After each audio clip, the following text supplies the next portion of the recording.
Hello, everybody. Yeah, I know. I know. I know. I don't do a lot of these anymore. Mm.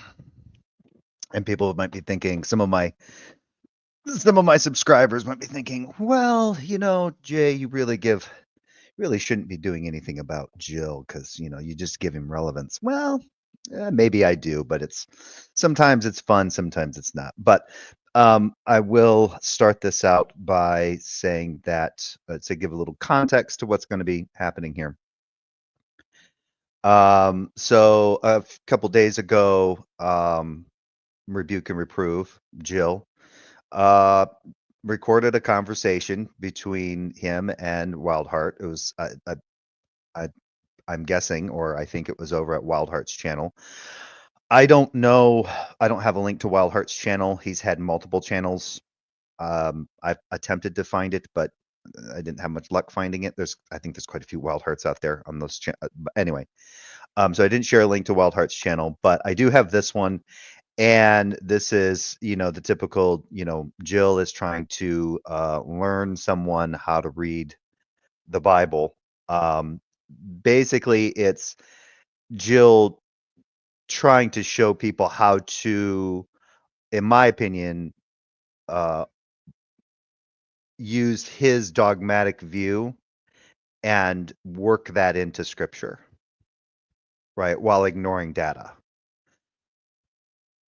So the conversation is an interesting, it's not even that really that interesting. It's not a controversial one. They're talking about slavery in the Old Testament, and it seems from this video they focus on Leviticus 25, chapter 25.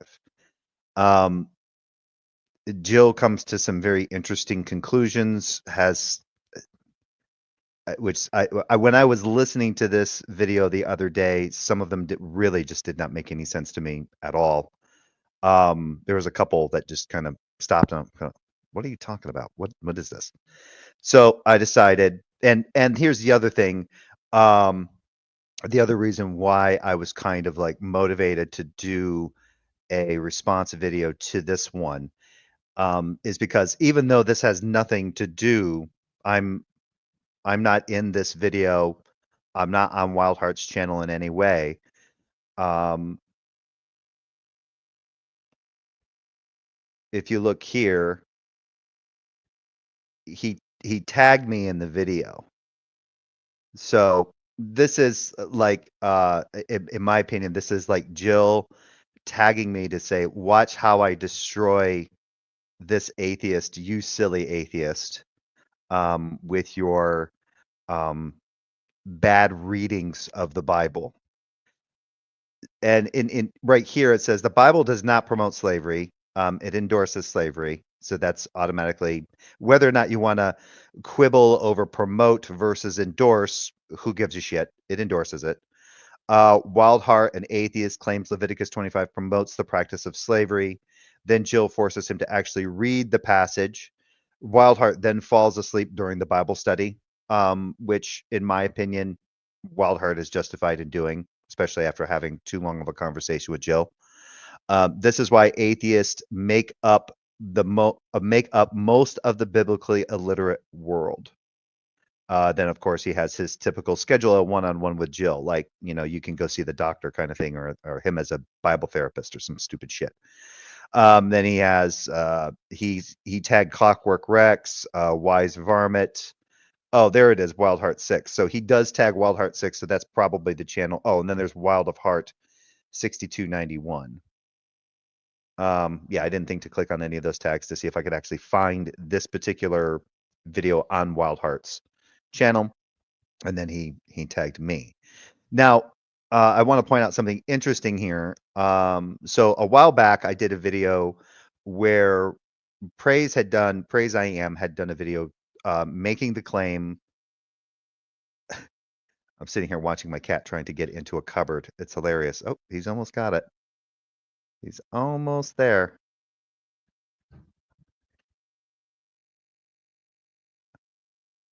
That's funny. Anyway, sorry, I'm talking about Jill. It's very easy to get distracted by other things, like a cat attempting to open a cupboard door.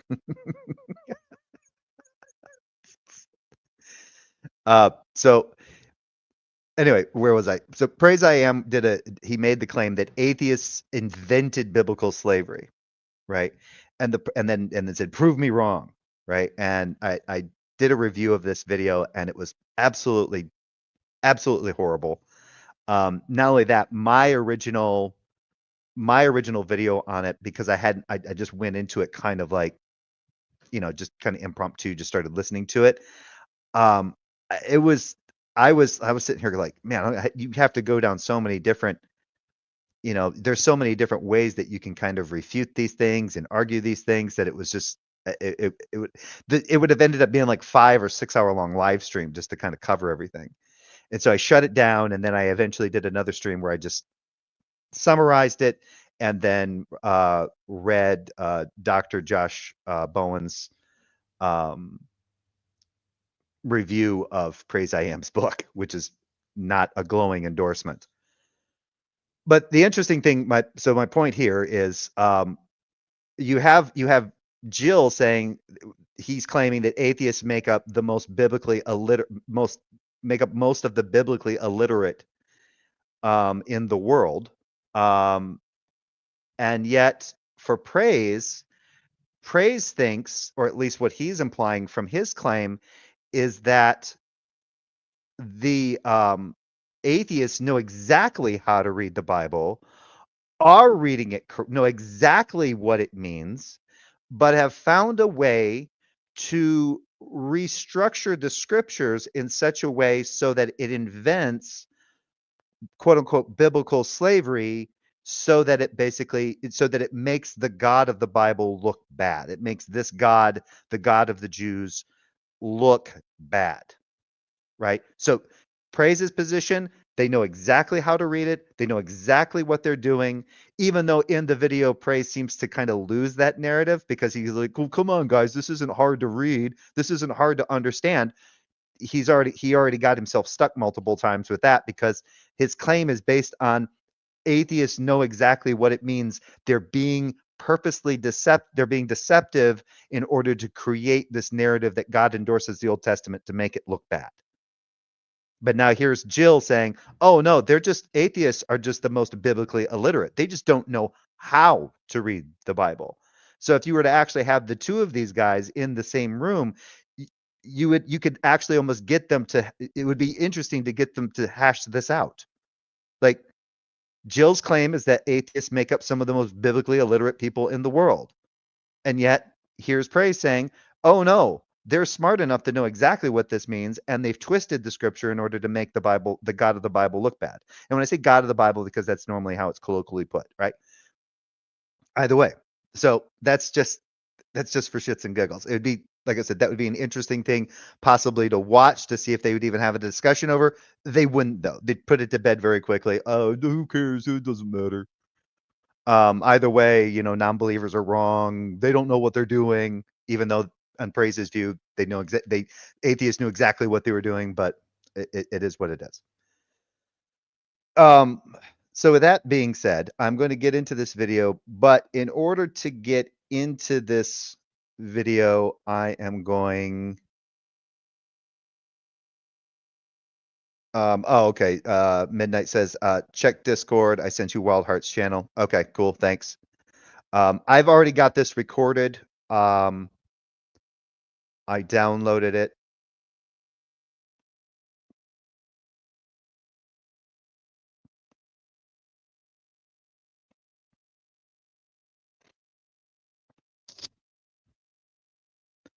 Now I just need to get there.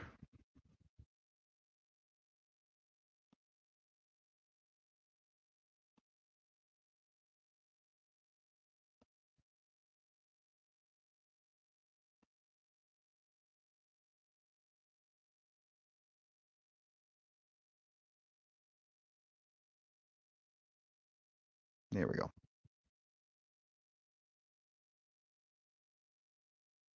All right, there we go. Let me get this shared out.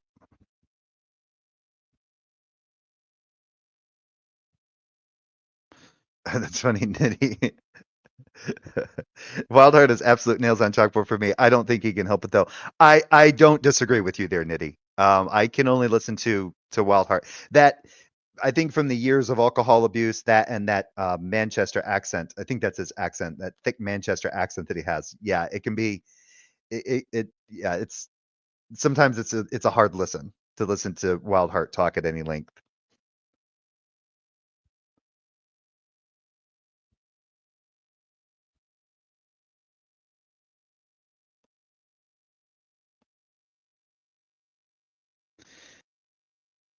And I do have stuff that I'm going to be using. I tagged Dr. Josh or Digital Hammurabi. I will be using did the Old Testament Endorse Slavery, the second edition. I have that as a reference, and another book that's a series. It's a collection of commentary about the Old Testament. One section in particular, which is from Richard Averbeck, where he writes about slavery in the Old Testament. And Richard Averbeck is a Christian, and he's a theologian, and he holds that, and he is of the consensus that yes, there's an endorsement of slavery in the Old Testament. So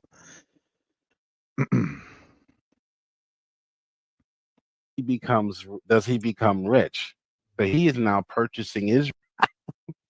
Moral. But yeah. you were. So if you go, That's probably where you're getting that from, is moral. Yeah. Okay, so the reason I kind of skipped ahead 6 minutes is you're not really missing anything here. I'll go back to it. Jill has essentially made a shorter video at the beginning as kind of a way of poisoning the well for what's to come. It doesn't work the way he wants it to. He thinks it does, but it doesn't. We'll go back to that, but for right now, I'm just going to start from here, because where I'm starting in the video is, I think this is where Jill started to really record the conversation. Maybe not, but either way, this is what he is giving us. And if I see any edits, maybe I will go, now that that Midnight has shared Wildheart's channel, the link to his channel. If this is still up, maybe I'll go there and then look to see if there's any kind of like discrepancies in what Jill has recorded and what he's presenting.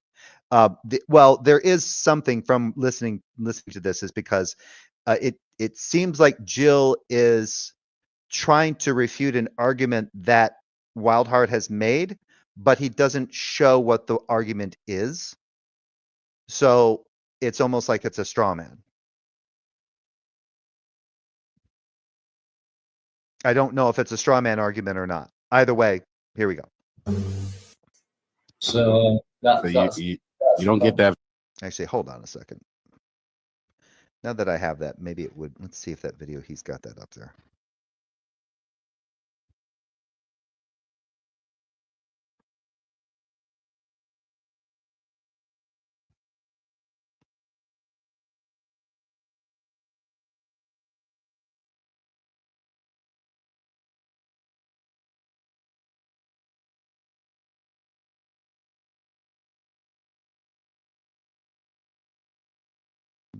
Oh, it's a 7.5.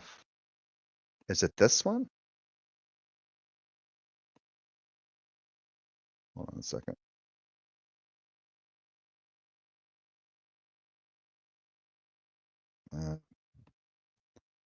Let's find out.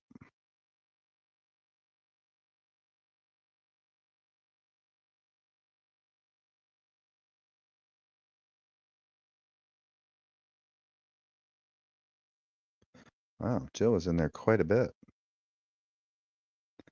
The only problem with this video that I can see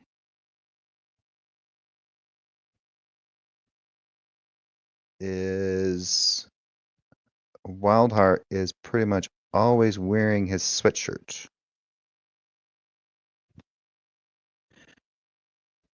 Okay, I don't think this is the video, because in the video that I have, or Wildheart is only wearing a t-shirt when he's on camera. And the most recent one that Wildheart has up here, he's wearing a hoodie. So, and I've kind of scrolled through it, and it doesn't look like that hoodie ever comes off. So I don't think this particular live stream from 11 hour or from, well, it says 18 hours ago is the right one. Sorry, it's a little production. I figured maybe it would just be best to skip to any possible issues and then go to Wildheart's channel and then see even if he gives the argument or whatever argument Wildheart actually gives that Jill is trying to refute. Either way, I'm not, yeah, I don't think it's this one. Might be this one from,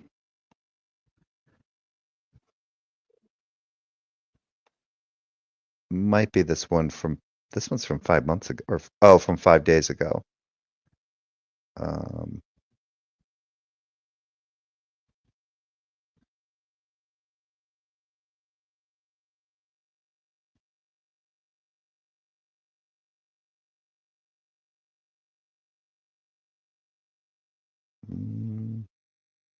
Sorry, folks, just looking real quick to see if I can see it.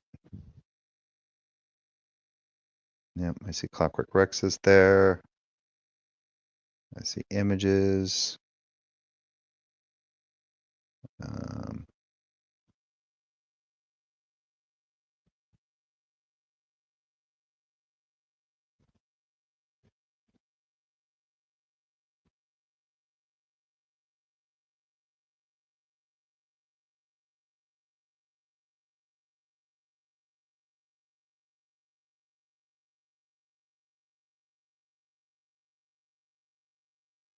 And that's with V. Yeah, I don't think it's that one either.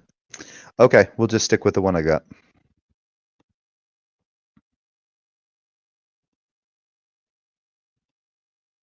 Or just go with what I got.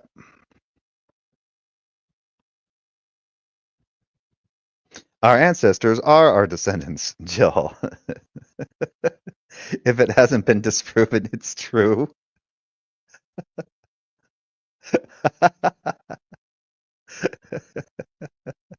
It hasn't been disproven, it's true. That's Jill. Our ancestors are our descendants. All of these quotes that Doubting Thomas is bringing up right now, these are things that were actually said by Jill at some point in time. They have actually been said. Is praise still going on about this? This is not praise, Mark. This is Jill. This is Rebuke and Reprove, also known as Jill. I did bring up praise earlier when I started this because of a possible conflict. So what I was bringing up, just to kind of, if you weren't there for it, Jill is of the position that atheists make up the most biblically illiterate in the world. And praise, based on one of his videos, seemed to be saying that it was making the claim that atheists invented biblical slavery, right? Because and to prove him wrong, and the reason why he gives the why but not the how, and the reason why atheists came up with invented biblical slavery was to basically make the God look bad. And so that is implying to me that atheists know exactly how to read these verses in exactly the correct way that they're supposed to be read, and yet they knew exactly how to change the interpretation or just work them just a little bit differently in order to promote this narrative of slavery endorsement. So yeah, both of them are bad copes, in my opinion. And like I was saying, it would be interesting to see Praise and Jill hash that out between the two of them, because they seem to be of opposite positions, right? Jill is of the position that atheists are very much biblically illiterate. So when he does a video like this and he tags me in it and Clockwork Rex and he's having a conversation with Wildheart, in his mind he's like, well, what I'm doing is I'm attempting to teach the biblically illiterate how to actually read the fucking Bible.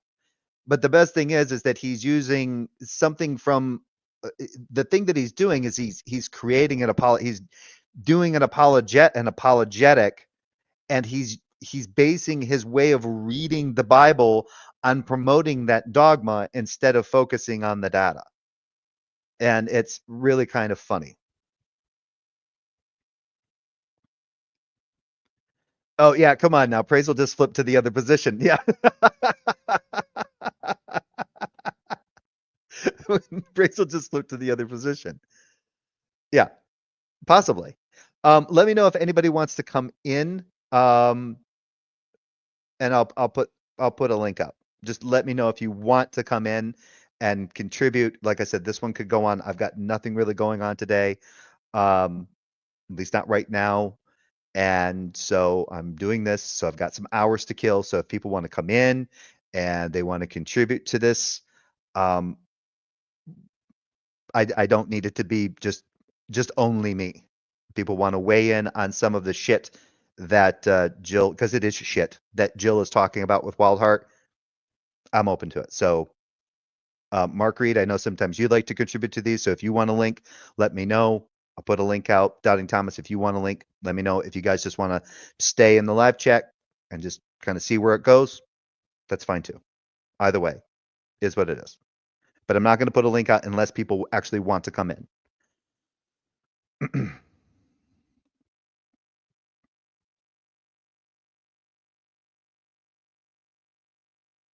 And with that, let's I need to change that layout. There we go. Here we go. For me, because I don't argue slavery. So You don't get that from me, because I don't argue slavery is moral.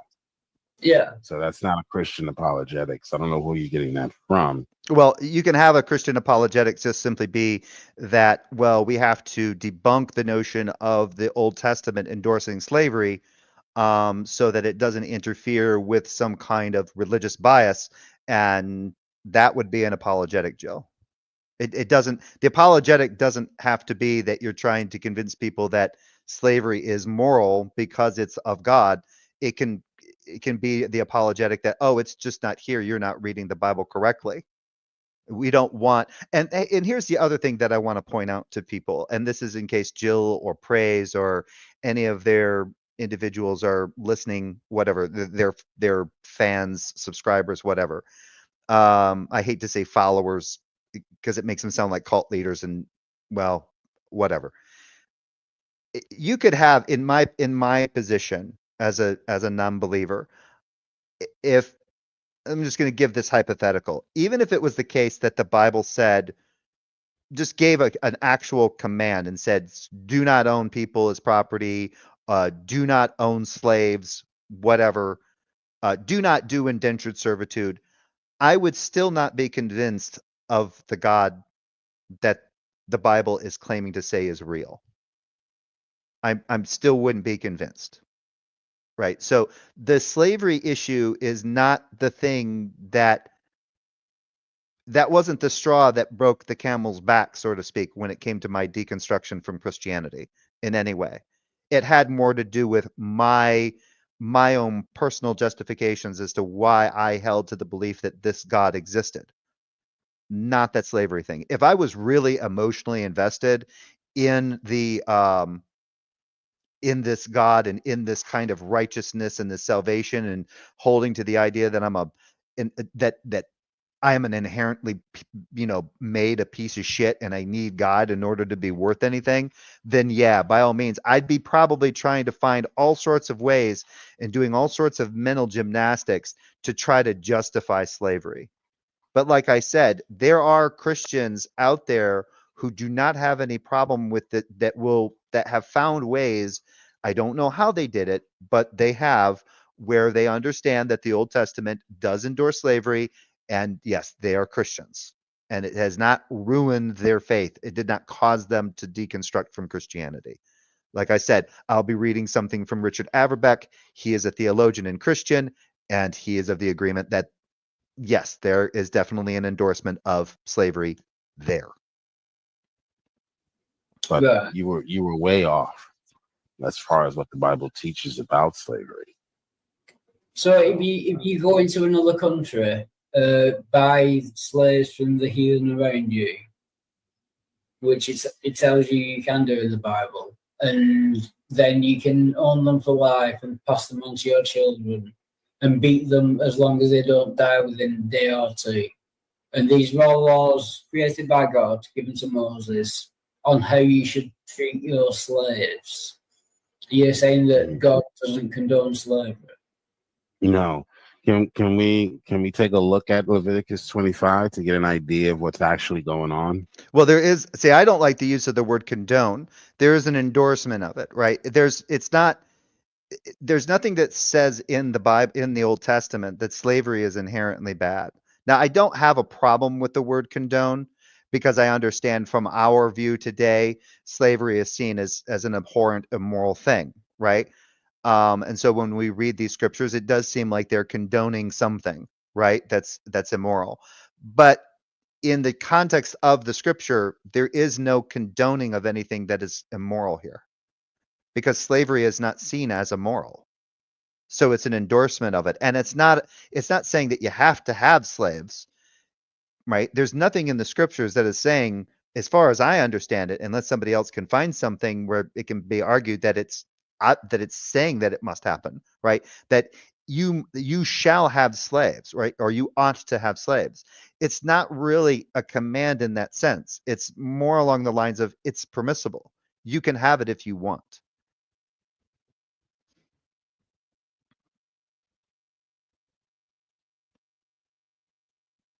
Actually, I don't think I need that tab. That's one of the things about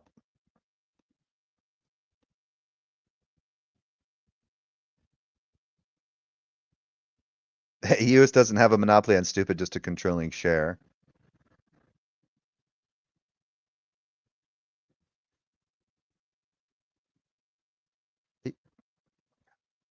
Just gonna leave that cat alone. He hasn't broken anything so far.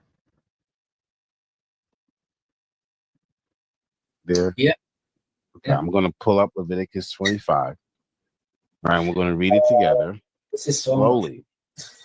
Slowly. So many times. No, you haven't done this before. So before he gets into this,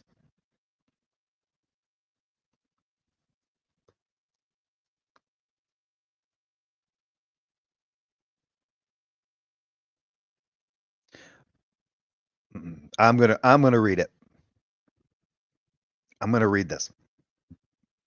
The sabbatical year. This is Leviticus 25. Verse 1. The Lord spoke to Moses on Mount Sinai, saying, Speak to the Israelite and say to them, When you enter the land that I am giving you, the land shall observe a Sabbath for the Lord.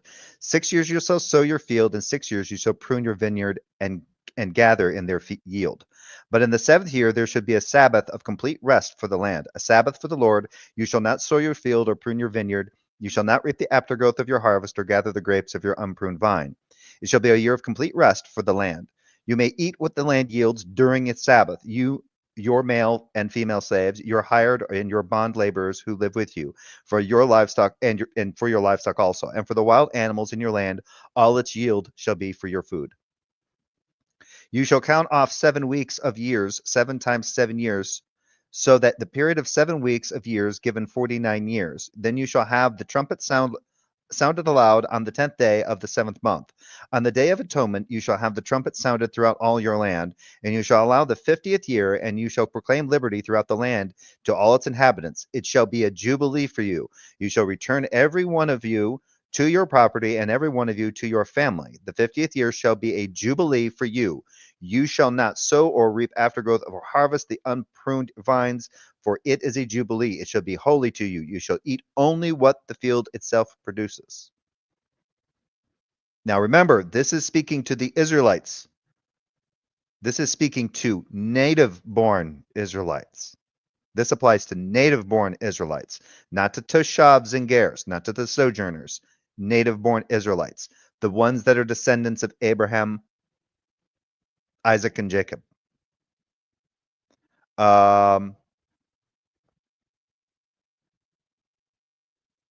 In this year of Jubilee, you shall return every one of you to your property. When you make a sale to your neighbor or buy from your neighbor, you shall not cheat one another. When you buy from your neighbor, you shall pay only for the number of years until the Jubilee. The seller shall charge you only for the remaining crop years.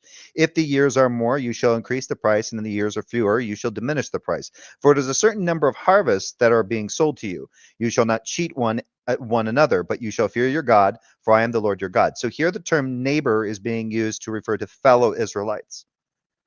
Not just to all your neighbors, not sojourners, not to shavs or gers, or however the apologist wants to make it sound.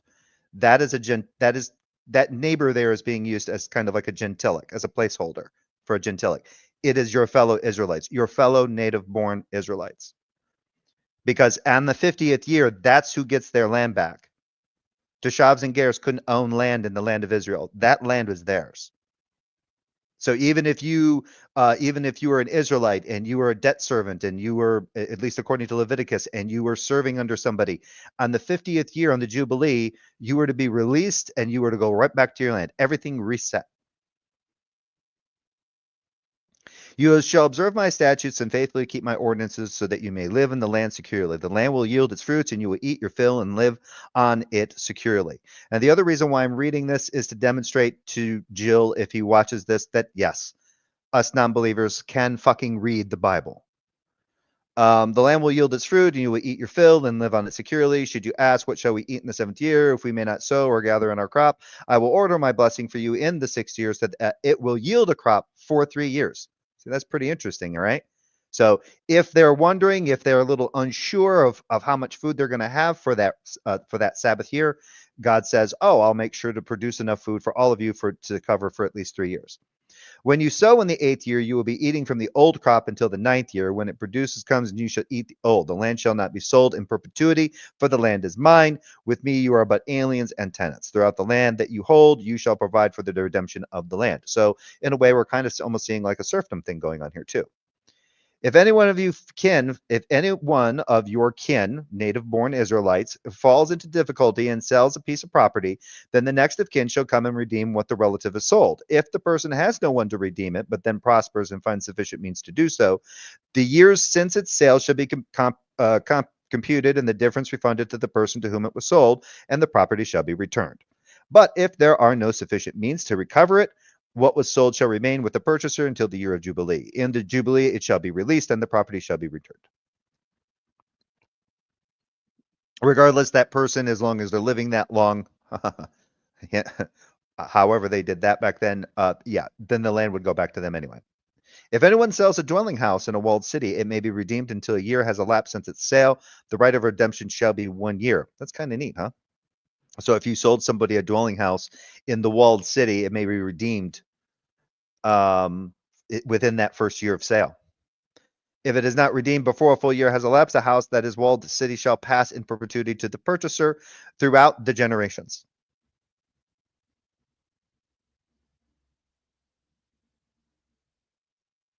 So that will not reset. The house is, if it's not redeemed before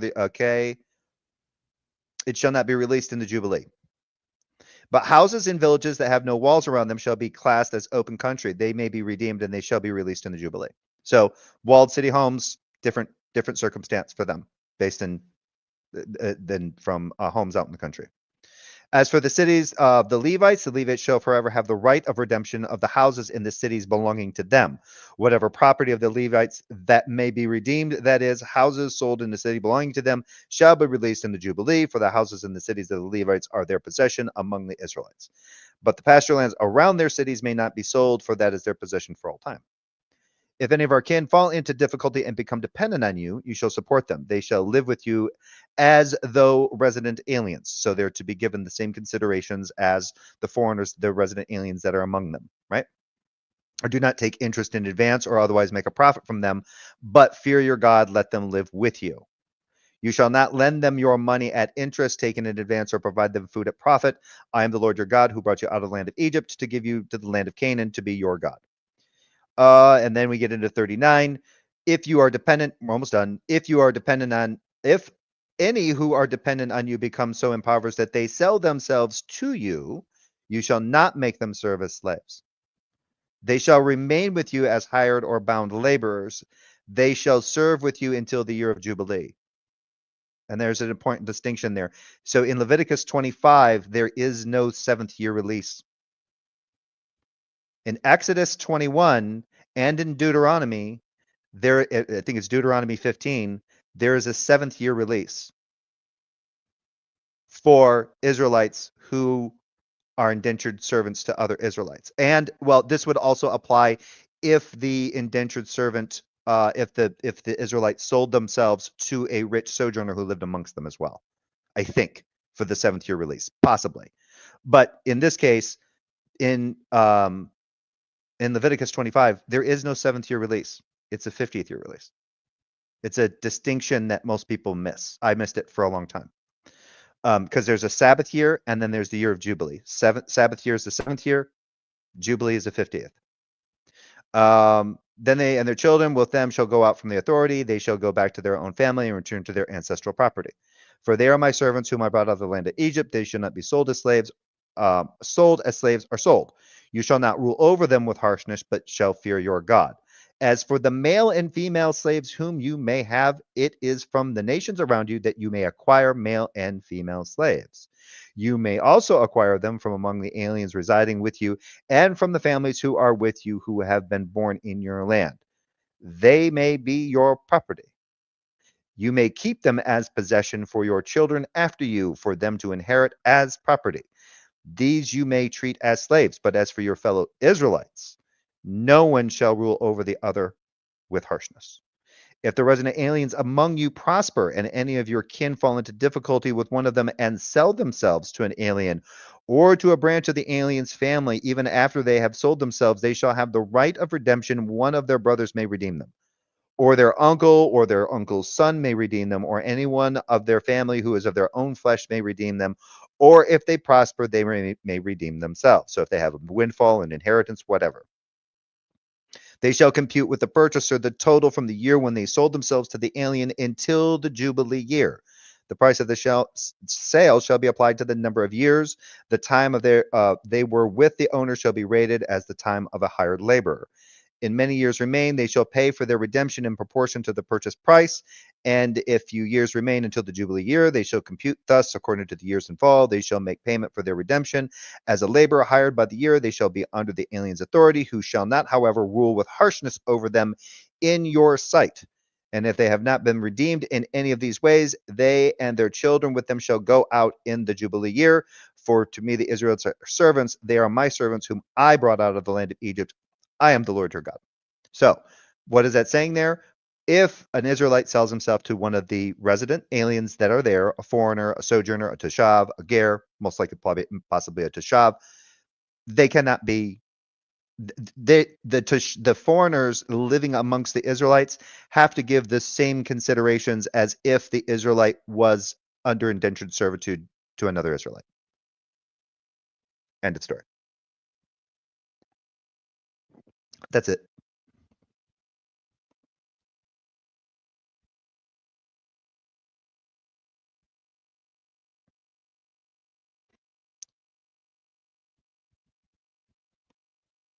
So just drink a little before.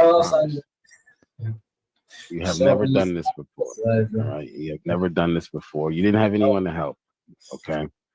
But I'm here to help. All right. So I'm going to share my screen. All right. I want to try to find one that doesn't have all of these advertisements, because I don't want you promoting penis enlargement pills. One else's. Jill, are you going to porn sites without using incognito mode again? Come on. I told you. Got to use an incognito mode. Got to block those cookies. Product.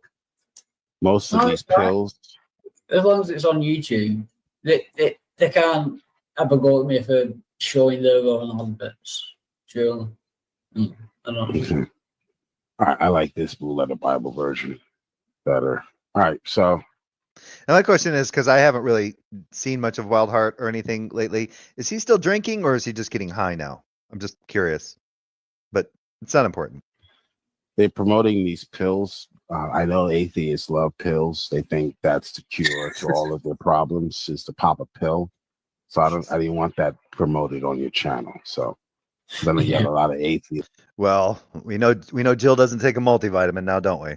watching, and I don't want anyone dying on my watch. Thank you very much. Yes. Because everyone knows that non-believers, especially atheists, will get a hold of whatever pills they can possibly have, or whatever possible pills they can find, and just take them. All right.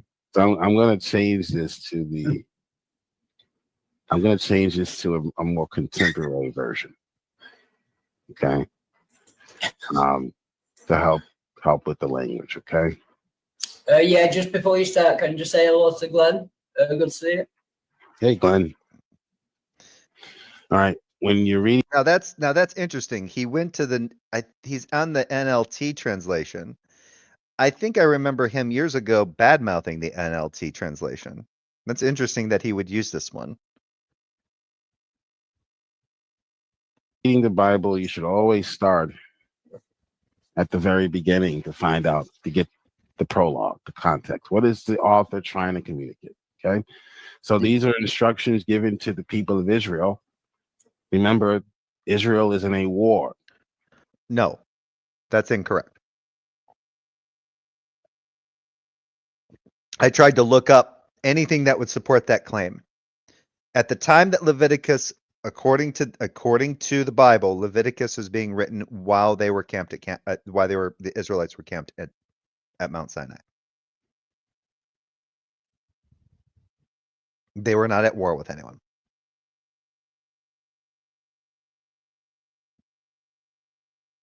They were not even established in the Holy Land or in the Promised Land yet. So when you're in war, the rules are different on how you engage with others. There's nothing in the context of Leviticus that says that they were at war at that time. At the time of, yeah, not that I know of, unless he thinks that they were always at war.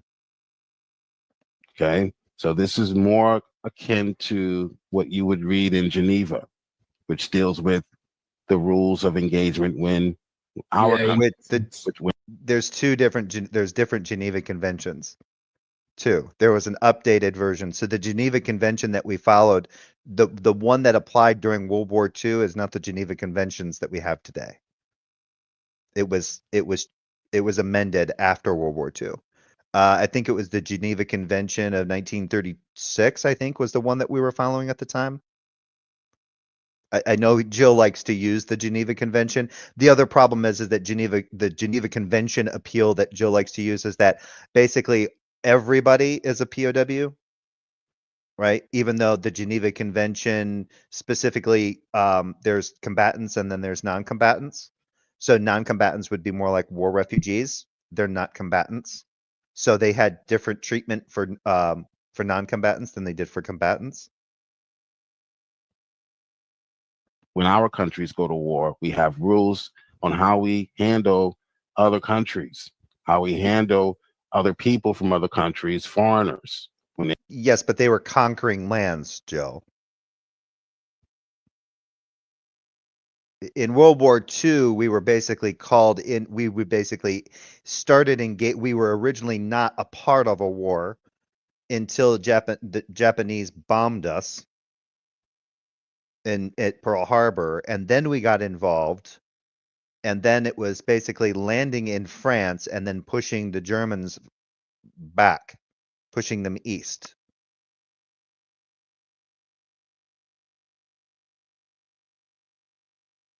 We didn't stay. We didn't conquer Germany and stay.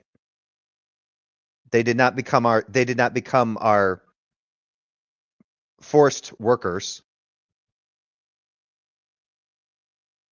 And their women did not become spoils of war. They come to our territory. Okay, we don't shoot them dead. Okay, we have rules for how we treat them and what they can do. We weren't in World War II. We weren't fighting. If you're trying to appeal to this in the World War II sense, we weren't fighting in our own territory. What they're allowed to do, what they're not allowed. The Israelites are conquering as they go.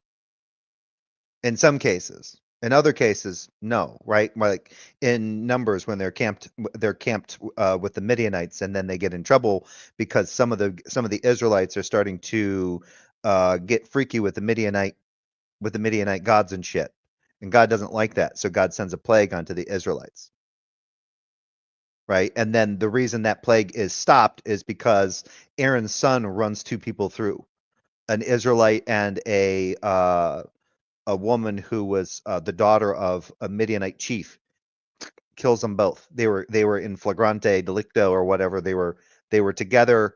He was boasting about how he had this, how he found her, and Aaron's son runs the two of them through. Plague stopped. And then we see later on in Numbers, it gets to Numbers 31. Oh yeah, remember that whole plague thing, which you guys brought upon yourselves. Now you get to get back at Midian for that. So go kill them. And it talks about how they took all the women who had not lain with men and divvied them out as plunder. They took them as spoils of war. In Numbers 31, it even says exactly how many women that were taken, how many females were taken, and how they were divided up.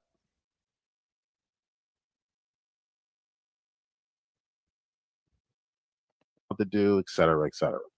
All right, so that's the concept. Yeah. This is the presentism fallacy of Jill. Jill is thinking that Israel is operating like the United States during the time of the Geneva Convention. Specifically to the Geneva Convention, possibly of 1936. Normally, I remember when he was having a conversation with Slim Jim on this, he was going to the current Geneva Convention. Not the same one. So either way. We put them into captivity and made them. We do. Yes. Made them work. Put them into internment camps. No, not always. Internment camps are not always used. We didn't put the French non-combatants or the Dutch non-combatants in internment camps. When America was pushing through Europe in World War II, we didn't put any of those people in internment camps. We just kept on going. Jill doesn't even understand history. Call them internment camps. I don't even think when Germany was taken over that people got put in internment camps, non-combatants. And beat them. We don't beat them. We're not going to read that here. Okay, this is Leviticus 25. Yeah, no. Is Exodus 21. Right. You're going to start from the beginning. Okay. So while Moses was on Mount Sinai, it says right there. It doesn't say they were at war. It just says while Moses was on Mount Sinai. No, if you want to go to Exodus, we'll go through the lot of it. It's Exodus 21 in the first one. Well, hold on. Remember, each text that you pulled together. Well, hold on. If you want to go to Exodus, we'll go from the beginning. Okay. So Exodus is Exodus 21. Right. If you want to start from the beginning. Okay. So slavery. No, if you want to go to Exodus, we'll go through the lot of it. It's Exodus 21. I can't understand what he's saying. Hold on. Remember, each text that you pulled together, and you tried to piecemeal together an argument, but each of those texts has its own separate context. Okay, so you can't piecemeal. You can't take Exodus. Which was the first one? Hold on. Created law. Okay, yeah, but that's the problem. Now Jill seems to be appealing to the sense that there's no univocality.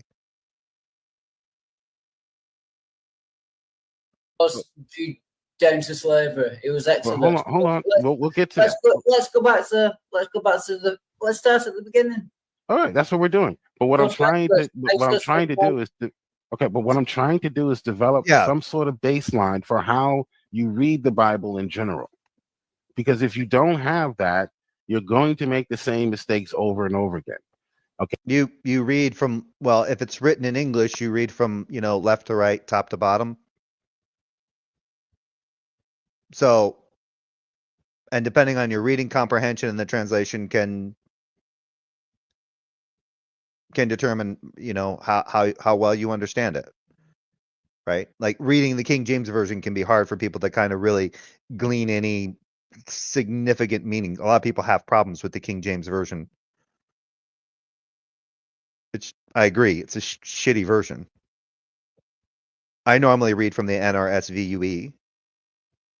Okay, you cannot take Exodus and try to combine it with Leviticus and create a narrative that you can beat them. You get them from other nations, that comes from Leviticus. You can beat them, that comes from Exodus. Okay, you're piecemealing together an argument when each of the Yeah, I mean that's a different. Yes, you could beat them. You couldn't beat them to death, but you couldn't treat Israelites that way. Not your fellow Israelite. Well, in Exodus 21, it doesn't seem to make the distinction. It does seem to say in Exodus 21 that you, well, no, it says you can't treat them harshly. So it might be just kind of wrapping that up. I have to go back and look again. Like I said, details kind of escape me, but either way, it was always kind of a running thing that with Israelites you couldn't treat Israelites harshly. With foreign slaves, yeah, you could beat them. those scriptures you're trying to put together to Hey, Wildheart. Hi man, how's it going? Yeah. It's a going. Why did you? I think it's funny because I'm going to go back to this, but Jill thought that he was really mocking you by showing you, and it was at the beginning, which I didn't, the very beginning of this video, which I didn't show. I'll show it at the end, but there's a part where you fall asleep, and for some reason he's like making fun of you for that. I'm like, no, that's pretty much appropriate. Yeah. Any kind of conversation, I was like, no, that's a perfect response. When Jill keeps going, you just out. Yeah, the funny thing is, I fell asleep for 2 hours. It was on my channel. I fell asleep for 2 hours, and Jill continued talking through those whole 2 hours with no one in the room, no one watching him. I was clearly 2 hours. You know? Yeah, yeah, it's weird. Yeah, because for some reason now he can he's making his own content on the backbone of yours. It's really fucking stupid. Yeah. create a narrative has its own context. So that's what we're doing. Yeah. Now, so you mentioned the people. So to be fair, we should. So the context of Leviticus 25 is instructions to the people of Israel when it comes to all the things that happen afterward. It's instructions. So the context of the narrative of Leviticus 25 is it's instructive. It's God telling Moses what he expects of the people of Israel. So that's easily solved. It literally starts, while Moses was on Mount Sinai, the Lord said to him, give the following instructions to the people of Israel. When you have entered the land I am giving you, the land itself must observe a Sabbath, blah, blah, blah, blah, blah. These are instructions. The context of Leviticus 25 is it's instructions. He's an idiot. Oh, which is perfect. You've just reminded me of my initial point, what started all of this. It's that Jill keeps saying, in order to understand the Bible, you should start from the beginning and read it all the way through in context. My original point was Exodus 21 talks about slavery, and that comes before Leviticus 25. At least in the order in the order of the Bible. Yeah. Yeah. So that was my entire argument, and it blew up into a 6-hour stream, and then he's done a response video. And most scholars are of the position that Exodus comes first. Leviticus is still argued as to when it was supposedly written, but there's some reworkings there. Deuteronomy is kind of an entirely new Deuteronomy is basically a reworking of Exodus. So it's not like it's not like it's progressive. It's like for some reason they decided, like it's like they lost Exodus at one point and then wrote Deuteronomy on memory, and it's not quite the same as Exodus, right? Because in Exodus 20, it talks about when when God says to Moses, have the people get ready. I'm going to come down. I'm going to talk to the people of Israel, my people, directly. And this it describes like this dark cloud descends over the mountain. And God starts telling the people of Israel, you shall not do this. You shall. And he basically gives the 10 commandments in this particular portion of the narrative. And the people are like, no. We can't be listening to that. That's scary. And they tell Moses, in a nutshell, you talk to him. He's scaring the shit out of us. Yeah, Fuck that. You play middleman, right? That's in Exodus 20. When you go to Deuteronomy, it says nothing about that. It does not say that God directly gives or directly starts talking to the people of Israel. It says Moses, basically. It says Moses communicates it to the people. And Moses lays out the 10 commandments. And the reason I bring that up is because Praise has this argument that the only laws that are really the ones that are important are these apodictic laws. Well, he calls them apoditic, because they're apoditic because they came directly from God. God was in Exodus 20 directly speaking them to the people of Israel. I think that's what Praise thinks. But that's not what apodictic means. Apodictic goes to the form of the way of what they are, not because God necessarily spoke them directly to them, right? So Praise tries to argue, well, see, these laws matter because God said these to the people of Israel directly until they basically got chicken shit and told Moses, no, we don't want to hear from him directly anymore. But Praise hasn't reconciled that with Deuteronomy. And in Deuteronomy, it's Moses playing middleman, and he's telling the people of Israel the 10 commandments. There is that scenario of God coming down and being in clouds in the darkness and telling the people nowhere. It's not found in Deuteronomy. So it's really kind of funny when you start looking into this kind of stuff and the way that they try to argue it, and then you watch how their apologetics break down, and it's like, this is not a good look for you, because for them it's coping with dogma. And what he is essentially trying to tell you is he's not telling you how to read it in context. He's trying to tell you how to superimpose his dogmatic biases onto the fucking scripture. So instead of just reading it as it is, you got to start with a dogma first, then you start interpreting the data based on the dogma. Go through them all. Go ahead. I don't know if you noticed, but Praise uses several words like that one. I've only ever heard Praise use. Do you know what I mean? Is it like a philosophy thing, and I just don't know enough about it? What? Because it was something from God. It was apodictic? Apodictic, yeah. Apodictic. It's not a philosophy thing. It goes to the structure. So apodictics are like straight up commands. This is going to be done. You shall not do this. You shall do this. That's an apodictic. A casuistic is if this, then that. So if you do this, then this will happen. That's casuistic. It's just to the structure. But the way that I've always wanted to really ask Praise, if Praise thinks that, like I said, Praise doesn't call it apodictic. He still says apoditic.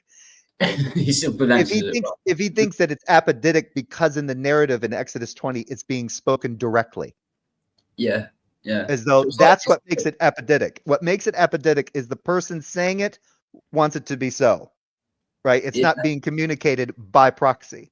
It doesn't matter if it's communicated by proxy or not. If in the narrative when God says, hey, tell the another one that's apodictic is you shall not suffer a witch to live. Right? That's an instruction that's handed from Moses, at least according to the narrative, from Moses or from God to Moses, and then Moses communicates it to the people. That's still an apodictic. Right, yeah, that makes sense. So the only commandments that would be apodictive are the ones that didn't God supposedly write the first 10 commandments in his own finger on the tablets? Moses, wasn't it? Yeah, originally I think that's in I'd have to find it. But there's also a set of verses, I think that's in Deuteronomy, where it talks about where Moses had to go back, because remember, Moses comes down from the mountain, he has the law, the people are worshiping a golden calf, and he gets pissed off and shit, and there's this, and basically he uses the 10 commandments to destroy the false idol, and then he makes the people clean it up, and then makes them drink water with it, and they get all sick, and some of them die because they're petty and shit.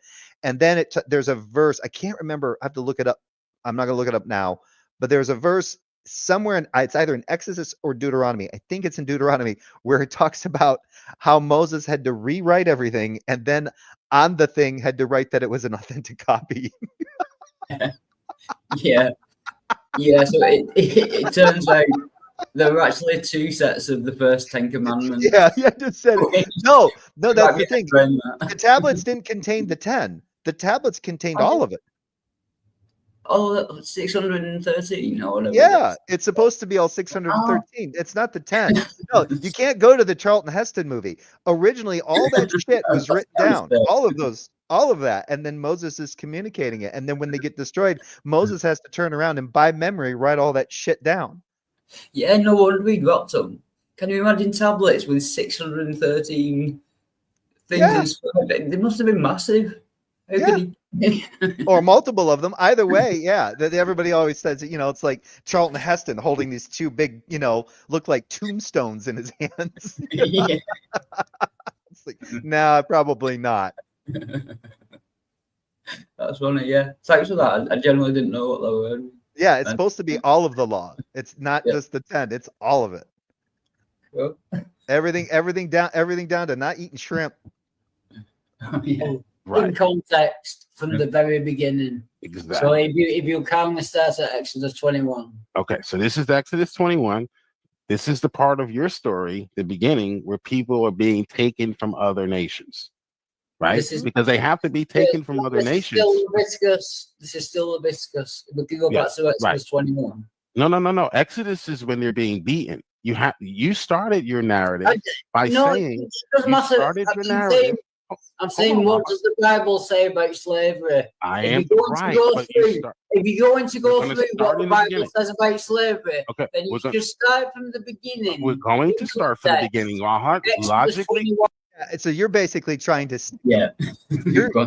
So now, based on what you say, you're trying to stick him to his own position where he said you read it from beginning to end, and so you're basically saying no, you got to read from when slavery is first talked about in the Bible, which is Exodus.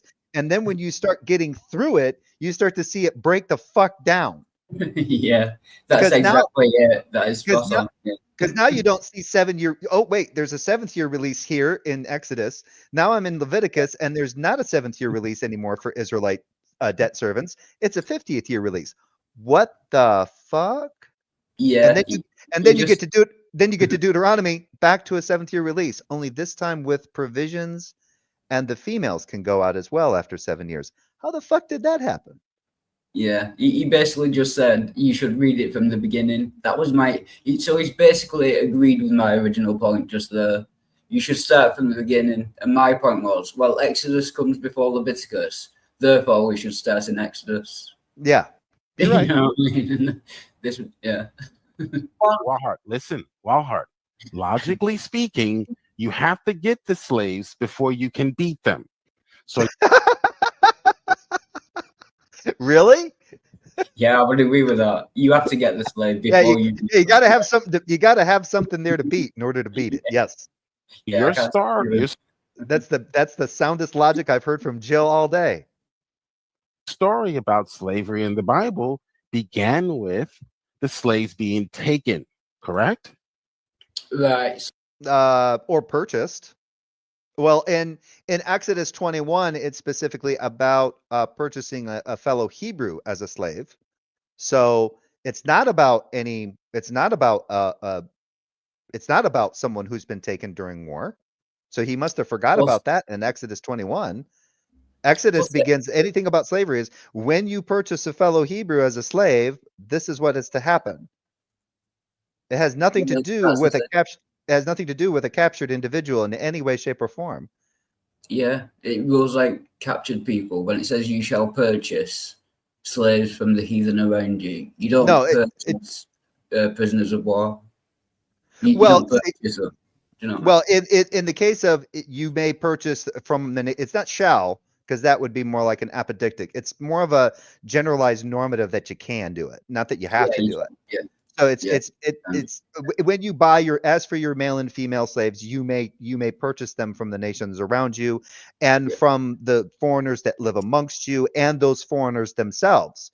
So there's nothing here necessarily about, so in this reading of it, the nations around the Israelites that they may trade with or be friend, at least be in part in relation, having business relations with, those groups may have taken those individuals. Those may be members of that tribal group themselves, or they may be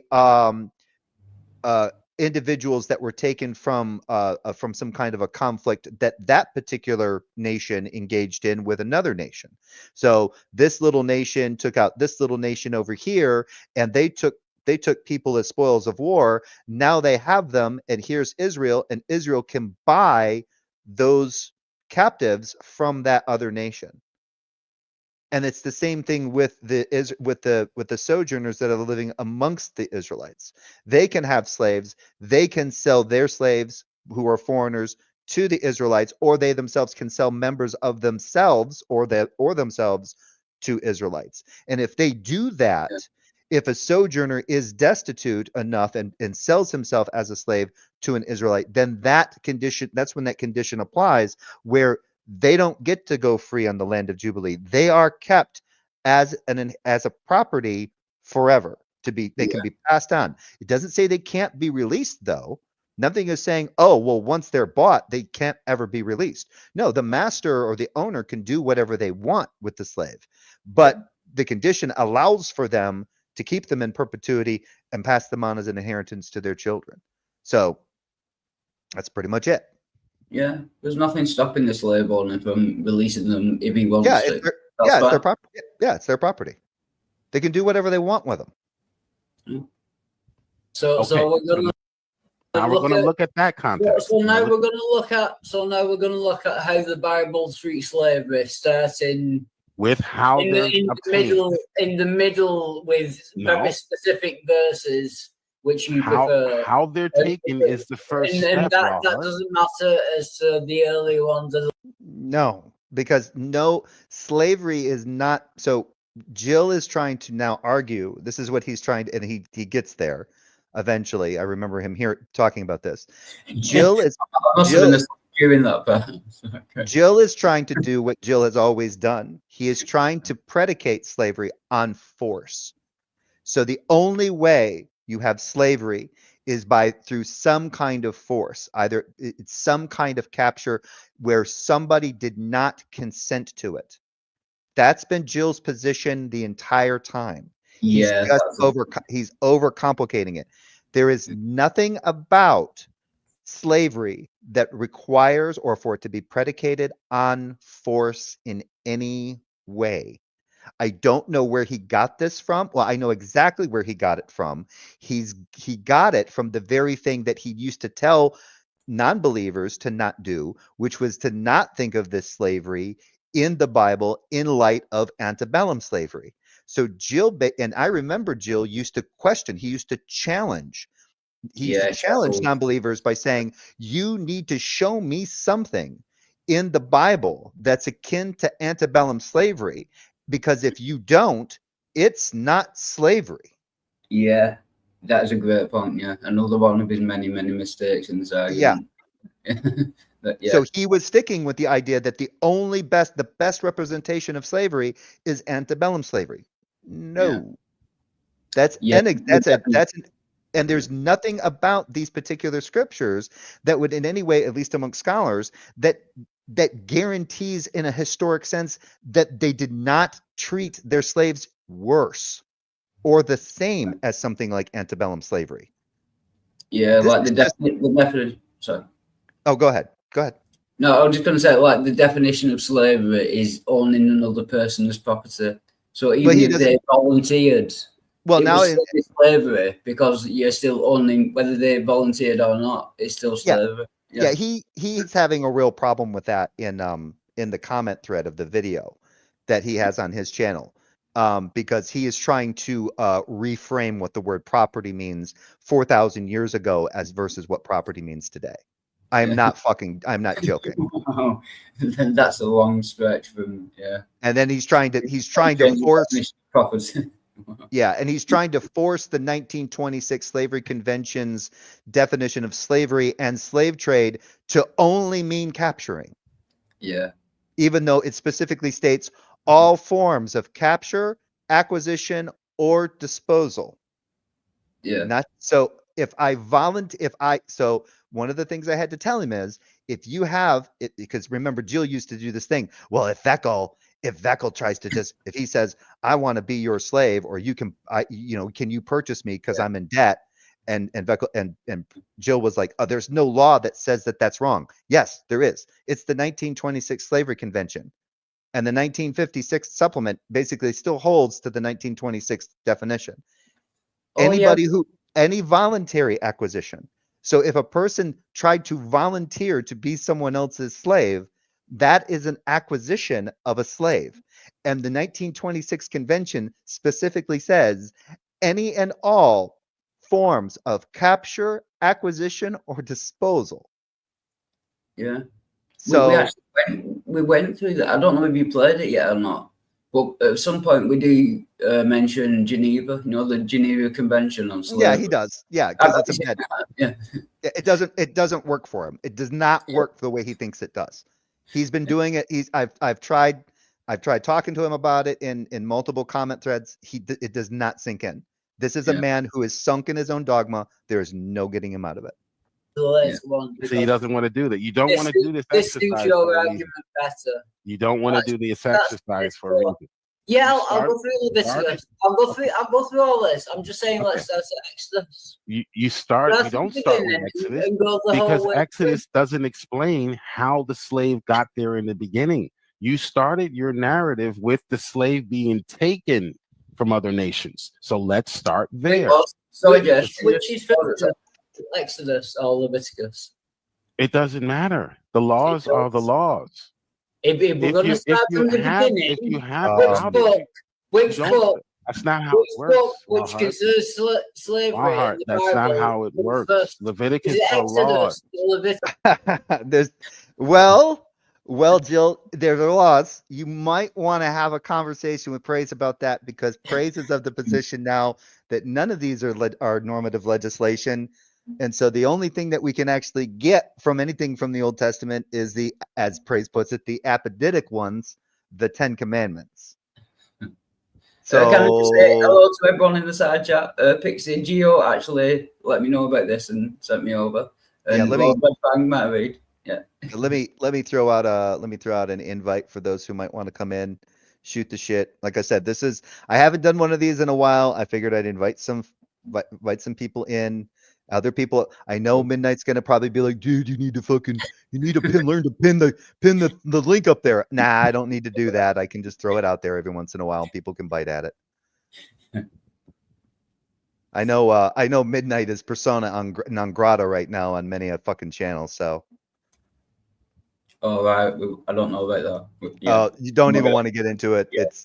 I'm just throwing it out there. People can look for themselves. He's not in a pretty place right now. Good. Not good. Yeah. With that, you know what? I'm gonna people a chance to join here. I am gonna take a little break here. I gotta stretch my legs. I'm gonna grab myself another non-alcoholic brewski here. Yes, nice.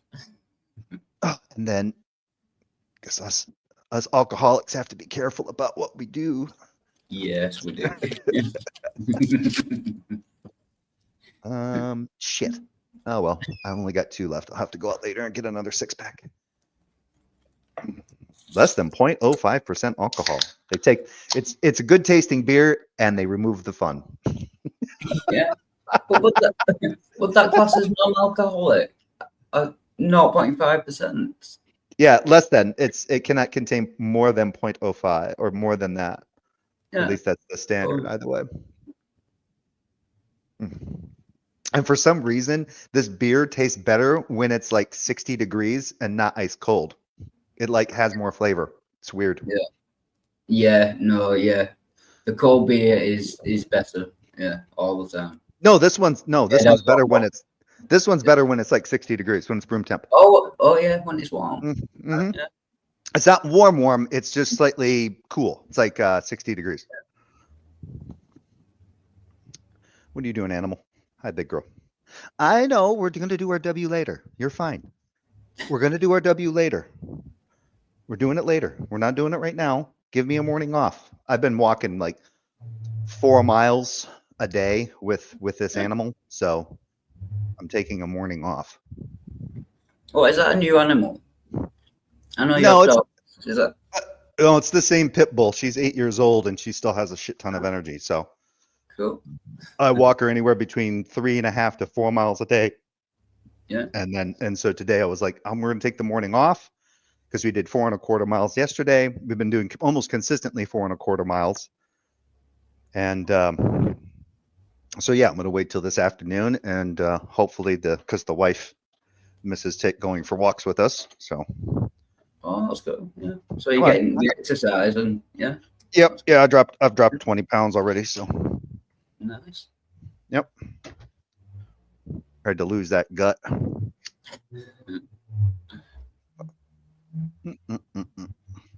Yep. So yeah, I noticed you lost a shit ton of weight. Yeah. Yeah. Again, yeah, probably. Yeah. Don't want to. No. Yeah, I don't want to.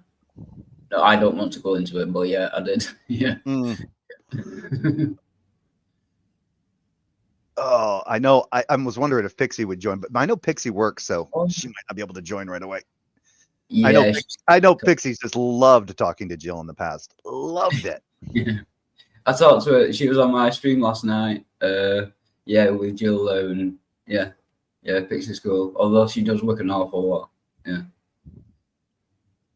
And hello, Pat. Good afternoon. Good to see you. Huh? Pat Lowinger in the side chat. Oh, Pat. Okay. Yeah. The Pat man. Pat man. He's gonna give me shit. If I get something wrong about fucking biblical slavery, he's gonna fucking chew me a new one. Oh, that's wrong, guy. No. Better correct that shit. Hey, at least it's not Dr. Josh. Dr. Josh will just come in and he'll start rolling. I was just gonna say, yeah, we were talking about that, I think yesterday with Jill. He said you shouldn't trust Dr. Josh, although hasn't he got several degrees in biblical history and Mesopotamia? Old Testament. Yeah, got 2 masters and a PhD. Yeah, he said you shouldn't trust him because he's not strictly a biblical scholar. Because I forget his reasons, but it was hysterical. You should trust me. His master's degree. Well, I guess a master's degree doesn't count as being a scholar, but you know. Yeah. I don't know. It doesn't matter. He's definitely well educated in it. So yeah. And Dr. Josh isn't one of those people that isn't afraid to admit if he's got something wrong. So yeah. It's like his argument basically was, trust me, not Dr. Josh, because I, Jill, have no qualifications or credentials in this area, but the ones that Dr. Josh has got aren't really, you know what I mean? It's not. I don't think Dr. Josh even says he is a biblical scholar because his PhD is in Assyriology. So even though he has a master's in, I think, Old Testament, in the Old Testament, and then he has a master's of theology. Yeah, he has a master's of theology, Yeah, he's like ancient history in general. I know he knows all the languages and that. Yeah, it's a broad topic, but yeah. Yeah, or Dr. Kip. I forget what is Dr. Bird. What is her specialty? I forget what her specialty is. I looked it up once. I'm not familiar with Dr. Bird. I'm not sure. Yeah, she's I can't remember what her specialty is. Oh, you don't have to be sorry, Pixie. Don't matter. Yeah, it's good, Pixie. Yeah, she is looking. Yeah, we can go back. Way too much. Yeah. The invite's there if you want to, but like I said, there's no.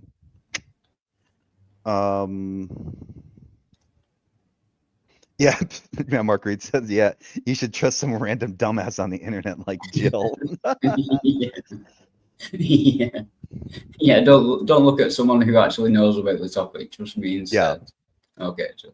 Yeah. Well, every once in a while, because Jill still likes to email me all sorts of little video clips, and sometimes if I find an interesting clip from like Dan McClellan. I'll send him a video from Dan McClellan on like, oh nope, there's no univocality in the scriptures and blah blah blah blah blah. And he never really responds to him, but I know he doesn't. I know Jill doesn't like Dan McClellan. Yeah. Oh, it must be nice getting emails from Jill. No, it's not nice. You know? No, that's not. He keeps sending me he'll send me videos and shit about like, oh look, Donald Trump has won the election, and I'm like, no shit. I'm like, duh. That's not how it works. The Bible is not in chronological order, Wildheart. The Bible is not in chronological order. Common sense dictates that you start with how the slave is obtained in the first place, and then how the slave is treated once he is obtained. So you're going to explain these laws, which were written later, to no, they were not written later. Laws that were written earlier. They were not written later. They were all written about the same time. It's just the order you see them in the Bible is not necessarily the order that they were created. But you started your narrative, Wildheart. This is what you're not getting. With the slaves being taken from other nations. Let's do something here real quick. Yep. Let me go. Let's do this. Which was written first? Exodus or Leviticus? Yeah, I was just thinking. His argument before was you should start from the beginning, but now he's saying that we don't know which was written first. So how can you start from the beginning? Yeah, so theologically, it says the book of Exodus was written before the book of Leviticus in the biblical narrative. Exodus covers the story of the Israelites' slavery in Egypt, their liberation under Moses, the journey to Mount Sinai, and giving of the Ten Commandments. Leviticus, on the other hand, follows Exodus and focuses on the laws, rituals, and priestly instructions given to the Israelites while they were at Mount Sinai. In terms of chronology and content within the Torah, Exodus comes first, followed by Leviticus. Historically, though, it's like, Genesis must come first, because that's about the creation. Yeah. So according to what I'm getting, historically, it's difficult to determine which biblical book, Exodus or Leviticus, was written first, because these texts were developed and compiled over centuries by multiple authors and redactors. Scholars believe both books are part of the priestly source and the larger documentary hypothesis, which proposes that the Torah is a composite of multiple traditions, J, E, P, and D. Here's what scholars generally think. Leviticus is thought to be part of the core priestly writings. And priestly worship, likely during or after the Babylonian exile, 6th century BCE. Exodus, while containing priestly material, is also narrative elements from the earlier Yahwistic and Elohistic sources. Blah blah blah blah blah blah blah blah. Yeah, so there's really no definitive there. But either way, theologically, but anyway. So let's start with the Bible, where it talks about how and why the people are being taken from other nations. Are they being forced to come from other nations, or are they coming voluntarily? That's where I would start. Yeah. Logically speaking, that's where I would start. I've missed you, Joe. Okay, so now let's read. Now, these are instructions given to the people of Israel. As I mentioned, I gave you the context. The context is war. Okay, these are soldiers primarily. Okay, so you have to observe the Sabbath. Okay, is anyone being forced here to keep the Sabbath? Right, let's read it. The land itself must observe the Sabbath rest before the Lord every 7th year. Right, we can start from the beginning of Leviticus. Right. Give the following instructions to the people of Israel. When you have entered the land I am giving you, the land itself must observe a Sabbath. Not before the Lord every. Yeah, it seems to be that there seems to be. So this is from what I'm. So to answer Mark Reed's question, Yeah, so for the Israelites as indentured servants, they could voluntarily sell themselves. An argument, though, could be made that the societal structure is set up that one, based on a person's debt and their position in society as being destitute, they are now compelled to do so. So whether or not a person would want to do the idea of like somebody doing this out of convenience, probably not a good way, probably not a good position to take.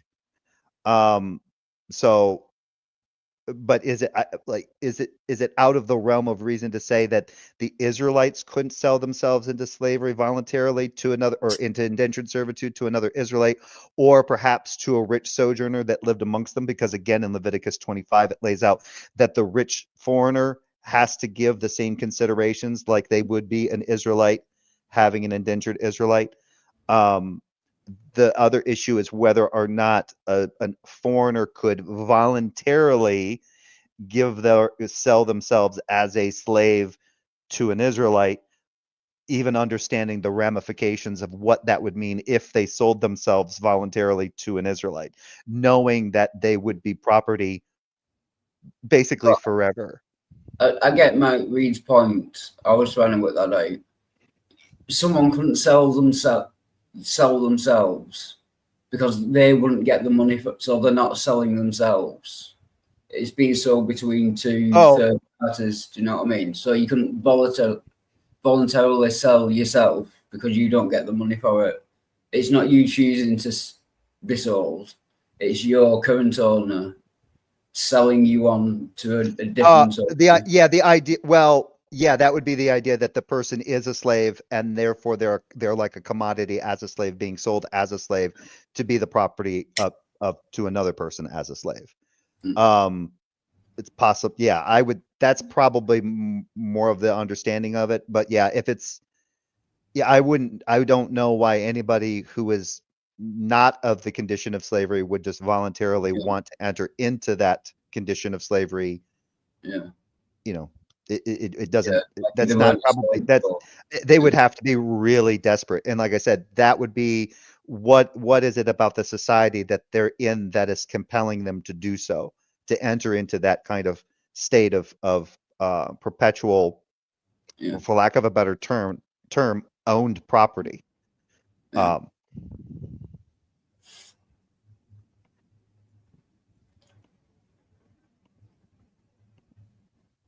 Seventh year. Okay, so now it talks about you may plant your fields and prune your vineyards for 6 years. So these are laws concerning those individuals who are living in the land, or the people of Israel. They're the native. Yeah, you have to be specific, Jill.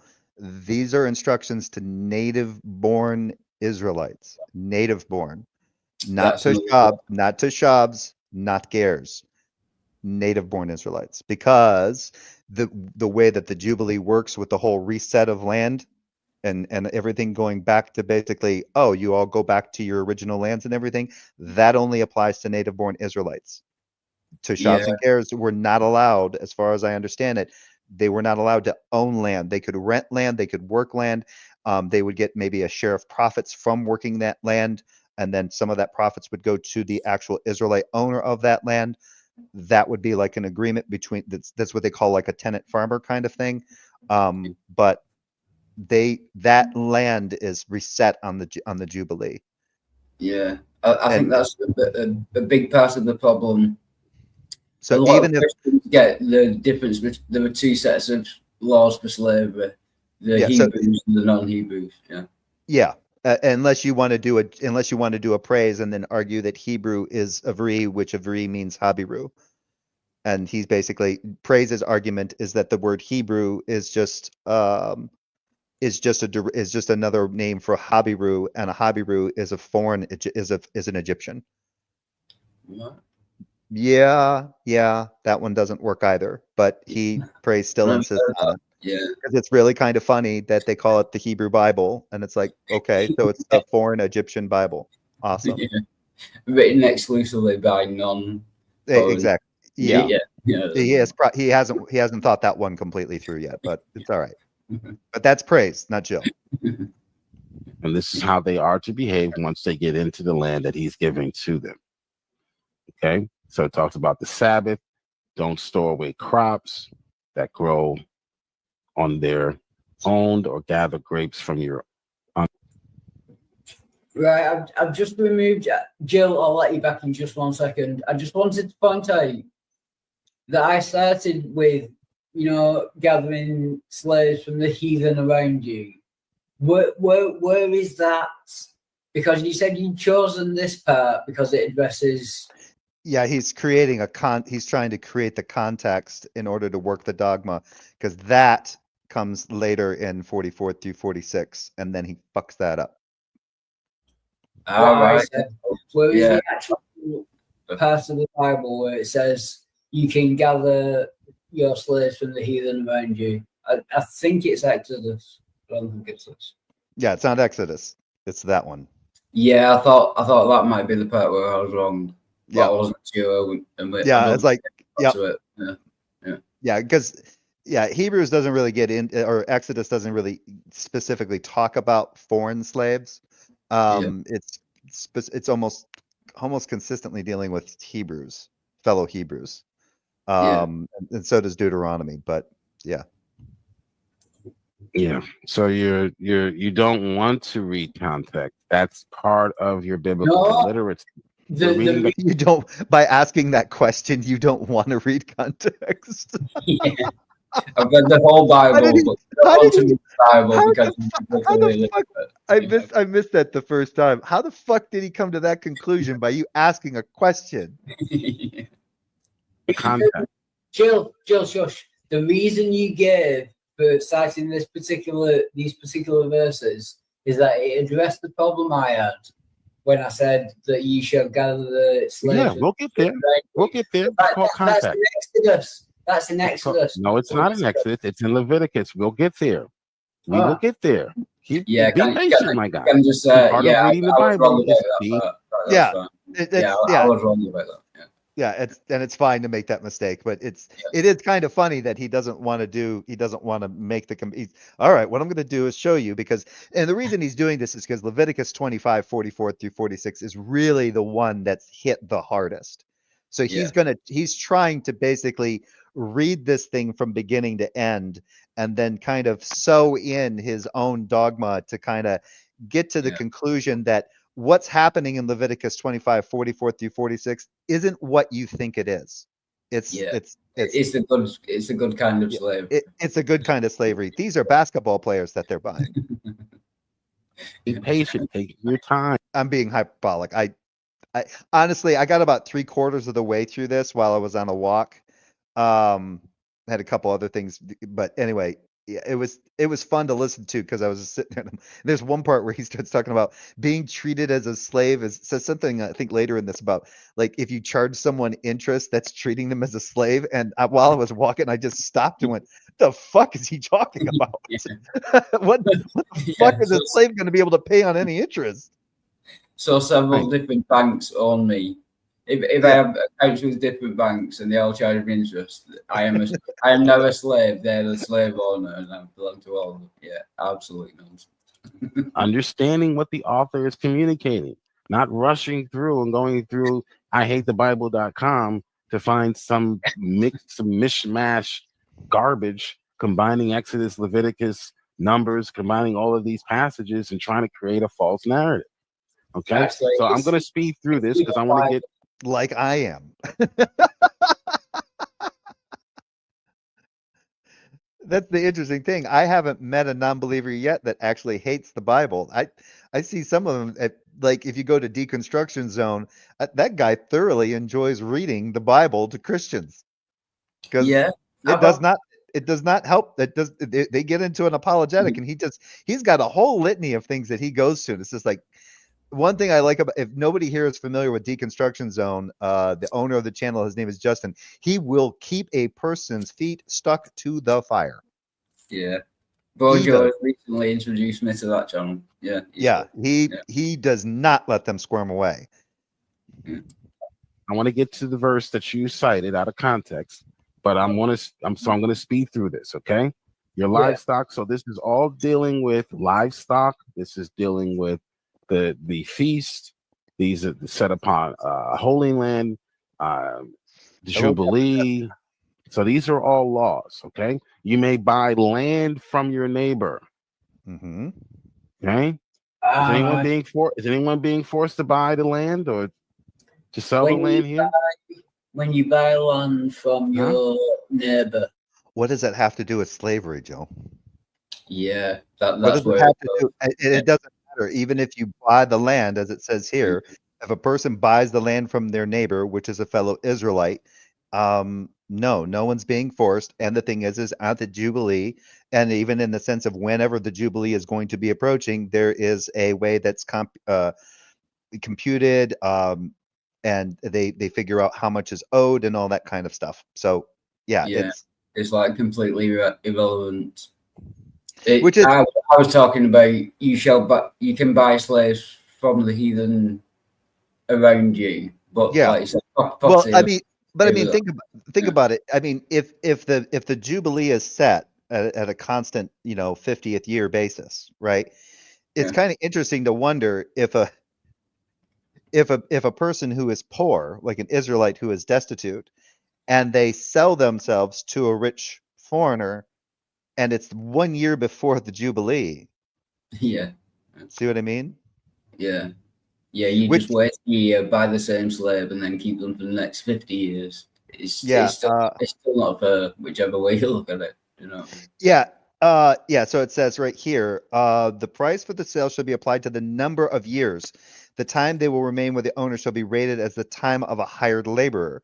So if many years remain, they should pay for their redemption in proportion to the purchase price. And if a few years remain until the Jubilee year, they shall compute thus, according to the years involved, they shall make payment for their redemption. So yes, they do base it, the redemption of an Israelite, basically giving himself over to indentured servitude to a rich foreigner in the land. They do base it on that time frame. So they did cover for that in Leviticus 25. And that's the same thing. That's the same consideration in an extent to what, because again, these sojourners are living amongst the Israelites. So the Israelites are giving them a level of charity, saying, yep, you can be here. There's considerations that are given to the foreigners, and the foreigners, while they're living amongst the Israelites, if they have Israelite indentured servants, have to basically operate like they were an Israelite. So just reiterating that point. When you make an agreement with your neighbor to buy, sell, or sell property, you must not take advantage of each other. Yep. Is anyone being forced here to buy property or sell property? That wouldn't be taking advantage of them. No, they would be buying the property. It's an agreement, but they can't basically screw someone over. Yeah, I don't know where this gets into slavery. We'll get there. We're trying to develop a baseline. Okay. In psychology, we do this. We develop a baseline for what the author is intending to communicate. So we don't make straw man arguments. Right. Okay. So these are all voluntary actions, transactions, selling property. When it says property, are they talking about buildings or humans?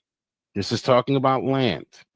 Property, yes. Right. So nothing to do with slavery. Okay, right. What are we developing? We're developing a baseline. What is the author communicating? Is he talking about voluntary transactions, or is he referring to transactions that are involuntary? When you buy land, so far, these are all voluntary. Well, a slave being sold to someone by someone else isn't an involuntary transaction. Plus, if a foreigner has slaves to sell, or the the neighboring nations have slaves to sell, those slave traders are voluntarily selling a product to the Israelites. Yeah, like you said before, I think he's confusing condoning with promoting. He's saying he thinks not telling you to specifically go out and do it. Well, remember, it's condoning it. It's saying it's allowed. Yeah, I think Jill thinks that everybody at this particular time, even the neighboring nations, would have the same considerations of autonomy and free and rights under the law and everything else. Like there is a problem with Jill and Praise where they attach an Americanism to their arguments. Like they've actually tried to tell me that the nation of Israel was like America. It's a melting pot nation. And then they were basically going around killing off terrorist cells. So like the 7 nations that are under the ban, those are like terrorist cells, and Israel is basically taking out the terrorist cells because of the evil that they're doing. Because they're, they're fucking goats and sacrificing children and shit. So they're terrorists, and Israel's they are the Team America in a sense, right? They're the great army of good going in to take out the great Satan. It's really fucking lame. Monetary transactions, right? When you buy land from your neighbor, you must. No, to be fair, I don't know if they changed their position on that, but I do remember them both basically trying, like, chewing me out, saying, yeah, that's how it works. I'm like, so you're attaching an American idea, this idea of modern day America, to ancient Near East Israel. Yeah, because there's nothing new under the sun. The concept remains the same. And I'm like, okay, but now you have Jill trying to argue with me in a live stream how the concept of property isn't the same from years ago from thousands of years ago as it is today. Okay, cool. Paid. Well, that's nothing to do. There could be separate rules from We're developing context. Jill, shush. There Learn could be how to read. Jill, there could be separate rules if you buy land from your neighbor. There could be separate rules from that and buying slaves. We'll get there. There's also the different context in the sense that neighbor is a fellow Israelite, not a sojourner. Because the Toshavs and the Gers were not allowed to buy that land. It was not their land to inherit. Yeah, and like I said, he keeps saying we'll get the spoiler alert. The sale of land and property of the land between Israelites was only to take place with the native-born Israelites, because again, at the time of Jubilee, and it states that in Leviticus 25, there's that computation, there's the redemption of the land, everybody goes back and all that other good happy shit. Toshavs and Gers, this was not a thing. So this idea that the term neighbor includes the foreigners, that's not part of this context. And I think that's what Jill is implying here. Or if at the very least insinuating. Like when it says neighbor, it means all of their neighbors. It means native born, it means Toshavs, it means Gers, it means outsiders, it means everybody. No. Yeah. No. Yeah, outsiders from other nations couldn't come in and go, hey, I want to buy this parcel of land. Okay, we can work on a deal on that. No. Yeah, which is another argument. When Jesus says, love thy neighbor, what he was really saying was, love thy fellow Jew. Like you say, it didn't mean in the world, it was just in that context, based on the history of the Old Testament, there was this consideration of loving the foreigner, giving the same consideration, similar considerations that you would to Israelites. But when it got down to certain details, certain things did not apply to foreigners as they did to Israelites, to native born. So you love your neighbor, but up to an extent. At the same time, there were exceptions. And that's one of the things that Praise and Jill don't like to get into. They don't like to get into the little exceptions. They like to apply a broad brush that everybody is an Israelite if the Israelites accept them, I guess. And so this whole thing can happen between Israelite and foreigner, possibly, but it's not. It's like love thy neighbor. But in this case, Jewish neighbor slightly more than. Yeah, in this case, neighbor is specifically referring to a fellow Israelite, but there are some verses that refer to neighbor in a much broader context. Yeah. So, but this one, because obviously when you read the whole thing in context, it gives the exceptions. That's what Leviticus 25:44 through 46 is. It's an exception. It's not the same condition of slavery or of indentured servitude. It's for a foreigner. It's not the same thing. So there's exceptions to the rule. There's still two different different sets of laws for there's Jewish two different. people and non-Jewish. Yeah, it's different. Sometimes it's different strokes for different folks. Yeah. We'll see. We'll Right, see. so this bit doesn't matter. We will see. Not people. We shall see. Let's keep reading. We shall see. This is We good. shall This see. is good. All right. So these. I love Jill's condescending fucking tone. It's so annoying. How you didn't kick him when he just I've been like, go away. Yeah. Do not need to have you sit here and condescend to me like this. You fucking retard. I used to kick him on my channel. because I think it's funnier. Just constantly putting backstage. That annoys him more. These are all. Well, I would do the same thing, especially if he starts getting condescending. I'm like, I don't need you to First of all, to engage in this with him is like he's trying to show you how biblically illiterate that you are.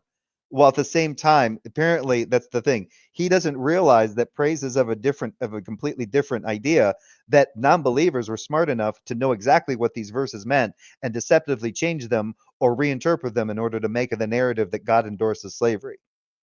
These idiots are not on the same page, and they're demonstrating it. Yeah. He's demonstrating it, and Praise demonstrates it on his channel. Yeah.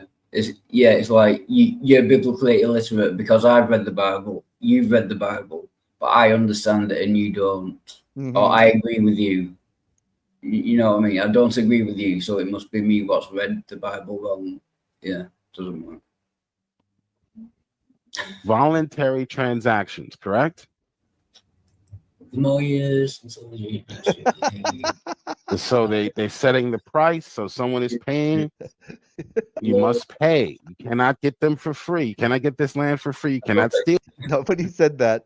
Nobody's even implied. But you aren't supposed to get to that point until next week when he can tell you he never said any of the first thing in the first place, Lord. That's a great one. She's dealt with She's dealt with Jill a long time. Yeah, she knows it. And then there's this one. He goes, yeah. What? Team America Levant edition? Yes, exactly. Exactly. They were freedom fighters for God. Correct. They tried to sell me on that bullshit. And I just went, you got to be fucking kidding me. I walked away from that one. I'm like, you guys have fun with that shit. Steal it. Right. So we're still talking about land. Yeah. Okay, yes. Yeah. And why? Why should you obey and pay people for the land, not just steal it from them? Because you shall not take advantage of each other. I am the Lord your God. All right. Let's keep going. If you want to live securely in the land, follow my decrees and obey my regulations. Okay. All right. Then your land will yield crops. Okay. So let's keep going because we're just speeding through this to get the author's intention. What is he communicating? What is he trying to communicate? Yeah. Right. I'm just trying to get to the bit where it talks about actual owning humans as property, slaves. And yeah, we'll get there. Property. We'll get there. Property, because they are related. You could have two different rules for property and for humans. Yeah, sure. We'll see about that. We'll see. All the rules about property doesn't really matter. We'll see. We'll get there. We'll get there and see if you're right. If your hypothesis is right. Sounds to me is that you're just guessing. We'll see over the next 6 hours. Okay, with every purchase of at some point. Yeah, of course he's guessing, Jill. He's he's biblically illiterate. Well, hold on. Of course you're guessing. You're biblically illiterate. Yeah. That's all you've got. Yeah. Let me explain this simple point to you over the next 6 hours, 2 of which you will be asleep. Yeah. All right, we'll get there, Joe. You know what I mean? Okay. Or the fact, well, here's the other thing.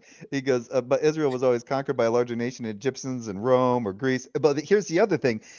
According and if Pat's still here, Pat was the one that corrected me on this because I was talking to somebody about this. That area, at least historically speaking, the area in which the Israelites would have been wandering in was under Egyptian control. Yeah, they never escaped Egypt. Yeah. Egypt was controlling most of that shit. They escaped Egypt, and now they're to reach Egypt. Hey, we escaped Egypt. Okay, we'll let them run around our backyard for a while, I guess.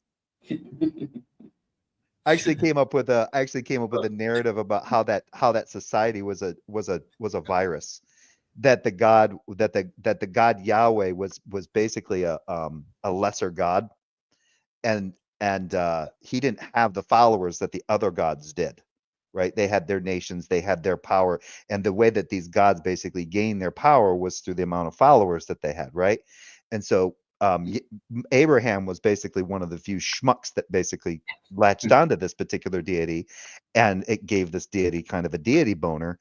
And then he was like, "Oh, I'm going to promise you all these great things." But in order to grow this nation of Israelites, of this Yahweh's chosen people, he basically incubated them in Egypt. And then when they got big enough, they had to come out. And then they were able to go around and start conquering these other smaller nations that were worshiping these other gods, which these other gods were also true gods. They were real gods, but they weren't the gods but Yahweh wanted their shit. He wanted to be the number one God. So the Israelites were his tool to basically establish his dominance as the number one God. Not the only true God, the only God that would be worshipped. The other gods can go, his other fellow deities can go fuck themselves. Yeah. I think that would be it'd be like a cool fantasy movie to make, right? You know, it's like this petulant fucking warlord. He's like, yeah, I don't have any other way of really gaining followers. I'm just gonna have to breed them in a larger civilization where these people don't even recognize me as a deity, and I can so they basically are taken care of, they grow, they basically reproduce within the nation of Egypt, and then get them out of there and then use them to conquer a bunch of people. Yeah, it's like a tacit kind of admission that for God to say, "You shall have no other gods," he's kind of admitting that there are other gods. You shall have no other gods before me. Yeah, that's been. Why mention it? There are no other gods. You know. Yeah, I have to find the video. Dan McClellan has a good video talking about that. Talking about the Yahweh as a lesser L. There's a bigger. That's kind of like the idea that, because there's the divine council, right? That's mentioned in Genesis 1, and then it's later on mentioned, I think, in Genesis 16 with the tower, or maybe it's 14 with the Tower of Babel. Yeah. And Yahweh basically goes to the divine council, goes, "Hey, do you see what these people are fucking doing? They've all gotten together and they're building a tower, and if they do it, there's nothing they can't achieve. We need to stop this." So that's when they render a bunch of basically the idea of different languages to confuse all the people of the world, and they all basically separate. It's so that they can't become more powerful than the gods. Yeah, that's what it's like. God is saying, "I'm the only God. Now let me go and consult with this council of other gods." Yeah. The land, you must grant the seller the right to buy it back. Okay, so even if you purchase it, the seller has the right to buy it back. Yes, an Israelite has the right to buy it back, because either way, at the time of Jubilee, that land reverts back to the original person anyway. That's why. Oh yeah, and it's also different for women as well. Only the male slaves could do that, buy themselves out of slavery. And you know when it says, if you have a wife, you can go man, but the wife still remains. Well, that's in Exodus. Yeah, that's in Exodus 21. In Exodus 21 and in Deuteronomy, this isn't the same, because there is no mention in Leviticus. There is no 7th year release. Yeah. There is no release. The only releases are, so there's a 50th year release, no 7th year release. So, and in Deuteronomy, it allows for the females to go out on the 7th year. It says that females can go out on the 7th. It's a change. There's a change in Deuteronomy than from Exodus. Exodus is the only one that says, the male Hebrew slaves can go out on the 7th year. As for your females, they do not go out on the 7th year. Yeah. So that rule only applies to Hebrew slaves. Yeah. Who are male. It's already kind of excluding Yeah, and then there's also, but then there's also the provision that it seems that the 50th year Jubilee release wouldn't apply if the master gives the Hebrew male servant a wife and they have children and he decides to stay, that the 50th year release would not apply to him anymore. He has now sworn himself for life to his master in order to stay with the wife and children that he has born with that wife that he was given from that master. So yeah. Yeah. Okay. If one of your fellow Israelites falls into poverty and is forced to sell some land or some family land. Yeah, see, he's forced. How is he being forced? He's being forced because of the circumstances that he's in. He's fallen into poverty. So now he is being compelled to sell his family land. So this idea that there is no force when it comes to selling, well, that's been defeated. That's Leviticus 25:25 right there. The societal situation is that a person can fall into poverty, and by falling into poverty is therefore forced to sell their family land in order to become solvent again. However, that is only a temporary condition because, again, at the 50th year, that land would come back to them anyway. Then a close relative should buy it back for him. Okay. Nothing wrong there. No one being forced there. Okay. Yes, someone was just forced. Yeah, I was going to say there were so many things wrong Somebody is forced. Yeah. No one being forced there. Someone just got forced. It says right in the narrative, and is forced to sell some family land. Force, yeah. Yeah. Right there. He just read it. And then he says yeah. no one's being, and then he said no one's being forced. Yeah. And we're the illiterate ones. Huh? Yeah. If there is a close relative to buy the land, can't afford to buy it back. So these are all, if anyone sells a house, laws about they have the right to buy it back after a full year. No, only in the walled cities. You didn't read it properly, Jill. That's only in the walled cities. Another condition, only in walled cities. It only applies to with the Levites, it didn't apply to that. But either way, so walled cities, in a home bought in a walled city, they had a year to redeem it back, to take it back. But after a year, it basically defaulted to the seller, and it became their generational property after that.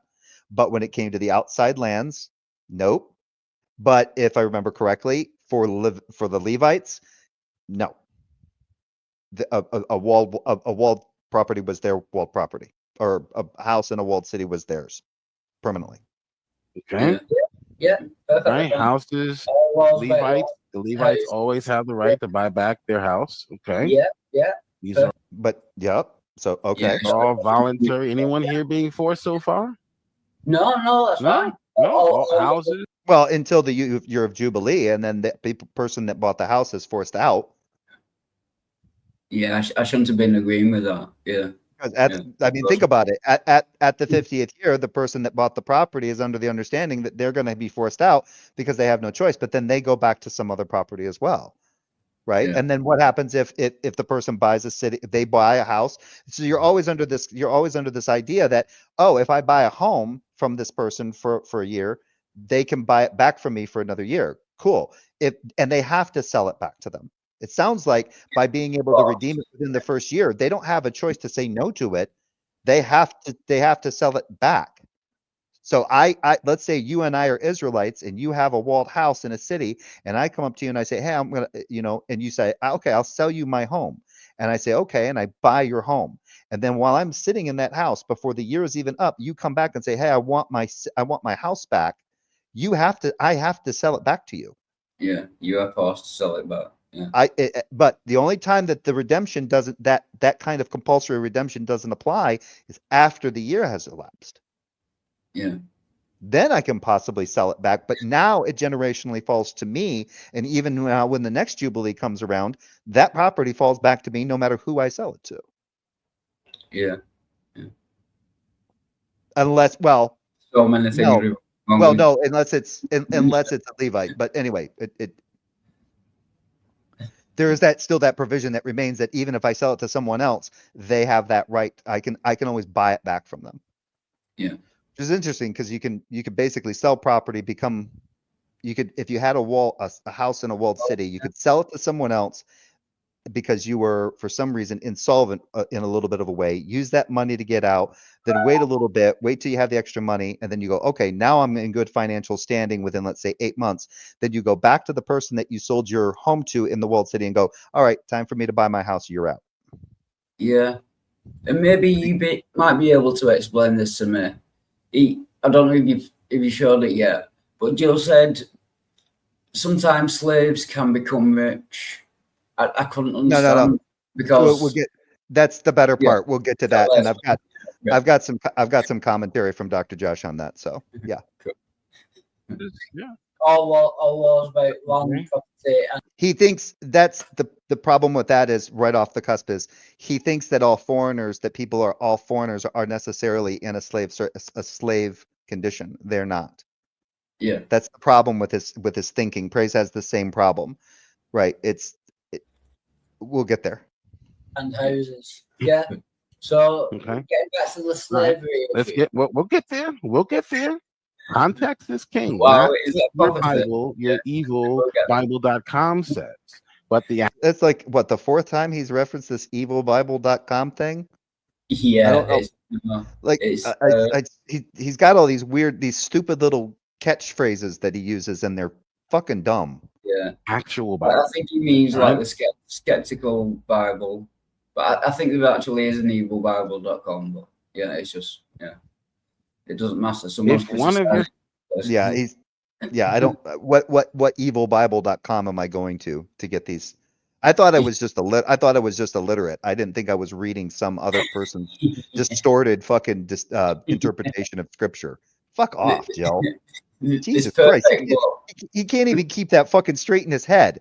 Wait, am I actually illiterate when it comes to reading the Bible, or did I read something from evilbible.com perfectly well to get some different kind of interpretation? What the fuck are you doing? Yeah. So this perfect book that God created, the problem we're all having with it is that we're going to the wrong website, not translating it. That's what happens when you don't have. That's what happens when you don't have that spiritual discernment from the Holy Spirit. You can't read it. Fellow Israelites falls into poverty and cannot support himself. Support him as you would a foreigner or a temporary resident and allow him to live with you. We're getting closer to what the author is communicating. Can you read that again for me? Yes. If one of your fellow Israelites falls into poverty and cannot support himself, support him as you would a foreigner, as a temporary resident. Okay. What that means is that doesn't mean that they're going to get paid. Now, I know Jill's going to probably say, she might say this. What it means is they're to be given consideration as a foreigner, not a slave. And not that all foreigners necessarily can just default to a slave status just like that at a whim. All it means is that they are to be given, because foreigners and temporary residents are given considerations. They are not given necessarily the same considerations as native-born Israelites. So if a fellow Israelite falls into poverty and cannot support himself, support him as you would a foreigner or a temporary resident and allow him to live with you. So that's the consideration. It's not the consideration of a slave. It's not that you're to treat them as a slave. They're to be treated as a temporary resident and allow him to live with you. Do not, and then here's the thing, do not charge interest or make a profit at his expense. Instead, show your fear of God by letting him live with you as a relative. Remember, do not charge interest on money you lend him or make a profit on food you sell him. Let me go to the Leviticus. So they're still charging like rent, and the so-called slave has to pay for their own food. Yes. So it's nothing to do with slavery. Yeah. There's no, they are basically, so they are the next of kin shall come and redeem what the relative has sold. So that's into the difficult, if anyone falls into difficulty and sells a piece of property. So they're in some kind of financial, isn't that what he's talking about? Yeah, it's 35. I'm in 25.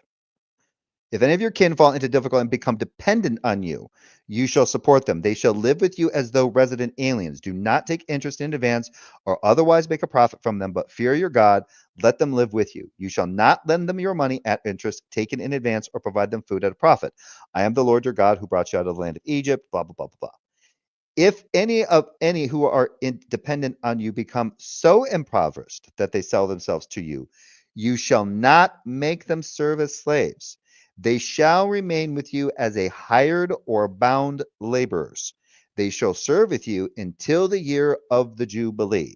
Then they and their children with them shall go out from your authority. They shall go back to their own family and return to their ancestral property. Again, who gets ancestral property? Native-born Israelites. Yeah, it's Or just they emphasizing. So you have one where it's a financial difficulty, one where they become so impoverished that they sell themselves to you in order to get out of their destitute state. Now they have to be seen or treated as a hired worker, not as a slave. So what's being implied in the narrative? There is a distinction between the treatment of hired workers, hired or bound laborers, and slaves. Israelites cannot be treated that way based on Leviticus 25. Yeah, it's just emphasizing there is a big difference between Hebrew slaves and non-Hebrew. It's just emphasizing that, which doesn't really help. And so can you zoom in a bit? Okay. So this is only if a fellow, and that's a fellow Israelite, and any foreigner you could charge them interest. And I think Jill goes into that where he says something like how he doesn't charge interest to fellow Christians, but when it comes to anybody who's not a Christian, he becomes a loan shark. Israelite.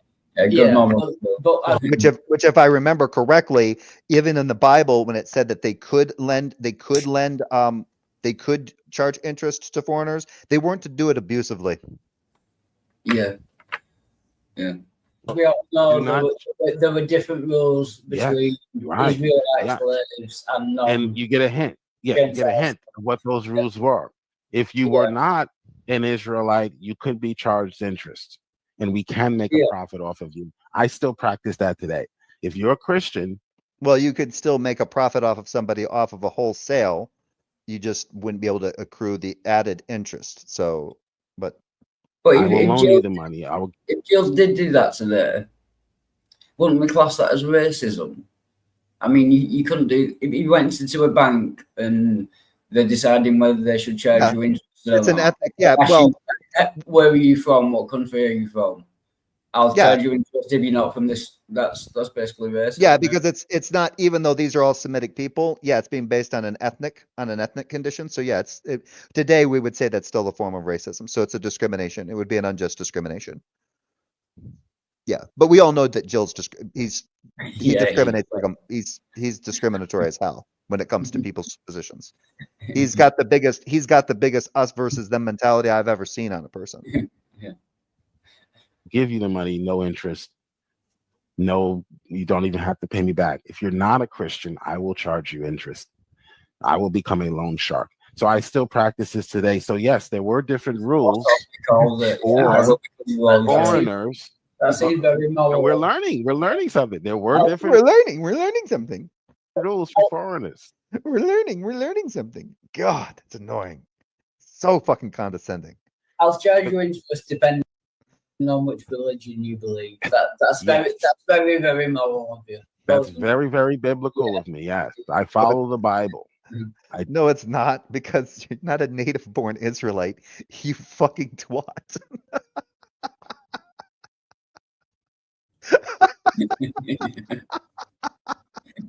Sorry, couldn't help it. You're not a native-born Israelite. You would still be considered an outsider, Jill.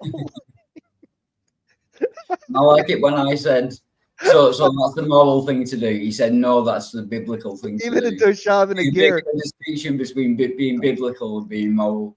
Even a Toshav who's accepted the religious practices of the Israelites is not native born. They would still be charged interest. They would not be allowed to own land either. You dweeb. Wow. God, he's the most. So many levels. Jesus Christ. He's trying so hard to make this humanitarian, and he's fucking it like a football. It's like a monkey fucking a football. Jesus Christ. I do. I really do. Okay.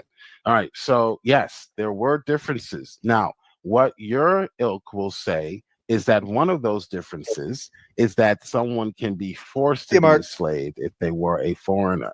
You will never be able to prove that from the text, and I'm going to prove that. Okay. But there were differences. There were rules. There were advantages to being a citizen. Of course there are. In every country, there is an advantage to being a citizen of that country. Jill, you're doing a presentism fallacy. Again, the consideration of a Toshav would not, as a quote unquote accepted citizen of Israel, would not grant them basically loans at no interest or for their ability to buy land. You are completely fucking that up. Which is why you see. Yes. All right, so let's keep going. I don't want to. Yeah. Let's keep going. I don't want to bog you down with that point. Interesting. Yeah. Cool. Okay. All right. So, I'm the Lord thy God. Okay. If one of your fellow Israelites falls into poverty, is forced to sell them slave to you, do not treat him like a slave.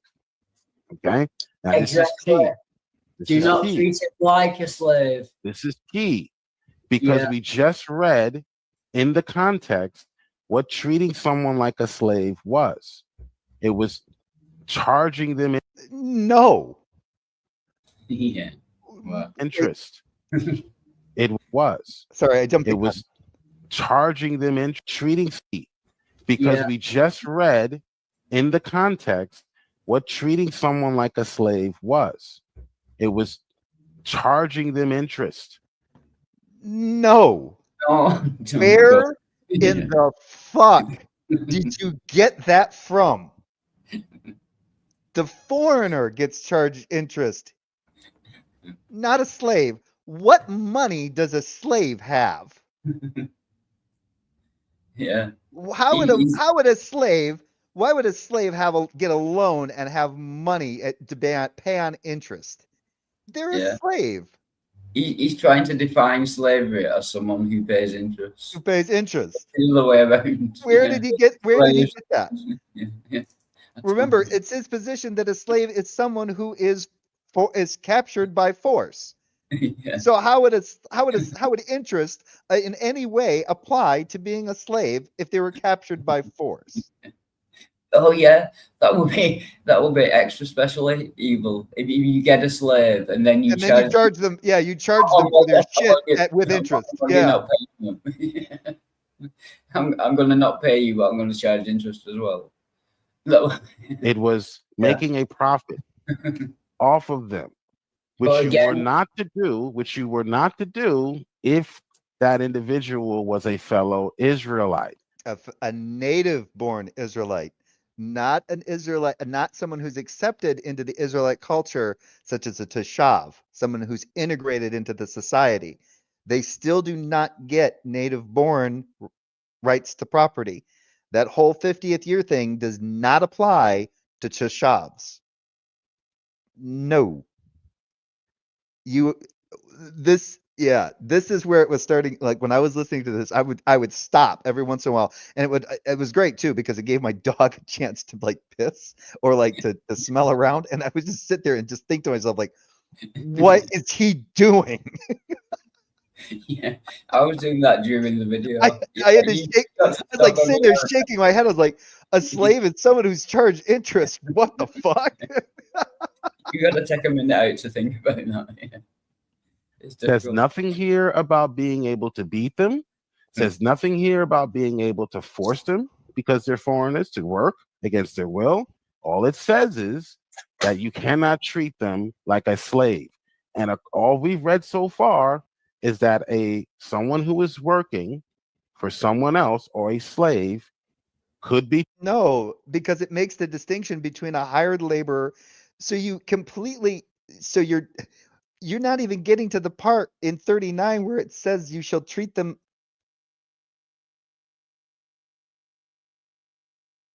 How did you do that?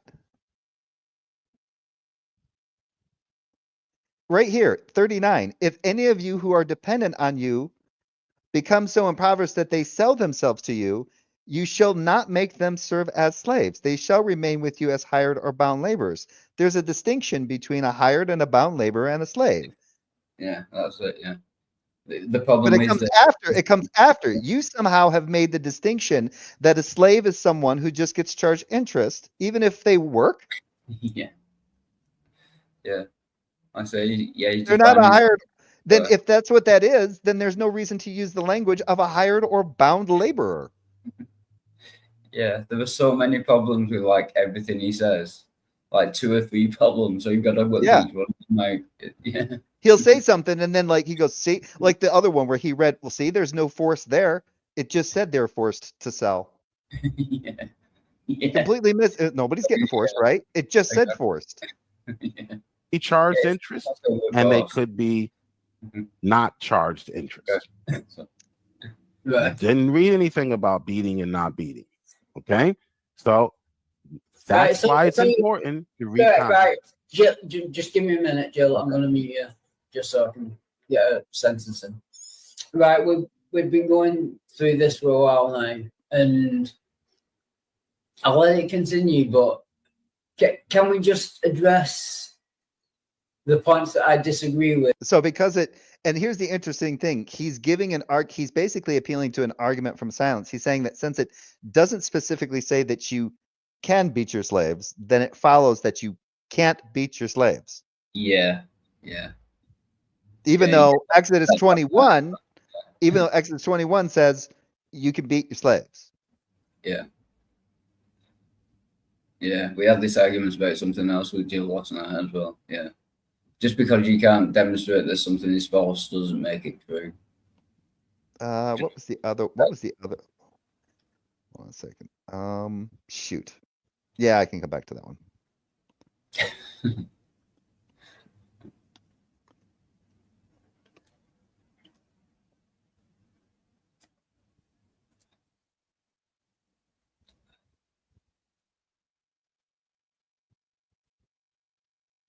Yeah, which is a good argument from silence. Yeah. That's something that he gets on non-believers for using. Yeah. And yet now he's appealing to it. Well, there's nothing here about beating, right? So it must not be the case that they could beat slaves. But in his position, a slave is someone who's just a laborer who's charged at interest or wants to buy something and they can now be charged at interest, or what are you doing? Yeah. So you've rendered the term slave to basically almost a modal collapse that there's nothing here. It doesn't mean it no longer takes on the same meaning of what is brought up in 44 through 46, that male and female slaves are basically purchased. They are owned in perpetuity. That is the condition of slavery. Yeah. That's what slavery allows for right there, is they are now able to be purchased and held as a permanent possession and passed down as an inheritance. Nothing about being charged at interest. Yeah, that is a default position of slavery. Unless he says otherwise, God says otherwise, the default position is you can own slaves and you can own them for life. And but he's picking out the exception and making that the rule. If that makes sense. You're just reading the whole Bible. Do you know what I mean? It's tedious at this point. It takes this type of study to get to what the author is. But I don't know where you just found. This is the fucked up thing. I don't know where you're getting the idea that slave means someone charged at interest versus someone who is not charged at interest. How did you draw that conclusion, Jill? Because that's the conclusion you just had us make. You just had us make that with you. But by reading this is what a slave is. Someone who's charged at interest. Yeah. What? That you literally just applied that just pulled that out of your ass. Yeah. Nothing stated earlier in the text in any way, shape, or form. Well, these are the conditions of what a slave will be. Yeah. Or an eved will be. What's the definition for an eved? It's a worker. And in this context, in most of the context, it's an unpaid worker. So when we read Leviticus 25, 44 through 46, as for your male and female evids, you may purchase them from the nations around you, right? But in the language that's above earlier, you will not treat your fellow Israelite as, you will treat them as a hired or bound laborer, not as an evid. Yeah. So you cannot make the argument that an evid is hired or paid, because they're using a language, they're using something there that distinguishes hired and bound laborers from an evid or a slave. They're mutually exclusive. Yeah. If they're all the same thing, there's no reason to say they can be treated as this, not as this. Yeah. And all you're trying to do is, well, yeah, what I mean is they can't be charged at interest. They're working for you. They're so impoverished that they've sold themselves to you. That's what 39 is about. They become so impoverished that they sell themselves to you. You are to not treat them as an evid, but as a hired or bound laborer. Yeah. What are you going to do? You're going to charge them interest because they're so impoverished? That doesn't make any sense, Joe. It's communicating. Otherwise, you're being lazy. Do you actually ever stop talking? You're being lazy, Wildheart. It takes this type of dedication. It's almost done. All right, there are only. It takes this kind of stupidity. Yeah. That is the weirdest uphill battle I've ever seen anyone fucking do with just plain English. Yeah, it takes a special kind. We're already at the 39th. The special kind. It takes a special kind of something. Verse, okay. 50. Fucking hell. Fucking skip to too long, didn't read. Long-winded fucking asshole God. Do you know what I mean? Just make some rules. It doesn't have. Yeah. You fucking God, for fuck's sake. You know, sauce it ain't. Should be simpler than this. All right. Well, let's keep going. Okay. Treat him instead as a hired worker or as a temporary resident who lives with you. Yeah, Pixie. Can you explain to me how he just did that? Can you honestly explain to me how that guy wants us to conclude that a slave is somebody who would basically be charged interest versus someone who is not charged interest? Where? How? Someone explain to me how he just fucking did that. Because that's the thing that almost stopped me in my tracks on a walk and caused me to have a fucking stroke. That was it was like a stupid bubble just fucking hit me right in the head. I was like, bam, what the fuck was that? How? What? Although I get what Pixie's saying, yeah. Yeah, it's got rolling on the floor. You pick out new nuances of how stupid it is in different ways. You know, when you listen to it, but yeah. And he will only serve you to the year of Jubilee. So what is that? Okay. What's the difference there, Joe? What's the difference between serving to the year of Jubilee in Leviticus 25 versus the serving until the 7th year in Deuteronomy and Exodus 21? What's the difference? One's a 50th year release, the other ones are 7th year releases. Yeah. Unless that person is redeemed by a family member or they find a way to redeem themselves. Yeah. Or if that Israelite just wants to just say, yeah, you can go. Yeah. Those who until then they're bound, they can be bound for up to 49 years. Who were Israelites, they can only serve until the year of Jubilee. If you are a non-Israelite, you could be a slave for life. Yeah, so you could be a slave for life, meaning you would always be charged at interest. Is that what you're trying to argue now, Jill? Being a quote on slave for life means you will never meet that you will never be of the category of someone who is never charged interest. How in the hell are you doing this? Because that's what It's wrong on so many levels. This segment right here just royally just threw me for. I'm like, what is he trying to do? Okay, so that was another advantage to being an Israelite. That's the whole. A native-born Israelite, not a tush. Native. That's what an Israelite. Yeah, you can't have a non-native born Israelite. That's the whole point I was trying to get to. You're not making any point, but that there were advantages to being a citizenship. You did not have that.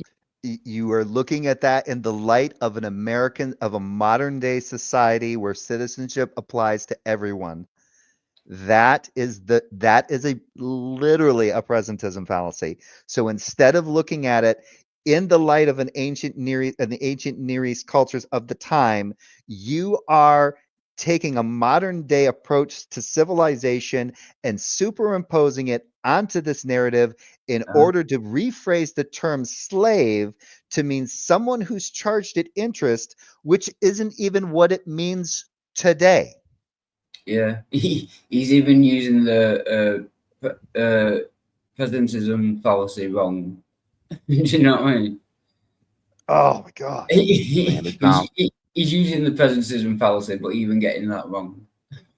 What you would need to prove is that the Israelites were forcing the foreigners to be slaves for life. Not that the rule was. No, you don't. No. How? No.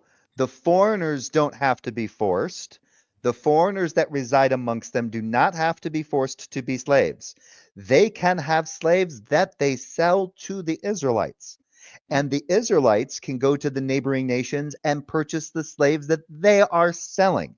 That doesn't mean, now that could mean that the other nations got their slaves by conquering other tribes or outsider groups or whatever and took them as spoils of war. This is the same thing that the Israelites did. The Israelites took people as plunder. This is in Numbers 31. And I mean, all these are rules for slave owners. They're not, it's just telling the slave owner what to do, which is already wrong. Do you know what I mean? Yeah. At this particular point, it's just about indentured servitude. All right. Yeah. It's just about indentured servitude between an Israelite and an Israelite. That's it. And how an Israelite who has sold themselves into indentured servitude to a fellow Israelite is not to be treated as a slave, but as a hired worker or bound laborer. Yeah. Is there anything that says that a hired or bound laborer who's a foreigner couldn't be charged interest? Yeah. No. And there's nothing saying that the foreigners that lived amongst them couldn't be hired or bound laborers. Yeah. Well, probably more like hired, not bound. Bound labor probably wouldn't apply to a foreigner. That would just probably be as I don't know. That's something I'd have to ask Dr. Josh if there's even a distinction in that regards or not. But either way, you could not do that to an Israelite. You could not, even if they wanted to be a slave for life, you could not make them a slave for life. In Exodus 21, they could. Yeah. Yeah. In Exodus 21, the Hebrew could become a slave for life if they chose to stay with their master because the master gave them a wife and they had children with that woman. Yeah. And maybe not even the case of having the children. Yeah. Because the wife that was given to him is the property of the master. She does not get to go out on the 7th year. She stays. Because it was seen. And that's looking at the scripture and looking at the comparison between Exodus 21 and with Leviticus 25 and seeing that there's these differences in these particular narratives. And you don't seem to want to focus on that, even though Wildheart was basically saying we should start with Exodus 21 and go from there. But technically, you don't really have to. In this case, if you're familiar enough with Exodus 21 and you're familiar enough with Leviticus and you're familiar enough with Deuteronomy and all the other different little areas where slavery is mentioned, you can kind of get an idea of what this is. Yeah. And you can find all sorts of little discrepancies of why this doesn't seem to be consistent within the Old Testament. Either way, you are never, ever, ever, ever, ever, ever, from just reading it, going to, no rational person who has even a modicum of decent reading comprehension should ever conclude that there is no endorsement of slavery in these narratives. Yeah. No one. The fact that apologists have been trying to fight this is just, it's like Sisyphus. It's like they're constantly rolling that hill up. They're rolling that rock up that hill. They are not going to get anywhere with it. Yeah. Deemed as to be. And the only reason that they're doing it is because somebody brought it up. Some non-believer, some skeptic brought it up in a conversation. You know what? I blame Matt Dillahunty. I blame the atheist experience. Yeah, I do. Yeah, because all it was brought up it was brought up as a way of challenging people when asked of theists, do you think your God is all good? Do you think that God is all good? Yes. Do you think slavery is a bad thing? Yeah, slavery is an abhorrent thing. Okay, what about this shit in the Old Testament? And that's where the whole fucking problem happened. Yeah. And so for many, many years now, apologists have been trying to patch that up in any way that they can. And the way that they do it is absolutely fucking pathetic. Yeah, it's like, to get a bit meta about it, it's like they're starting with the presumption that the Bible is true. Then they read the Bible, they find something wrong with it. So then they've got to justify the thing that is wrong with something they presuppose is true. Do you know what I mean? Yeah. That's the problem. They're trying to justify something, even though they haven't thought about it, just because it's in the Bible. Yeah. So what I want to do is, this is somebody that this is something that I know that Jill and Praise do not agree with. This is Richard Averbeck. Slavery in the World of the Bible, and this is behind the scenes of the Old Testament. So scholars have given a good deal of attention to the subject of slavery in the ancient Near East and in the Bible. Now, just to give people an idea of who Richard Averbeck is, I think I mentioned it before, but I'll read his credentials. Yeah, I'm not familiar with them. Yeah, Richard Averbeck, Dr. Averbeck. Oh, it is. Oh, is it Averbeck or pronounced Averbeck? Oh, maybe it is Averbeck. Anyway, taught the Old Testament and ministry departments at Dallas Theological Seminary and Grace Theological Seminary for 14 years. He has served at Trinity since 1994 and served as the director of the doctoral program in the Department of Theology for 10 years, serving several Korean PhD students. Areas of expertise include the Pentateuch, ancient Near Eastern history and languages, Old Testament criticism in Hebrew, and biblical counseling. He has a bachelor's from Calvary Bible College, master's in divinity, Grace Theological Seminary, and a PhD from Annenberg Research Institute, Dropsy College. Yeah, so he's basically an expert in. Yes, he is. But he's also a Christian. Yeah, he's defined as he is a theologian. Yeah. So scholars have given attention to the subject of slavery. Yep. So it was in ancient Israel as well. There certainly was a need for labor forces, especially at certain times of the year. Nevertheless, it is important to note. Is that being? Whoa. I'm losing my place here.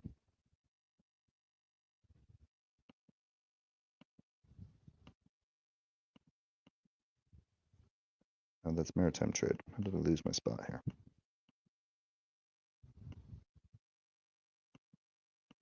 There it is. Nevertheless, it's important to note up front that the kind of slavery known to the New World studies, in which peoples were captured and taken en masse from their homeland, specifically to supply and breed for labor in another country or in another continent, is unknown in the ancient Near East, including the Bible. Foreign chattel labor consisted mostly of warfare refugees, Culbertson 2011 C 2-7, 11-12, or came from the slave trade carried on by merchants who were also the main creditors in society. They would foreclose on insolvent families, forcing them to sell family members to the merchants in order to pay off debts. Newman 2011, 25. Did it again. Israel's deliverance from slavery in Egypt, however, shaped how they were to view and manage slavery. Yahweh's main concern was that the Israelites belonged to him and to him alone, and not to any other god and not to any other master. He was their Lord and Master. In conclusion to the slavery regulations in Leviticus 25:39 through 55, the Lord made the point clear. For to me the people of Israel are servants. They are my servants, whom I brought out from the land of Egypt. I am the Lord your God. Verse 55, emphasis added. The term for servant here is a regular term for slave used in the previous context. Slave terminology was also used metaphorically for the relationship that people and their leaders had with God or their gods, and sometimes relationships with people of honored status. Sources and definitions. The sources for slavery in the ancient Near Eastern world surrounding Israel are mostly in the cuneiform script, which was used to write various languages, and a few late Aramaic legal texts from Egypt.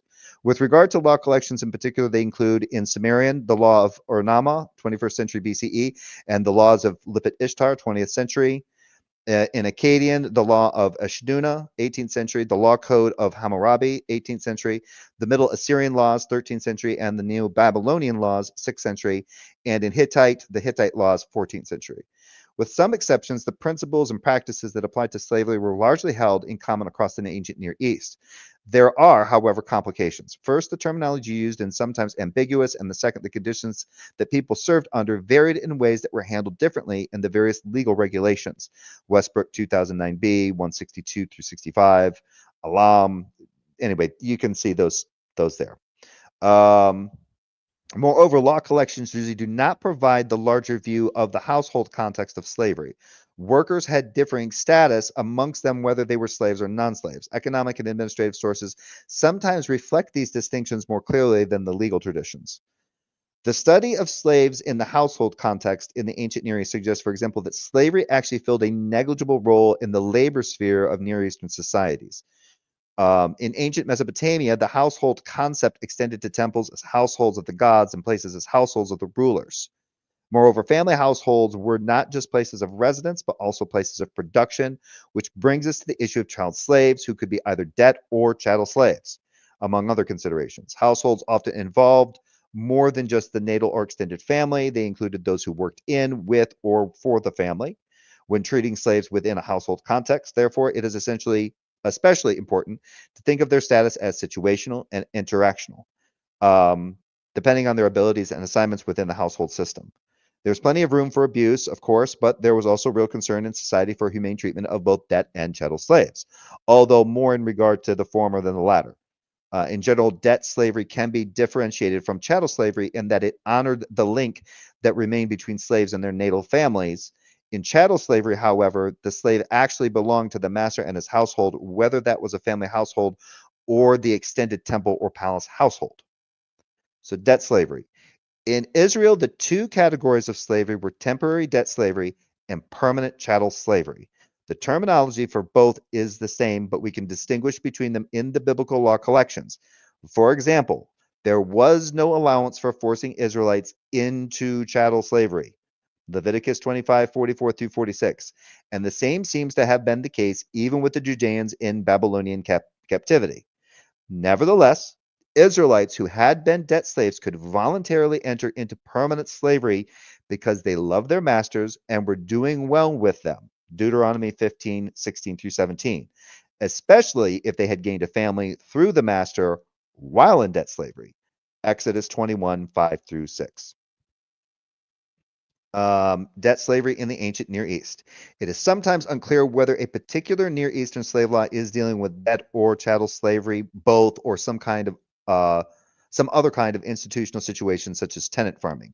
We will include here all slave regulations that may have a bearing on our understanding of debt slave regulations in the Bible, even if they are not clearly referring to debt slaves. Who could be sold as debt slaves and for how long? We know from other kinds of legal documents other than the law collections that debt slavery was well-known practice from back even into the 3rd millennium BCE. Debtors could sell themselves, their children, or their slaves for debt service. We begin with one particularly pertinent regulation from the laws of Hammurabi. If an obligation is outstanding against a man and he sells or gives into debt service his wife, his son, or his daughter, they shall perform service in the house of their buyer or for the one who holds them in debt service for 3 years. Their release shall be secured in the 4th year. The 3 years of service and 4th year release are of special interest here, since the regulation for the debt slave in biblical law is 6 years of service and release in the 7th. In both cases, the laws seem to assume that the years of labor would pay off the debt and in any interest on it. The next law is related but does not make the same assumption. If he should give a male or female slave into debt service, the merchant may extend the term beyond the 3 years. He may sell him. There are no grounds for a claim. If there are no grounds, for a claim. In this case, the debtor has given a male or female slave to the creditor for his debt service. If the debt is not paid off in 3 years, the creditor may sell the slave to make gain on his investment. Now, again, we're still dealing with the laws of Hammurabi. The 3 years labor on the part of the slave does not necessarily make full payment for the creditor's investment. The regular term for slave, however, does not appear here, but rather the term kasatu or kasetu, rendered debt service by Martha Roth. Raymond Westbrook considered it a term for a ransom that needed to be paid for some minor offense, not debt obtained through a loan. These laws, therefore, may not have anything to do with debt slavery, but rather with 2 different ways one person could compensate another for a breach of law. This is a good example of how the ancient Near Eastern legal context and situation may not correspond precisely to biblical debt slavery, but may offer useful comparative information in spite of that fact. Slave marriages. Laws of Urnama 4 give the following regulation for slave marriages. If a male servant marries a female slave, his beloved, and that male slave later is given his freedom, he will not leave or be evicted from the house. Although the Sumerian verb in the last clause could be rendered with he or she, it probably should be rendered she shall not leave the house or of her owner. If so, the law is parallel to what we find in Exodus 24 or 21:4. If the debt slave's master gives him a wife and she bears him sons or daughters, the wife and her children shall be her master's, and he shall go out alone. The apparent reason is that the debt slave had not paid the bride price for the woman to be his wife, and moreover, that she and her children had value to the master as slaves. They would need to be redeemed out of their slavery if the man decided to both go out of debt slavery and retain his family. I don't know if that's necessarily the case. I don't remember there being anything in the Bible that says that he could. Signs of slave status. Laws of Hammurabi deal with issues of the slave hairlock. If a barber shaves off the slave hairlock of a slave not belonging to him without the consent of the slave's owner, they shall cut off the barber's hand. Damn. Ancient Near Eastern treaties commonly included provisions for the return of runaway slaves. Generally, slave marks were used so that slaves could be identified and therefore captured and returned. According to Exodus 21:6 and Deuteronomy 15:17, the master of a debt slave who voluntarily committed himself to permanent slavery shall pierce his ear with an awl, and he shall serve him for life. In this case, of course, it is not a matter of preventing the slave from running away, but rather a permanent mark that he belongs to the master and has permanent slave status. Injury done to or by slaves, and it goes into the laws of Hammurabi. I'll just abbreviate this a little bit more. So, okay, here we go. Debt slavery in ancient Israel. The previous section cross-references cuneiform laws to comparable passages in the Pentateuch.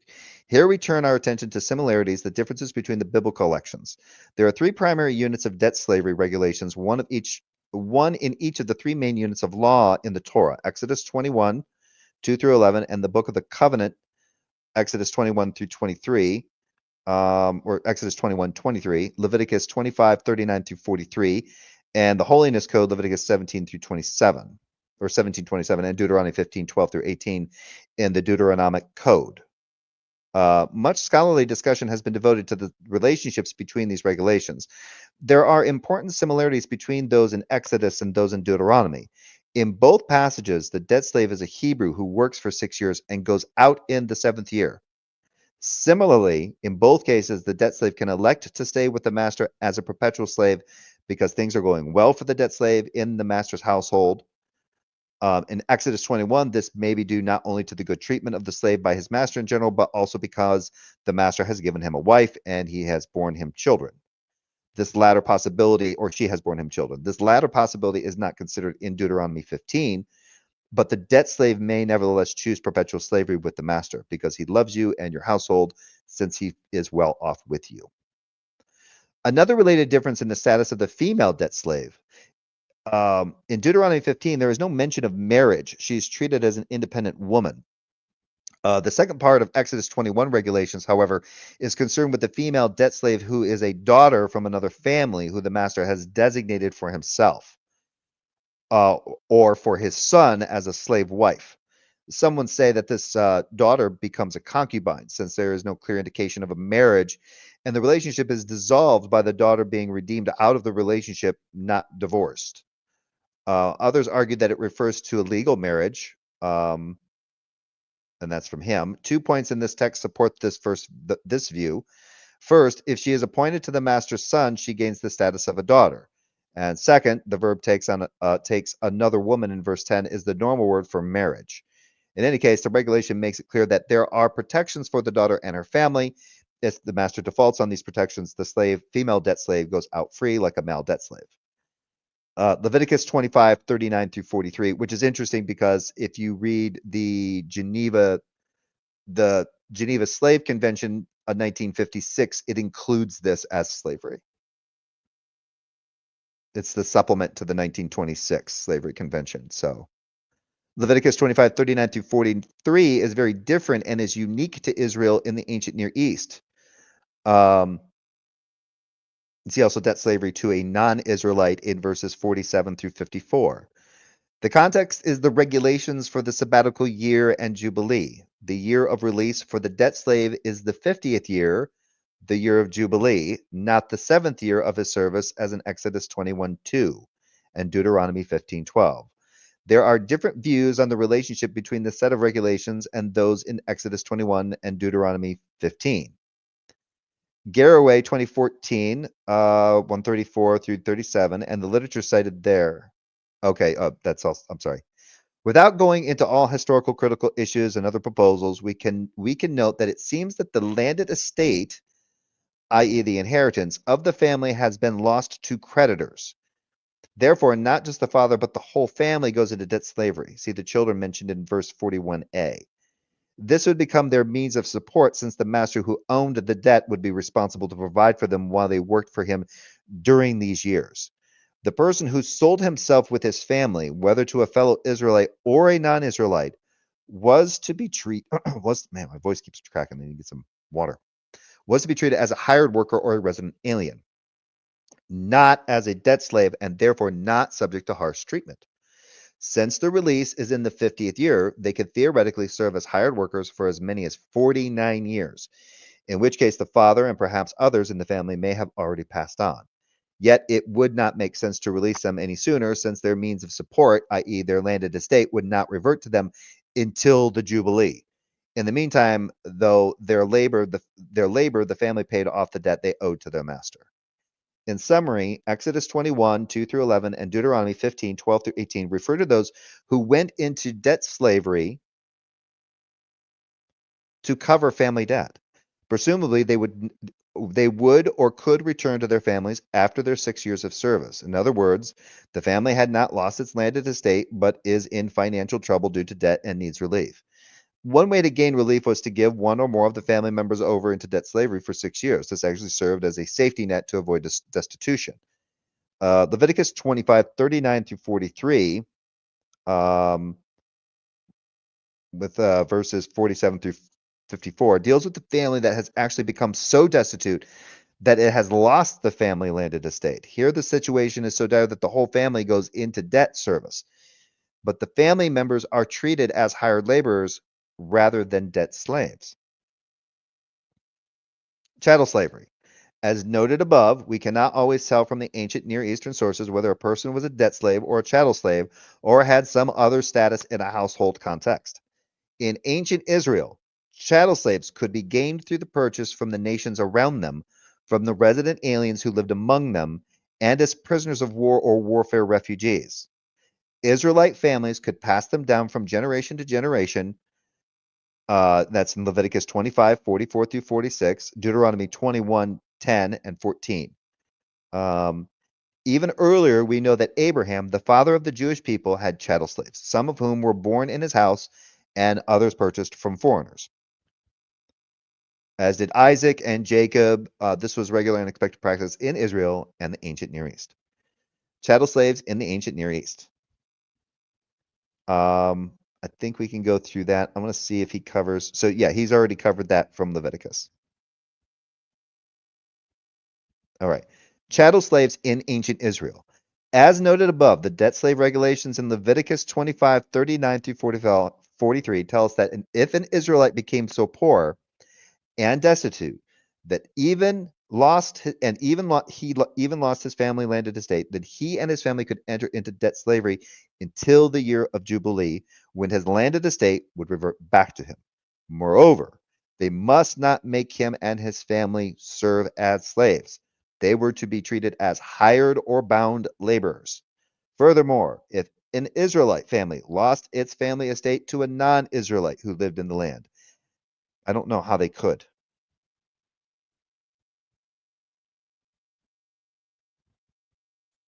I don't know how he. Sorry, I'm still listening. I'm just getting some food, but yeah, I'm still. I don't know. I don't know how he got to that non-Israelite who lived in the land. I don't know how a non-Israelite could get the family land. As a laborer hired by the year, they shall be under the alien's authority, who shall not, however, rule the harshness over them in your sight. Because that's a weird thing. If the Toshams couldn't own the land, they get rich. They would get rich as possibly as like a tenant farmer. Then they would be able to. They would be able to basically take the. They'd be able to take in the Israelites as like workers on their tenant land, on the land that they're the tenant farmer of. That's something I'm gonna have to look for clarification on.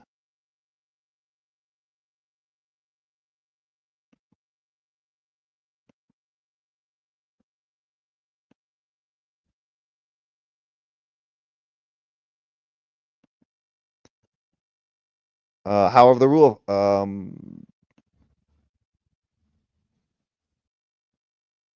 yeah, he shall never, yeah, okay. However, rule with harshness over them. Sorry, I got lost there because I was like, wait a minute, I didn't think Toshavs and Gears could own the land, that any Israelite could technically lose the estate.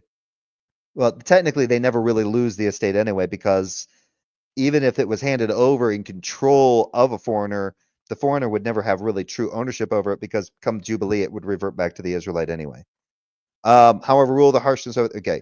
These regulations demonstrate that the Israelites differentiated between debt slaves, fellow Israelites, and chattel slaves, foreigners.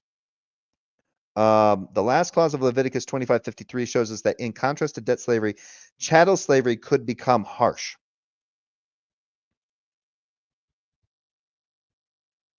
In the meantime, Leviticus 25:44 through 46 turns directly to the issue of chattel slaves. There must be no Israelite chattel slaves in ancient Israel, but ownership of foreign chattel slaves was allowed. Even non-Israelite chattel slaves, however, had certain protections, as we can discern from the injury regulations in Exodus 21, and so on. As already, yeah, because then it would be like more like the, because I think there's something in Exodus 21 where it's basically implied that it covers all forms of slaves, and because I think it says that your fellow Hebrews can't be treated harshly or with rigor, that the non-Hebrew debt slaves could be treated with rigor. As already noted above, chattel slaves sometimes were refugees from war. Deuteronomy 21:10 through 14 deals with the female war refugees whose parents were killed in war. If an Israelite man found her attractive and wanted to take her as a wife, he may bring her into his house, provide her for recovery from the war, and allow her to mourn her parents for a month.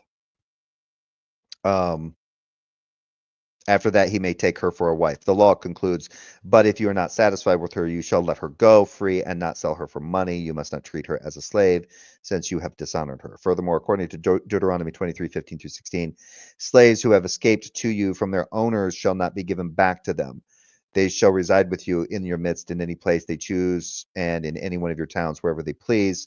You shall not oppress them. The assumption was that if they ran away, it was because they were being maltreated, and they must not be sent back for more of the same. I don't necessarily agree with that. I don't know if that's even, I don't even know if you can really come to that conclusion. It just sounds like, yeah, that's somebody else's slave. We'll just leave it alone. If they come and grab them, they come and grab them. But they weren't obligated to do anything with that slave. At least that's how I take it. But either way. Either way, nothing that Averbeck is saying here, everything that Averbeck is saying is, yeah, slaves aren't people who are charged at interest. They're people who are owned.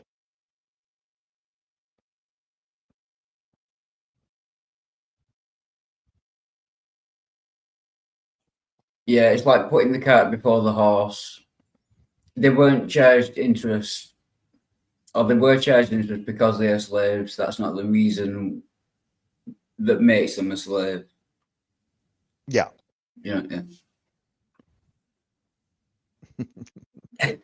Well, Wait a minute. Same reason a majority of today's NBA players have pierced ears and short hair. Yeah. Basketball, yeah. Basketball is slavery. Say passing chattel slavery there refers to there the same as today's NBA.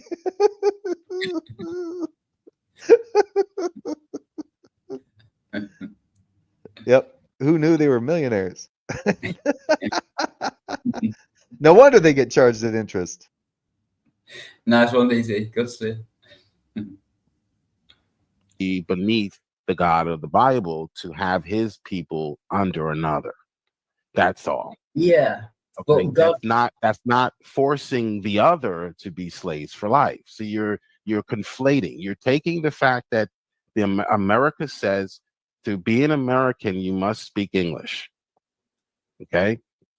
That doesn't mean that we beat people with a whip who come to here and yeah, but Jill, you're willing to discriminate that you will not charge Christians interest if they ask for a loan from you, but a non-Christian that you might loan money to, you would basically become a loan shark. So that implies that if they don't pay you, you're either gonna go over there or you're gonna send somebody over to their house and have them kneecapped until they give up the money.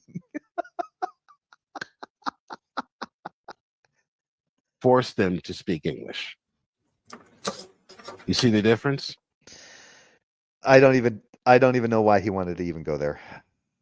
All right. How long have I been going on this? I think too long.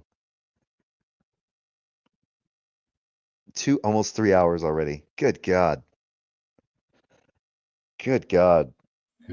Yeah, you did get sucked in with Jill. Yeah. Oh my God. Well, especially with this topic. This topic is one of those ones, especially when you just listen to an idiot just try to do whatever they can to just read slavery out of the text. It's just like you've already put it in the text. You've already put it. It's like he took it out, changed the definition, then put it back in the text. Oh, slave just means somebody who could be charged with interest. What the fuck? At least in this context, it's like, then wait a minute, then why did the translators use the word slave? Now you have to ask yourself. So Jill is basically now implying it's some kind of roundabout way that the translators didn't know the difference between somebody who would be required to pay interest versus a slave.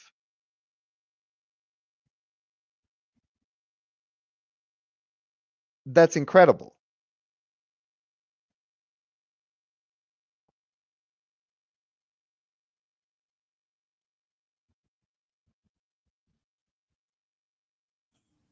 Sorry, I'm gone. Yeah, it's like mixed biblical slavery with Jill. That's always going to take, a long. It's weird.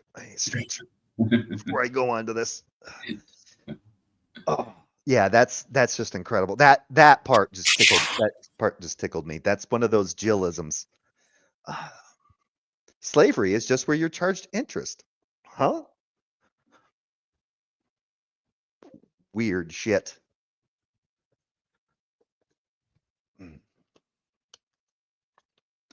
Weird.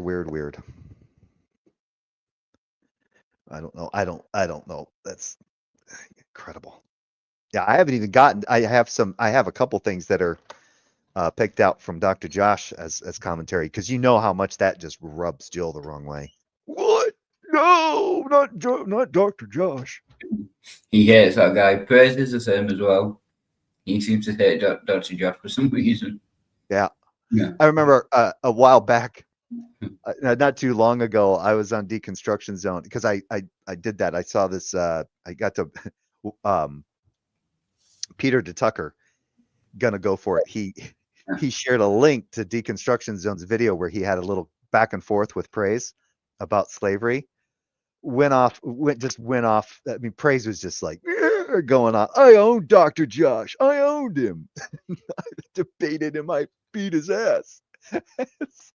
And then a little bit later, Deconstruction Zone was doing a live. He was doing a live stream, and I think I think they were talking about, at one point the conversation was up about slavery or something like that. But I gave like I did a $5 super chat, and I said, yeah, I just saw your conversation with Praise I Am. That got him and I have a bit of a history. He even once threatened to unalive me or something to that effect. And Justin read the live chat to the entire channel, and then he goes, Jay, I talked to that guy. He's fucking unhinged. Yeah, I remember that. Yeah. He's like, Praise is unhinged. I'm like, yeah, a little bit. Just a skosh.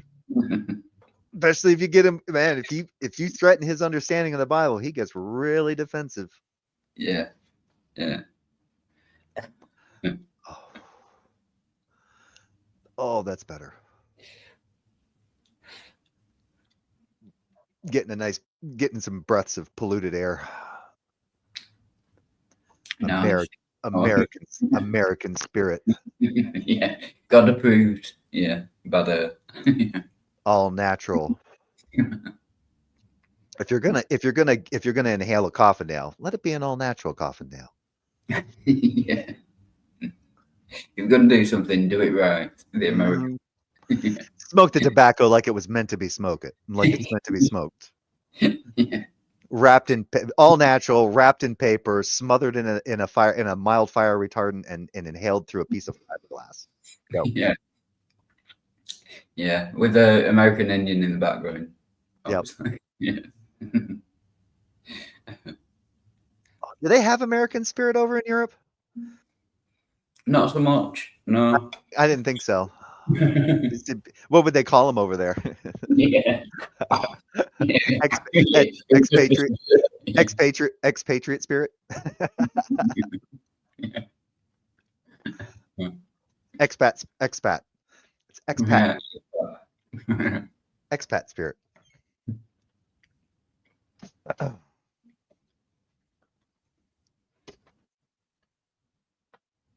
Oh man, sitting too long. This is 3 hours I could have spent watching a movie on my freaking home theater system. Oh. Yeah, 3 hours watching a movie or 3 hours discussing. Yeah, I could have watched Lawrence of Arabia again. Yeah, because I just upgraded my home theater system. I got bigger surrounds and I got a bigger subwoofer. So now this thing really and a more and an updated receiver. So now this thing really cranks out some freaking sound. Oh, that's good. Yeah, the subwoofer I probably could have gone with a little bit smaller one, because this one at so it has a volume setting of 1 to 10. At 6, when it really kicks in, the wall that it's at, it shakes the refrigerator. It vibrates the refrigerator all the way through the stove. Yeah. I'm like, yeah, that's a good phone system. Yeah, when it makes things straight. Yeah, it's like, yeah. My wife, we're sitting there watching something yesterday. She goes, "Are my pictures gonna survive?" I'm like, I don't know. And then I told her it's only mild structural damage. The house will recover. It won't affect our insurance or anything. It's fine. Yeah, yeah. It's only gonna warp that wall after maybe 10 or 15 years. All right. I'm surprised nobody else wanted to join. It's like, what am I fucking? I wouldn't take it personally. It's probably the Jill effect. I often have that problem. Yeah, the Jill effect. Yeah, nobody wants to. Yeah, everybody. I got 14 viewers, but it's like, Oh yeah, I thought I looked at the viewership when I started reading that portion from Averbeck, and I was waiting to just watch the numbers just drop. Just go from like 14 to 0, just gone. Oh, he's reading. Bye. Oh, that reminds me, I gotta get some water. Oh.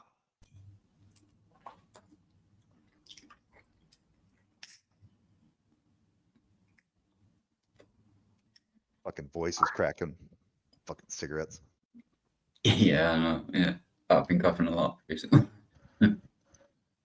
I've actually cut back. I might have a total of maybe 2 or 3 cigarettes in a day. Wow. Oh yeah, I wouldn't worry about that. Yeah. Yeah, and I don't even smoke a full cigarette, especially these American Spirits, because the amount of tobacco they put in American Spirits is the same as like our hundreds, the extra long ones. So, yep. I don't know I can't remember how they size in Europe, but Yeah, I've never seen American cigarettes. Yeah, but we do have standard and then like extra large or yeah.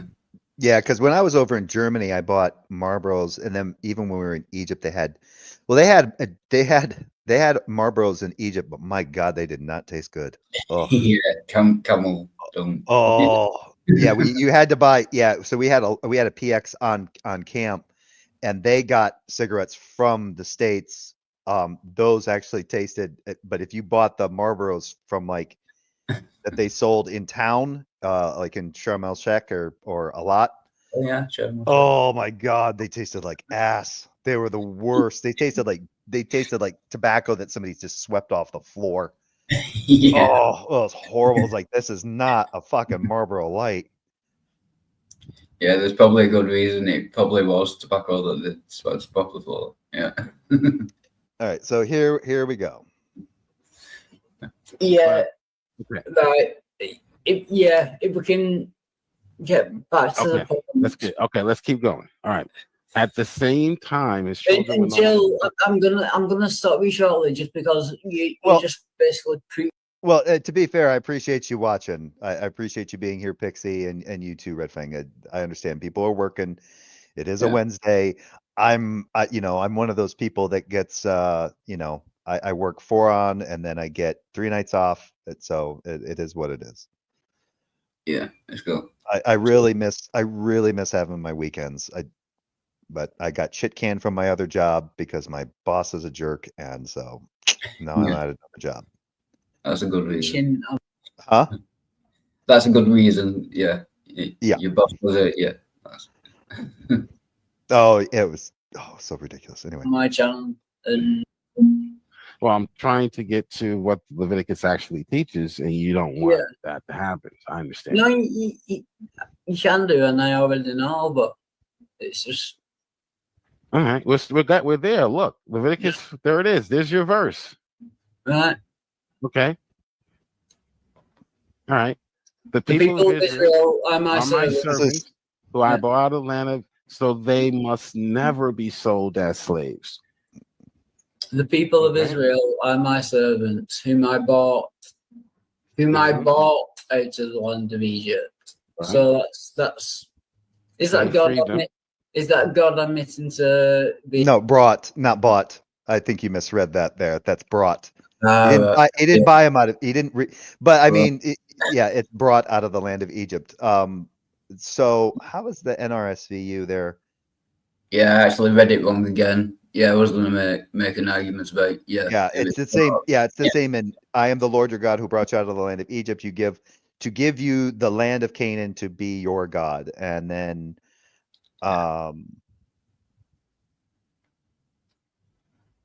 Yeah, it's basically saying the same thing. But anyway. Yeah, Jill, if you're watching at any time, I retract that. Yeah. So here we go to 43. The slave trader. No, he freed them. So in the whom I brought out of the land of Egypt, he freed them from the Egyptians. They were slaves in Egypt. He freed them. Yeah, The people of Israel the people of Israel are my servants, whom I brought out of the land of Egypt. Right. Yeah, that's that the way that servant is being used, like Averbeck wrote about in his commentary. Right. So they were slaves in Egypt. So they must never be sold as slaves. But they're God's servants. Exactly. Right. So these are his people. So that's not an argument. That's not an argument against slavery. It's saying that you shall be a slave to God, but you won't be able to servant to anyone else. Yeah. God has already explained. This is why it's important to read context, Wildheart. God has already explained that everything belongs to him. So it doesn't. So you're all my slaves. So that's God's attitude. The native Israelites. Yeah. Native-born Israelites. He's basically saying that every human is a slave. Yeah, but in this case, you're defending biblical slavery. Yeah, in this case, you're like trying to pick fly shit out of pepper at this particular point. Yeah. That ends the argument. But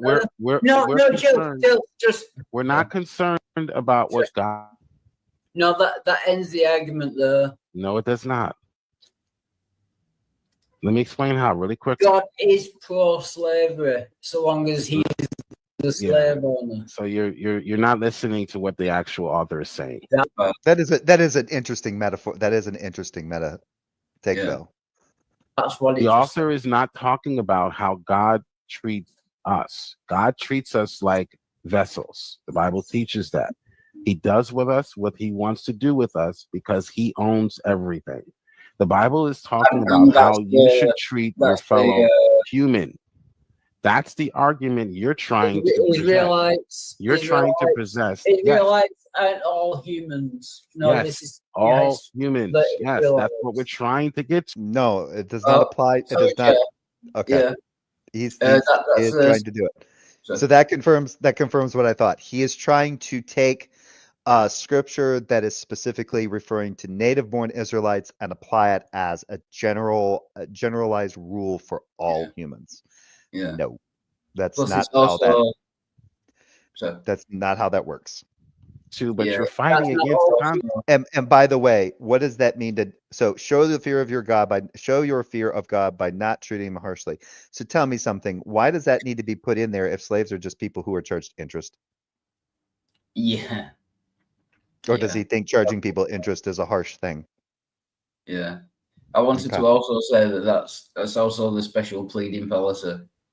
If Jill is saying that slavery is wrong except when God does it, I think that will come under special pleading as well. Yeah, well, that automatically does come in. Yeah, but in this particular sense, in this theological context, the Israelites are God's people. They cannot be rendered. So whether or not people are in God's people are in that level of render themselves under as God's servants or as his slaves, if it's going to be used as in a colloquial sense that basically they're servile to God, that doesn't mean that they're going to be they could ever be of that status to any other group of people.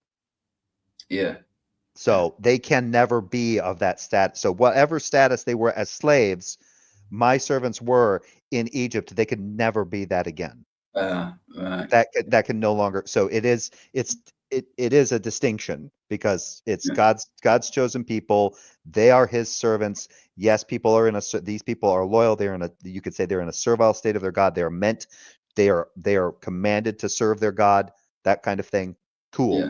But as for when it comes to the way other nations or the way they treat each other, they cannot do that with one another. Yeah. But as for non-natives, non-native born, whatever, whether they be outsiders, whether they be the foreigners that reside amongst them, that does not apply.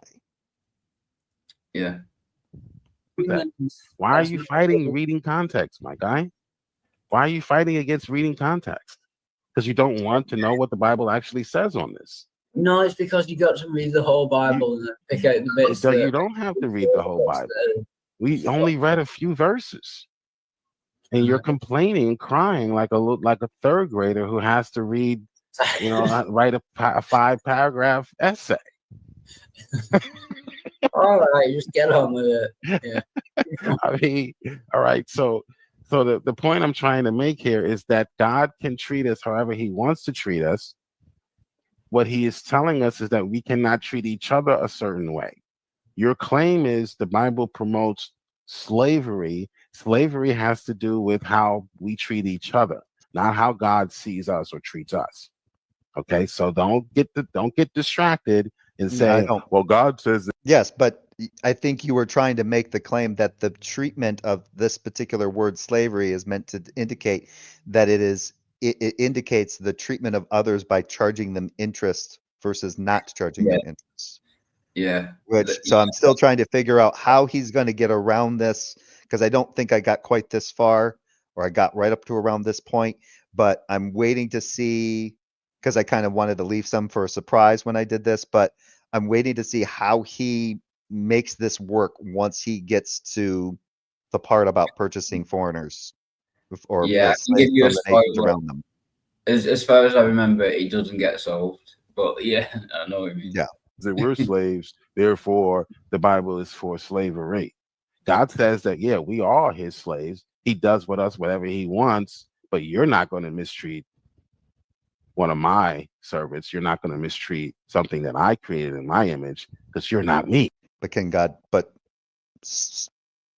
so that morale, okay. So human beings can't reflect that same morality.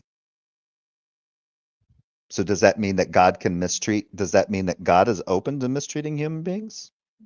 Yeah. Because if that's the case, he might be opening himself back up to the argument that you were pushing. Yeah. Earlier, that God is essentially a slave trade. He's like a slave master. He's all for slavery because as long as it's on his terms, it's great. But how dare us even think to emulate that? But that's the thing. We can't, in this case, the Israelites can emulate that, and by purchasing slaves from the nations around them. They don't have to, and they don't have to necessarily, there's certain rights that are granted or seen, but at the same time, it doesn't say that they can't treat them harshly, because it keeps these scriptures continually remind people that the Israelites, the native born Israelites, are not to be treated harshly. So why would that have to be constantly reminded or specified? Because there could be harsh treatment for slaves. Does this mean that they could just outwardly kill their slaves? No. But does it mean that they could beat them? Yeah, probably, especially if it's being stated that for Israelites, if they're in indentured servitude, no, they can't be treated that way. Yeah, but it's especially weird if morals come from God, and he's saying that no, slavery is just about humans. But if morals come from God, it's like he made all the rules, but he doesn't have to stick to them. Sure, that doesn't make sense either. Yeah. Rules for thee, not for me. Yeah, my mate's right. Yeah. That's right. Okay. So going back to where it says, "You shall buy the slaves from the heathen around you." We're there. We are finally here. Okay. Yes. So God says they must never be sold as slaves, but remember, there's still no indication whether or not the selling, even in this case, is being sold by force. I could say to my children, you will never work for sanitation. Never. Because I see working as sanitation as beneath my legacy. I do remember. I have my own legacy as a man, as a leader, and I don't want my children or my wife hanging around bars and clubs. So you must never be sold as a bartender. Okay. There's no indication here that bartenders is a industry in which people are forced to bartend or to hand out liquor. Okay. So This is why God is saying that was so weird. Okay, so let me do something here real quick. That's fucking weird. That was weird for very many reasons. That's like a bartender. Like, you got a problem against bartenders now? Jesus Christ. And Jill saying that he was a leader. Really, Jill? Yeah. A leader. I'm the man. Of course I'm a leader. Leader of men. Yeah. Oh, I'm a leader of men. You're the leader of mice. You couldn't lead a bottle of warm piss. Sorry, that's mean. All right, so I'm going to share this tab. Let's make sure it's actually up there. Yeah, okay, here we go. And no, I don't give a shit about the ads. So what Jill was just saying there about the well, I'm not going to do that. My kids, basically talking about the legacy of his kids. I'm not going to have kids be a sanitation worker, that kind of thing. Here is an interesting little tidbit from 2 Kings chapter 4. It's called Elisha and the widow's oil. Now the wife of a member of the company of prophets cried to Elisha, "Your servant, my husband, is dead, and you know that your servant feared the Lord. But a creditor has come to take my children as slaves." Elisha said to her, "What shall I do for you? Tell me, what do you have in the house?" She answered, "Your servant has nothing in the house except a jar of oil." He said, "Go outside, borrow vessels from all your neighbors, empty vessels, and not just a few. Then go in, shut the door behind you and your children, and start pouring into all these vessels. When each is full, set it aside." So she left him and shut the door behind her and her children. They kept bringing vessels to her, and she kept pouring. When the vessels were full, she said to her son, "Bring me another vessel." But he said to her, "There are no more." Then the oil stopped flowing. She came and told the man of God, and he said, "Go sell the oil and pay your debts, and you and your children can live on the rest." Her children were going to be taken away from her as slaves by force. Yeah. Again, very moral. Yeah. And this is during the time of Elisha. This is chronologically after Moses. And even if we were to take this in a historical context, this is after Leviticus. This is after Leviticus. This is because in Leviticus it starts out with Moses on Mount Sinai. The Israelites are camped at Mount Sinai. So this is long before Leviticus is long before this particular event right here. Yeah. So here we have a woman, a wife, a widow, who is obligated to her dead husband's debts in such a way that if she does not pay her dead husband's debts, the creditor will take her children as slaves by force. Yeah. So outside of the Bible or religion, I mean, I imagine they would defend this as being moral. But if you just think about that, you know what I mean? Well, that's the problem. He's saying I would have a choice. I'm not going to let my kids work this way. In that story, those kids, that woman has no choice. Yeah. If she does not find a way to pay, now this woman, a woman that would be considered property of her husband or subject to her husband's authority, now for some reason has the accountability of paying her dead husband's debt or lose her children to slavery. Yeah. And this is after Leviticus. Yeah. Now, those children are Israelites. So the year of Jubilee comes around, yeah, or if she can find a way to redeem them back. But it does not change the fact that Elisha doesn't say, this is wrong. They should never take your kids away from you as slaves. Yeah. Right? And it's not like she's saying, well, I really want them to work, but I don't want them to work as sanitation workers, but I still have to pay off my husband's debt. That's nowhere in this at all. It is what it is. And so now for Jill, how does he now reconcile the fact that taking children by force as slaves to pay off debt is a good thing? Yeah, it's sometimes they did it, right? Yeah. But it would only be the case for those children because they're native-born Israelites, because it sounded like they were native-born Israelites, that obviously they would be taken as pledges because of the debt. So they probably wouldn't run into the harsh treatment, nor could they possibly be held in perpetuity or forever because they're Israelites. Yeah. They're native-born. Yeah. But either way, that could still happen. Here we are taking these children for you. They are being used as collateral. Why does that happen? If people they are being used as liquid property, as liquidity, in order to pay off a debt. Yeah. If she doesn't pay it, they have to work it off. Yeah. And Christians are arguing that this, at least on some occasions, is moral. Yeah. I don't want you to be slaves, because he is saying that you represent me, and because you represent me, you are not subject to another. Okay? That's the context. So now let's get to your verse.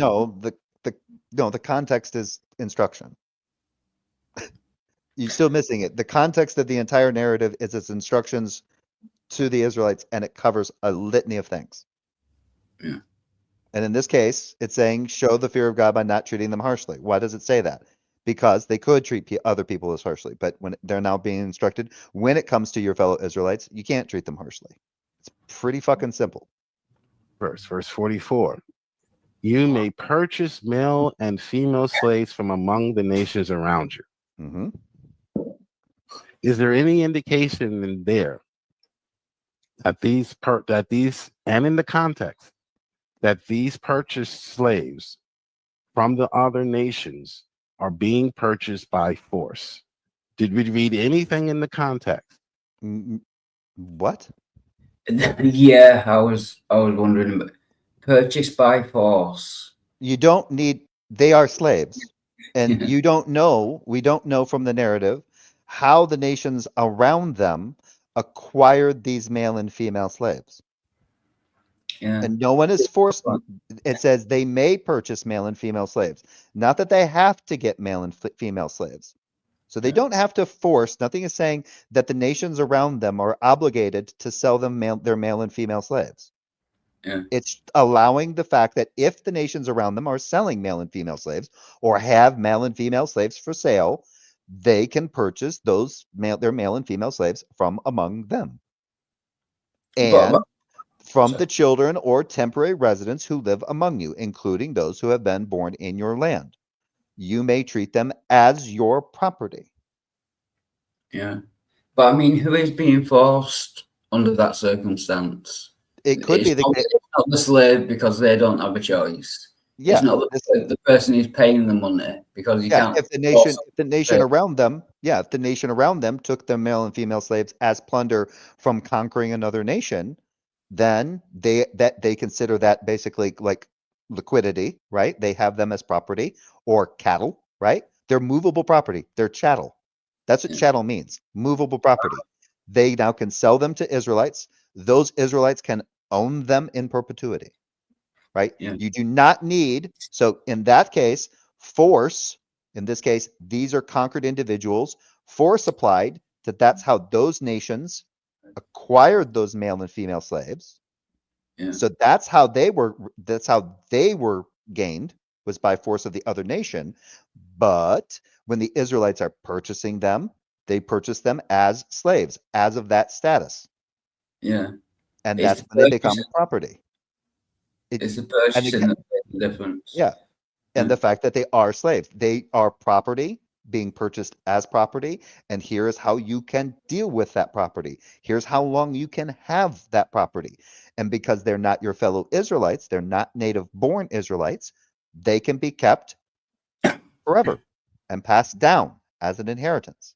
So Jill, again, is very much trying to predicate the idea but which was weird because earlier he was trying to do this idea that slavery was somehow a slave would be someone who was treated as having to pay interest on something. That doesn't seem to go anywhere now, because Yeah, now he's predicating slavery on it has to be predicated on force. If you have zero force, you have no slavery. And in this case, he's trying to say that the only way these female slaves could be slaves is if the Israelites forced the other nation to sell them those male and female slaves. That doesn't work either, because it's not saying that they're required to have slaves or they ought to have slaves. It's the fact that it's there and it's something that they may do. Yeah. So Yeah. But, yeah. this is a non-argument. And with the foreign residents that live amongst them, that might be of the situation where the foreign residents become destitute and then they purchase the foreign resident. There's some kind of something happens and the foreign resident now becomes a slave, or the foreign residents decide they're destitute. They sell their children. Those foreign children get sold to an Israelite. Those children are permanent slaves. They're not debt slaves. They're not to be treated as hired workers or hired bound laborers. They are chattel slaves. Yeah. It's a nothing burger, as Yeah. Joe will call it. Because everything in this argument is predicated on consent. If there's no consent, or if there's some kind of force, then it's slavery. No, he's been told this multiple times. It's a status. How they get to that status, they've become of that status. Whether it is by force, whether it's by some voluntary acquisition, whatever, they are seen as property. They have value. They can be liquidated. They can be kept. They can be passed on as an inheritance. Yeah. It's like, how do you force someone to purchase something? If you can force someone to purchase something, like a slave, you will just force them to give you the slave. Well, in this case, he's basically asking you, are they forcing the other nation to sell them slaves? No. And you don't need that for those individuals to be slaves by that other nation. That nation is selling their slaves at a profit to Israel. So they're slaves. Yeah. And so if it's a voluntary purchase, doesn't matter. It's not about the seller, it's about the status of the slave. Yeah. The seller, the slave trader, is not the slave. What they have are slaves. Yeah. Or anything up until this point that would indicate such. How could they not be by force? Okay, so we have to assume. You're charging someone who owns someone. So you have to You're assume. paying them so they can become your slave rather than. How is that not? No, we don't have to assume anything here, Joe. There's nothing to assume here because your language is fucking terrible. You're for some reason thinking that the nation would have to be, whoever the slave traders are in the nation would have to be forced to sell whatever stock of slaves that they have to the Israelites in order for the slaves to be slaves. That doesn't make any sense. You've cut out the middleman. You've cut out the nation who has slaves and how they're being sold. Now, if the nation is a nation that the Israelites conquered, like they did with the Midianites in Numbers 31, those people can definitely be divvied up as slaves because they're foreigners and they were taken as what? Spoils. They're plunder. They're spoils of war. They have some kind, to them, there's a value to them. There's some kind of equated value. Not by force. So you have to assume force. That's the point. No, you do not have to assume force in any way, shape, or form, Joe. No force has to be assumed. The status of slavery could still apply if the acquisition of that person did so voluntarily, because now they are entering into a status of where they have relegated themselves to property. to where the rights of ownership can be exercised on them. Yeah. Someone has rights of ownership. What does it say in Leviticus 25 there? It says, I got to go back to it here.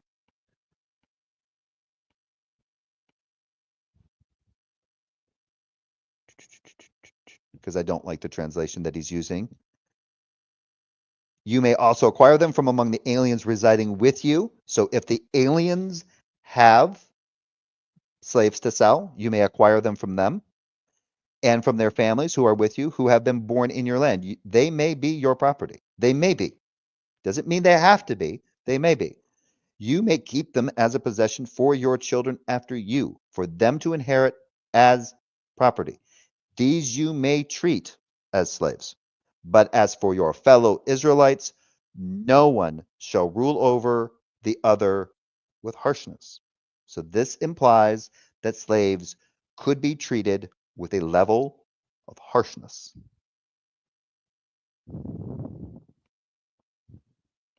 That's what we do when we read the Bible. We don't assume anything. We let the Bible say what it intends to say. If there's no indication that people are being forced to come and work, then we don't force that into the text. Yes, but you are not looking at this in a contextual way from an ancient Near Eastern perspective as to how those nations have their slaves. How did the nations get their male and female slaves? Did they get them through conquering? Are they just simply their own fellow citizens of their particular tribe or nation who have become destitute, and now based on their laws, they can sell those members of their society to another tribe, to another nation? You haven't thought about that one, have you, Joe?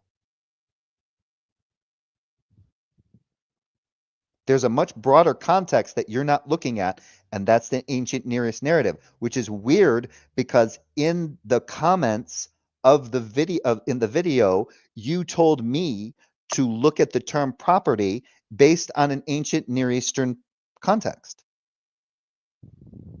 That property today doesn't mean property like it did years ago, or at least that's what I think you were trying to say. I can go back and read the comment. But what are you doing here? You're missing how the slaves were acquired by the nations that are around the Israelites. How do they have slaves? And again, there is force when it comes to slaves. I just read 2 Kings chapter 4, where the widow was going to have her children taken by force.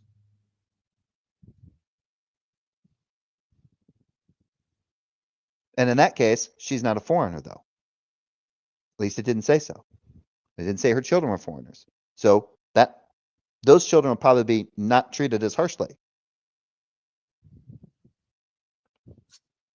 Or not treated harshly at all. You may also purchase the children of temporary residents. Yep. So they can sell the temporary residents who live among you. If they become destitute or they need money, they can sell their children as property to become solvent. Those children are not native-born Israelites, so they are not under the same provisions as native-born Israelites. Okay. Any indication here of being forced? Purchase. Okay. The child has a choice.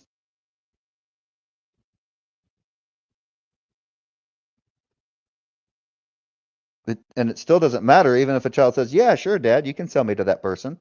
Doesn't matter. You don't think they didn't understand what that meant? So you think that they left out, you think that the Israelites, and maybe they did, who knows if this is to be taken in any way seriously, it's in any kind of serious historical way, that they didn't ever tell their non-native, the non-native born, the Teshavs and the Gers, that, hey, by the way, if you sell your kids to us, we get to keep them forever. You'll never get them back. You do not get to redeem them. You don't have that option. And we can treat them harshly. Do you think they left that out? Maybe they did. Or maybe it's the case that some of the temporary residents among them become of a state of insolvency, destitute, that they have no choice. They're like, yep, we're going to have to sell our kids, no matter what the kid goes through. Here you go. Israelite says, yeah, I'll take them. They're mine forever.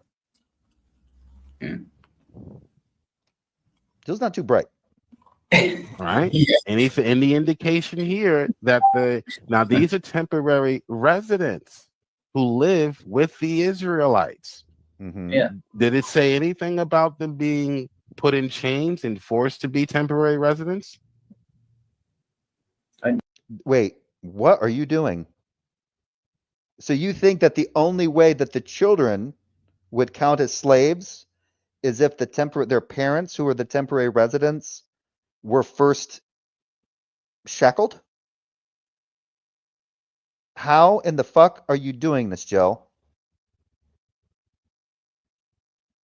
You think that the only way that the children being purchased as slaves would only be from temporary residents who were first shackled? Or only forced to sell their children? That's a horrible argument, Joe. Jesus Christ, dude.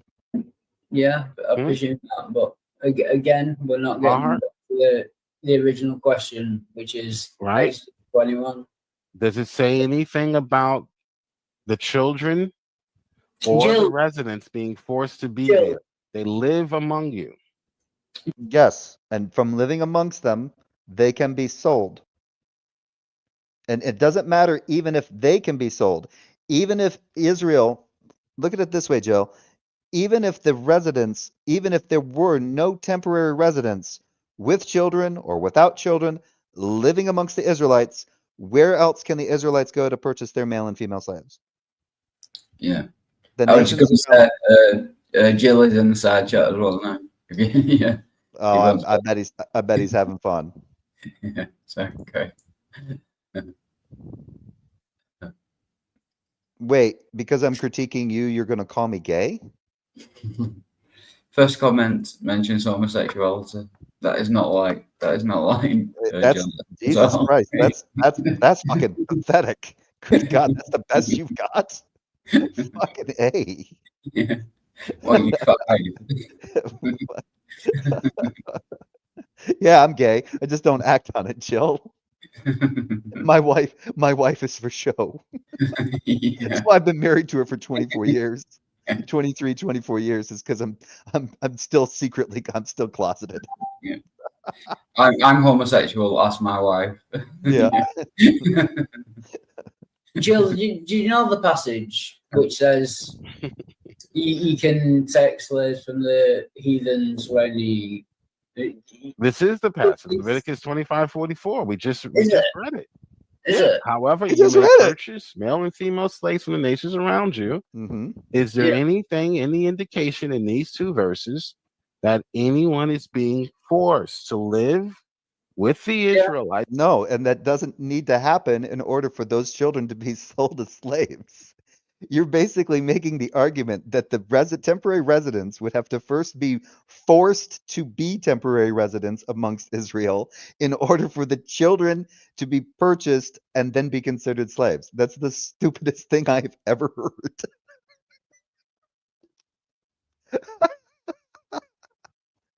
That doesn't even work, man.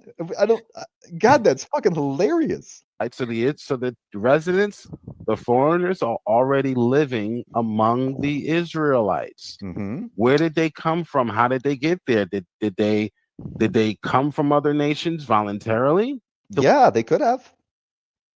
But it doesn't matter if they sold themselves or they sold their children.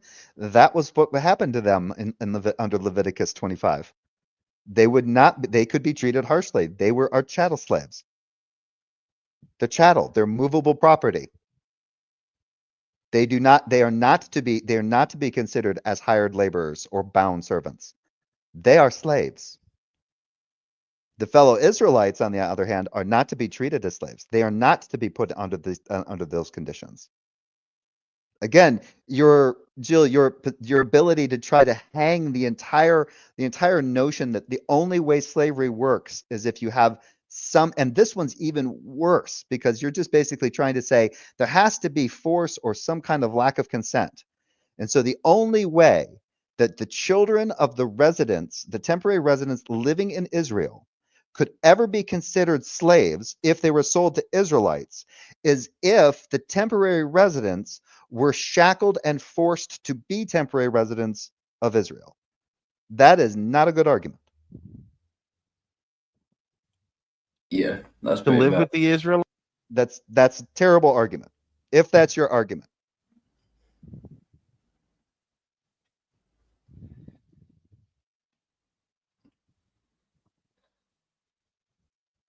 Oh, see, I hadn't even read it. That's not rebuke. That's not rebuke and reprove. Ah, yeah. See, you threw me off. It's rebuke and reprove. Yeah, I didn't know. Yeah. I hadn't even looked at it. I was just going off of what you said. And then when I looked over real quick, I didn't even. Yeah, that's Peter. Yeah, I Peter. That's what happens if you don't pay attention. One, though. The picture's right, and yeah, I thought it was Jill. Yeah. It's the same exact picture, but you have to watch the fucking. You got to watch the fucking spelling there. That's Peter doing it again. Either way, that's fine. I re-emphasized my point, and I got a laugh out of it, so it's fine. Or were they taken and forced to come from other nations? Does the text say? So if there's a transaction, is that proof that the transaction is one of force? I don't get triggered by Jill that much anymore. Yeah, I'll give up on that as well. Every single time this works. No, not every single time, because like I said, yes. I didn't look over, but it worked on Wildheart. Yeah, you didn't look over. You were talking to Jill in real time. Well, because I thought you were Jill, because I didn't look at the name. I looked at what was written. Yeah, no, because I thought Wildheart was good enough to pay attention to the fact that was actually Jill and not you, you fuck. This is my best sock account. Everyone falls for it. Oh, I agree. That is the best sock account. No, the best sock account was when I had that and I was Rebuke and Reprove. I didn't even change the spelling. And I got banned. I got banned from Nakasuchi's channel, from the Raging Atheist. Yeah. I got banned there too. But I did fuel a fire between Praise and Jill at some point when Jill was in the chat with me on his account. So both Rebuke and Reprove and Rebuke and Remove were in the chat. And Praise couldn't tell the difference.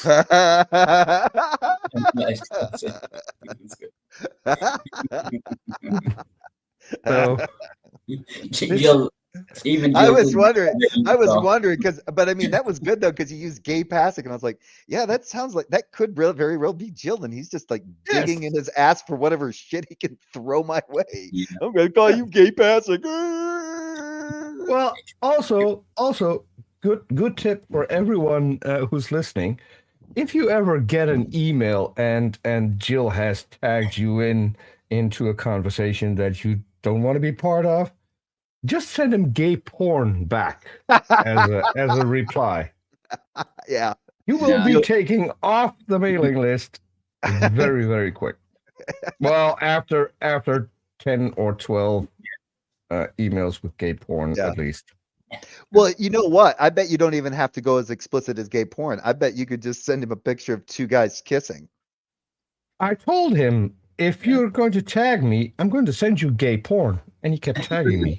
So I guess that was him saying, hey, I'd love to have that. Well, I figures if he gets it by proxy, he doesn't have to directly go to the site. It's him doing the search. Yeah. I don't know. Some of the Joe Rogan clips that he sent me, it makes me think, oh, I don't know, Jill, there might be something going there. I think he's got a little man crush on the Baldy. There's a reason he doesn't want to talk to women. They don't excite him. Who knows? Usually, the people who are vehemently anti-gay are just in the closet and afraid to come out. Yeah. He just thinks. Well, the problem with Jill is that Jill's still under the impression that to be Gil means you have to stick your dick in another man's ass. Well, not necessarily, because we have what's our other dear friend called Jesse P. Leaderson? Oh yeah. Who is on the record that women cannot give oral sex. You have to have a man to do that. Huh? Oh, and then it came out that actually happened in his ministry with one of his trusted followers. So yeah, there is that. Oh, yeah, I remember hearing something about that. There was a documentary. Somebody did a fucking like expose on YouTube. Yes. On him. Yeah, that doesn't put that guy in a very good light. But I think they just kind of like dismissed it as it was like just these are all false claims and everything. But he did say women couldn't perform oral sex, only men could do that. On other men. Just to make sure that we're in the clear here. No, I can confirm that's not true. Women can perform oral sex. Yeah, but not as good. Wildheart. Well, yeah, because it's kind of like the idea that some women say, well, the best oral sex that they could have is from a woman because a woman knows exactly what to do. So therefore, it follows that a man should only give another man fellatio because a man knows exactly what to do. Yeah, right. I will go with yes. that. I don't know. Have you ever sucked your own dick? You know. You have to have experienced that, Jay, in order to make a clear judgment. True. See? That's what I'm saying. Yep. By the way, hi, Wildheart. Good to see you. Yeah, good to see you. You said a woman. I remember that. We started talking about Jill, and the last 10 minutes has been about homosexual sex. This always happens. Yeah. Well, when Peter joins, and it's always he just said, just proves my point, because I would honestly believe that a woman having sex with Jesse Lee Peterson cannot orgasm. That can't happen. Yep. I'm 100% certain. Oh, and I can also confirm that a woman can orgasm while a man is giving her oral sex. Well, if the man is shouting, that might be easier. Do better. You're beta. You're beta. Beta. Yelling at it's not going to get it off.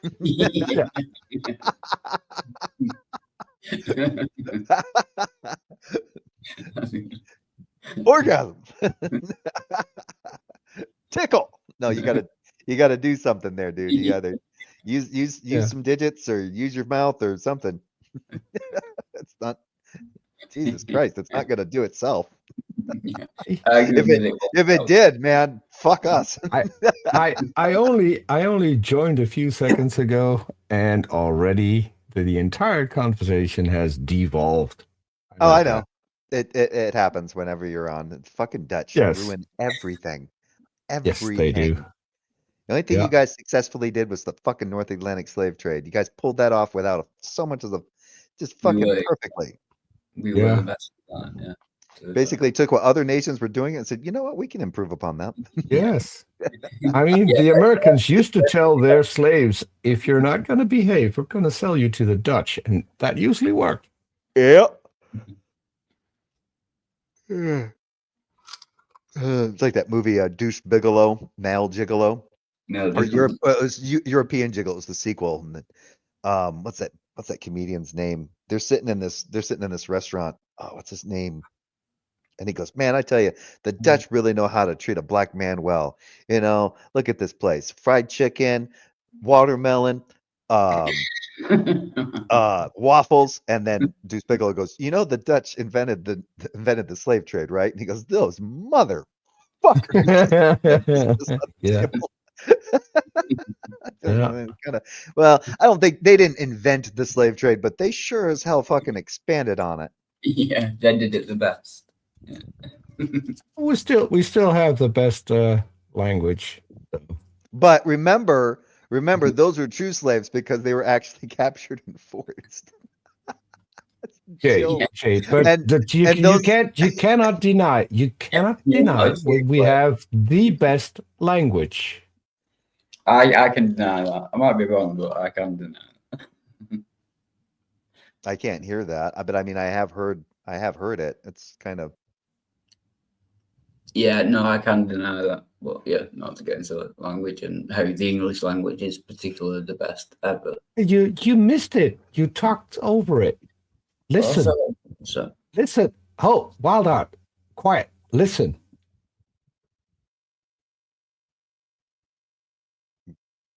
Silence is the best language.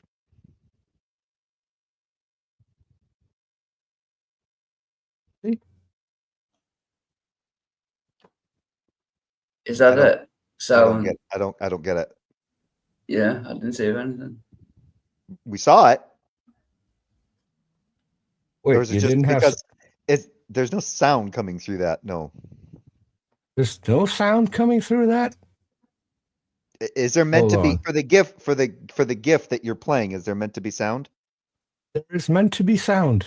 Yeah, there's no sound coming through that. It's just for a minute there, I thought it was the language because she's got something on her shirt and she seems to be pressing her chest out a little bit, but I thought that might be the trick.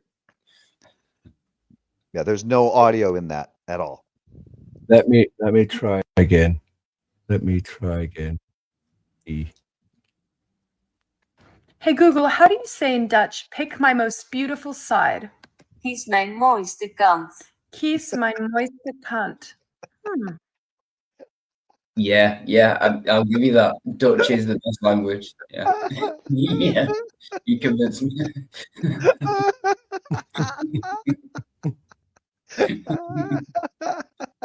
Is that really true? Yes. Oh, that's funny.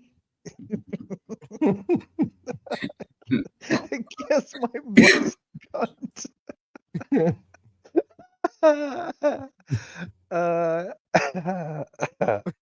anyway. It's always good to have Peter in here. Shit. Yeah. I always bring something valuable. I always teach people something when I'm around. Yeah, well, see, that's the thing. You know, you've got Jill's been trying to teach. He tried to teach. So one of the best things about this video, I don't know how long you've been here, Peter, is that when I started this video, I purposely started it like 6 minutes in because Jill kind of starts it with with a preview of what's going to happen. And the best thing about it is in the little preview that he gives before he goes into the recorded conversation, it has Wildheart here just pass the fuck out, just out. Yeah. Right. I typed that in chat. I not only destroyed him, I put him to sleep. Yeah.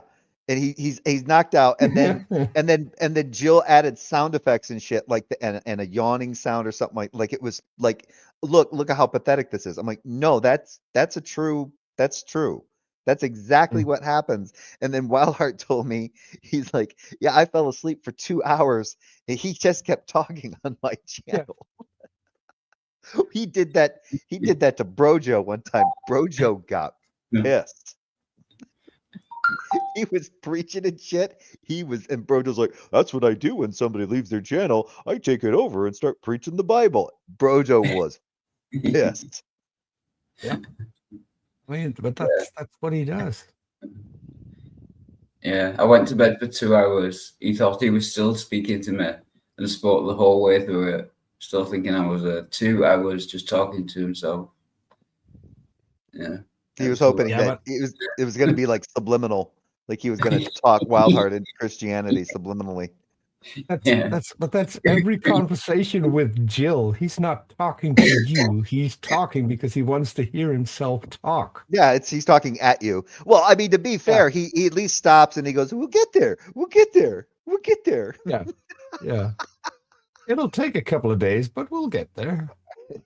So far, it's like, Jesus Christ, dude, you've gone off the rails with this. So far, a slave can only be a slave, because I was really hoping you were actually fucking Jill. That's bad.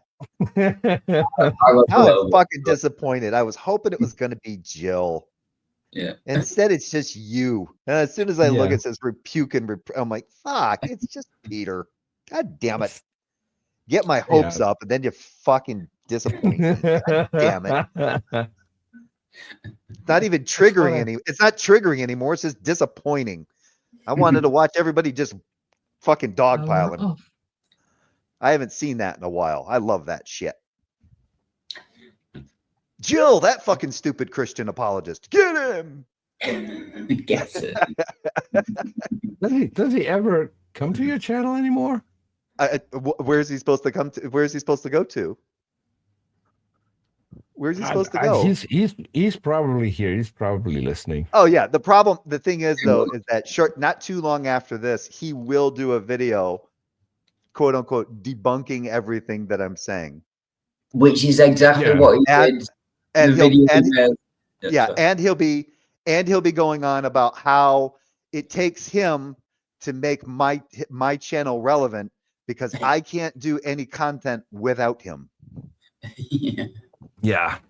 Look, if you're going to sit there and you're going to tag me on a video because I live rent free in your head, I'm going to give you more reasons for me to live rent free in your head, Jill. If you're listening.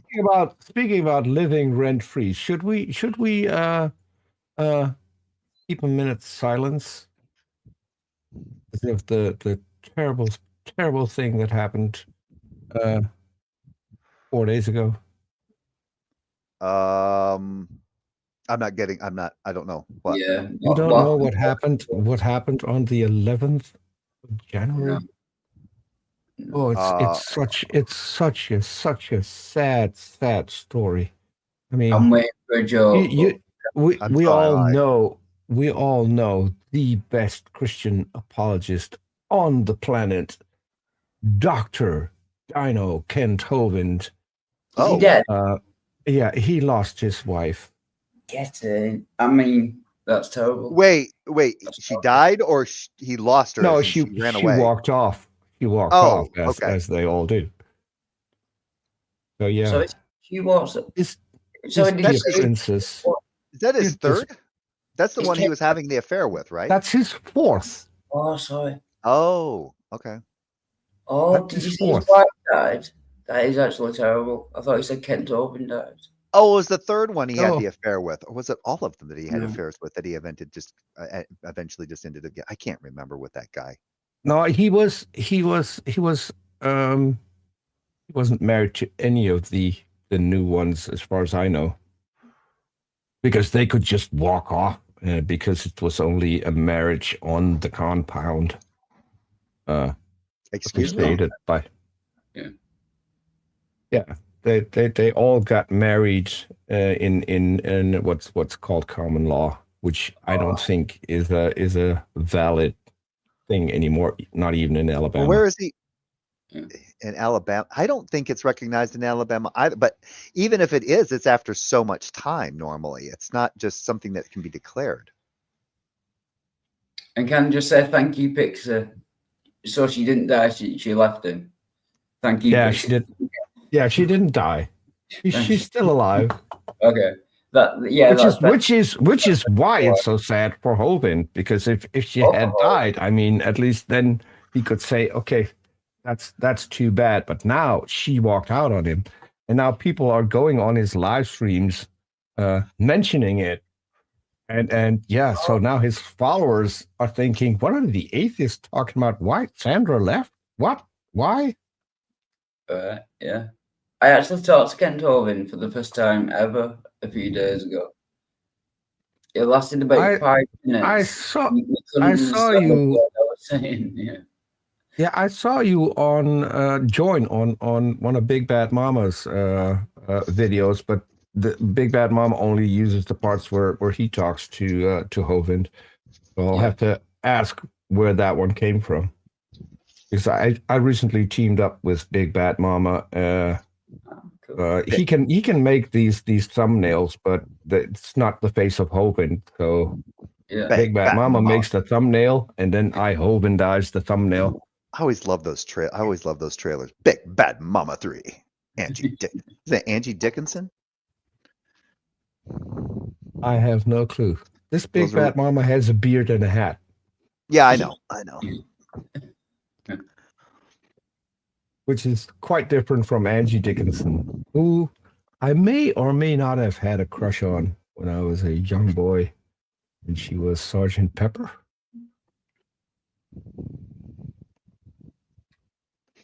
Anyway, no one remembers that. Yeah, I would just. That was just briefly after the dinosaurs went extinct.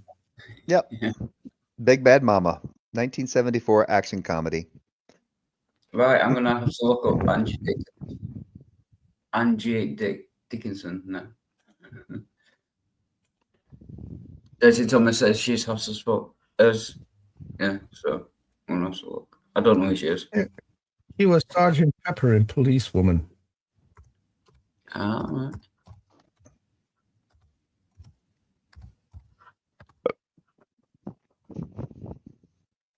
Big Bad Mama 3. Yeah, she's nice. Yeah. All right, can I get back to this video or? Yes. Okay. Go on. Tell us why there's no slavery in the Bible, Jay. So far, I haven't seen it.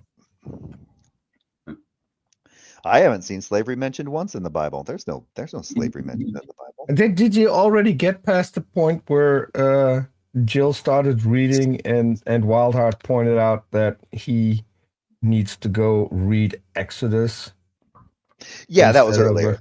Was if we're gonna take it in order, which he's but well, the best one was when he said you have to observe the context, unless the context is embarrassing, and then you just talk over your opponent and not go there. Well, the other thing is that he read the one verse where it says a person as an Israelite is forced to sell their land, and then he reads it and then he asks Wildheart, "Is anyone being forced there?" And I'm like, it literally just says that Israelite was forced to sell their land. Yeah. Yeah, does it imply that someone's being forced? Yeah, it literally says that someone is being forced. Yeah. Here we go. Purchasing means that you're paying. No, you're paying. You're making a transaction. Is there any indication, a hint that is a forced transaction? It doesn't have to be. No. Well, no. Yeah, we've covered They this. assumed that because they saw the word purchase and because they saw the word property, that it must have been forced. That's a straw man. That's not how that even works. But in the ancient times, you could sell yourself as property to someone else in order to pay off a debt, in order to live in that person's household. That's still slavery. If they're relegating themselves to a position of property where they can be treated, especially if they can be treated hard, that's slavery, right? Yeah. It doesn't make it any better. Yeah, the only difference being that if you're a Hebrew, then you get released in the seventh year. If you're not, and it sucks.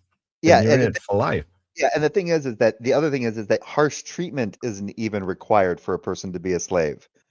Harsh treatment can be used, but I mean, no, it's not required. So harsh conditions aren't even necessary for a person to be a slave. It's just that it's allowed for that. In this particular case with foreign slaves, it is allowed for harsh treatment. So either way you look at it, why is it? Because they're property. They're your possession. You own them as property, like it says in the fucking scripture. So, and the interest thing as well. He tried to make out that interest was the reason that they were slaves. Oh, there's a slave as a person that's charged as interest. That I don't even want to know how he did that. I had to ask Pixie. I'm like, can you please tell me how he just fucking did that, please? Would work you could as trick a servant. even a Hebrew slave into becoming a lifelong slave if you give him a woman and he can't get away from his wife. So get him a hot woman, then you're done. but not in Deuteronomy. Yeah, it's not specifically in Leviticus, so yeah, it doesn't count. It's not in Leviticus. It's not in Deuteronomy, but it is in Exodus. Mm-hmm. But it is in Deuteronomy that the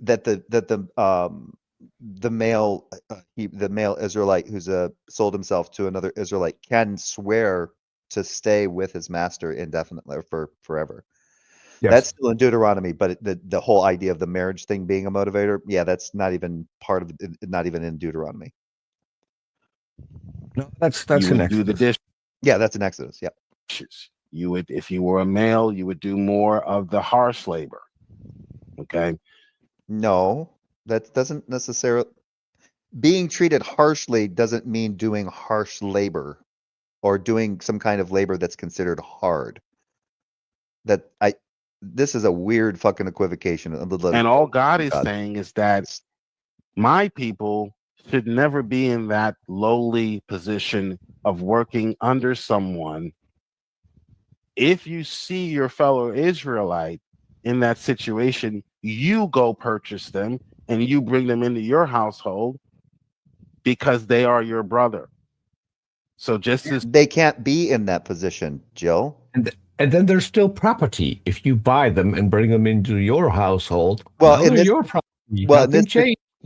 Well, they're not in Leviticus. They're not property at all. The indentured servant that is. Remember, it says the condition is given earlier in Leviticus that they are to be considered as like as like a temporary resident. They are to be, and that's only in one condition of where they start to become destitute. But when it comes to the point to where they are destitute and they sell themselves to another Israelite, then they are to be treated as a hired worker or a bound servant, not as chattel, not as a chattel slave. So that condition never applied to an Israelite It's strictly being left out in this particular narrative. That's not something that would happen to the Israelite. The conditions are being set. These are instructions. That's what Jill he's been trying to harp on this idea of the context, but the context is these are instructions. So in the instructions, it's delineating between non-native born, even non-native, even the residents that live amongst them, the Gers and the Toshabs, and the native born Israelites. It's making that distinction very clear. They would never be in the situation of being chattel slaves, ever. They can't. That's not under this, it's not possible. The only ones that can be treated as a possession, as property, and passed on as inheritance are foreign slaves. That's it. So I love it how on screen he has it highlighted that they are property. Yes. And still say that that's not the case. Well, remember, like, I don't know if you were here, but he was having a conversation. I've commented on this and he's kind of pushed back. And then he said, well, they had a different understanding of property 4,000 years ago than we do today. Property back then didn't mean that you owned something. Yeah, apparently not. Mm-hmm. Even though it says they are your possession in the NRSVU. Does it say? Yeah. However, around you may also, including those who have been in your land, you may treat them as your property. Yep. Okay. But we are going to get to the question that he asks and that he left hanging, which Wildheart was asking me about earlier. And I have some commentary from Dr. Josh on that one. So if I had, let's say I had 6 brothers, I would go purchase if 20 people were poor, I would only bring my brothers in first. If I have enough money to bring them all in, I would. But first, I would only bring in my brothers. But it doesn't have to be your family, your familiar relationships when it came to Israelites. It would apply to all Israelites in general. And there were like, and then when it came to certain being alleviated a certain debt, yeah, it could be like your uncle, it could be an uncle's son, that kind of thing. So there was kind of like this I'm not even going to get into it. This is just bad. It only applies to the native born Israelites. It wouldn't, if he was a foreigner and he had 6 brothers living with him, he could sell his he could sell his brothers. If his brothers are under his care or under him, he could sell them as property, especially if they're children. So if let's say they have a family and he's the oldest and the father dies, he now becomes head of household. The younger kids, his younger brothers, he can now sell them to the Israelites. Wow. To make money off of them. Yeah. So the Bible says that anyone who lives with you, family members, children, you can sell them to be slaves. And for the temporary residents. Yeah, they're arguing that this book is moral. With the native born Israelites, there was always that provision set up, which it's given. The instructions are given earlier in the text that it's always better if you have a destitute fellow Israelite to get them out of it, to not allow them to get that destitute. Do whatever you can, but it makes provisions if that happens, and if they have to sell themselves to you, then here's how you treat them. Yeah. That's pretty bad. It's giving worst case. It's giving this bad case scenario, this bad case scenario, even worse this case scenario. And I would purchase them and bring them into my household before I purchased a foreigner, or before I let a foreigner purchase them. No, Jill, you're missing the point. You're missing the point, because if you purchase, first of all, the only thing that you're doing is you're getting them out of the debt. Because they have the debt. So they owe someone. You're buying that debt so they're not obligated to someone else. That's it. They're not being a slave in any real sense, and you're keeping them from basically a state of indentured servitude at that particular point. Once you've paid the debt, they don't have to worry about ever even meeting or getting into that status. If they had land and they had to sell their land, then you as their brother, you'd be like, "Oh, I don't want you to lose your land, brother. You know, you can go and you can buy the land and then you can redeem it for your brother."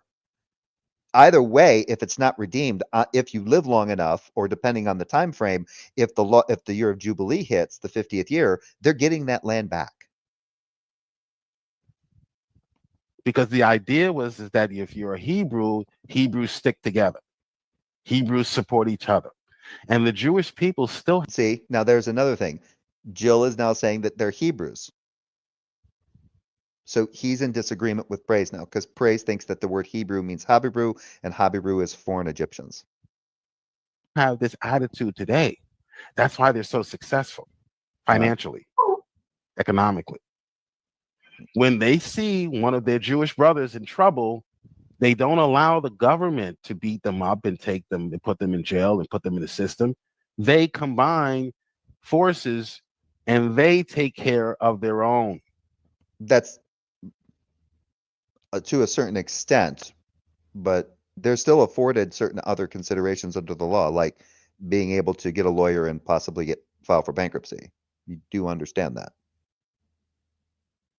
At no point would they ever be considered an indentured servant to anyone, because that's not legal in the United States.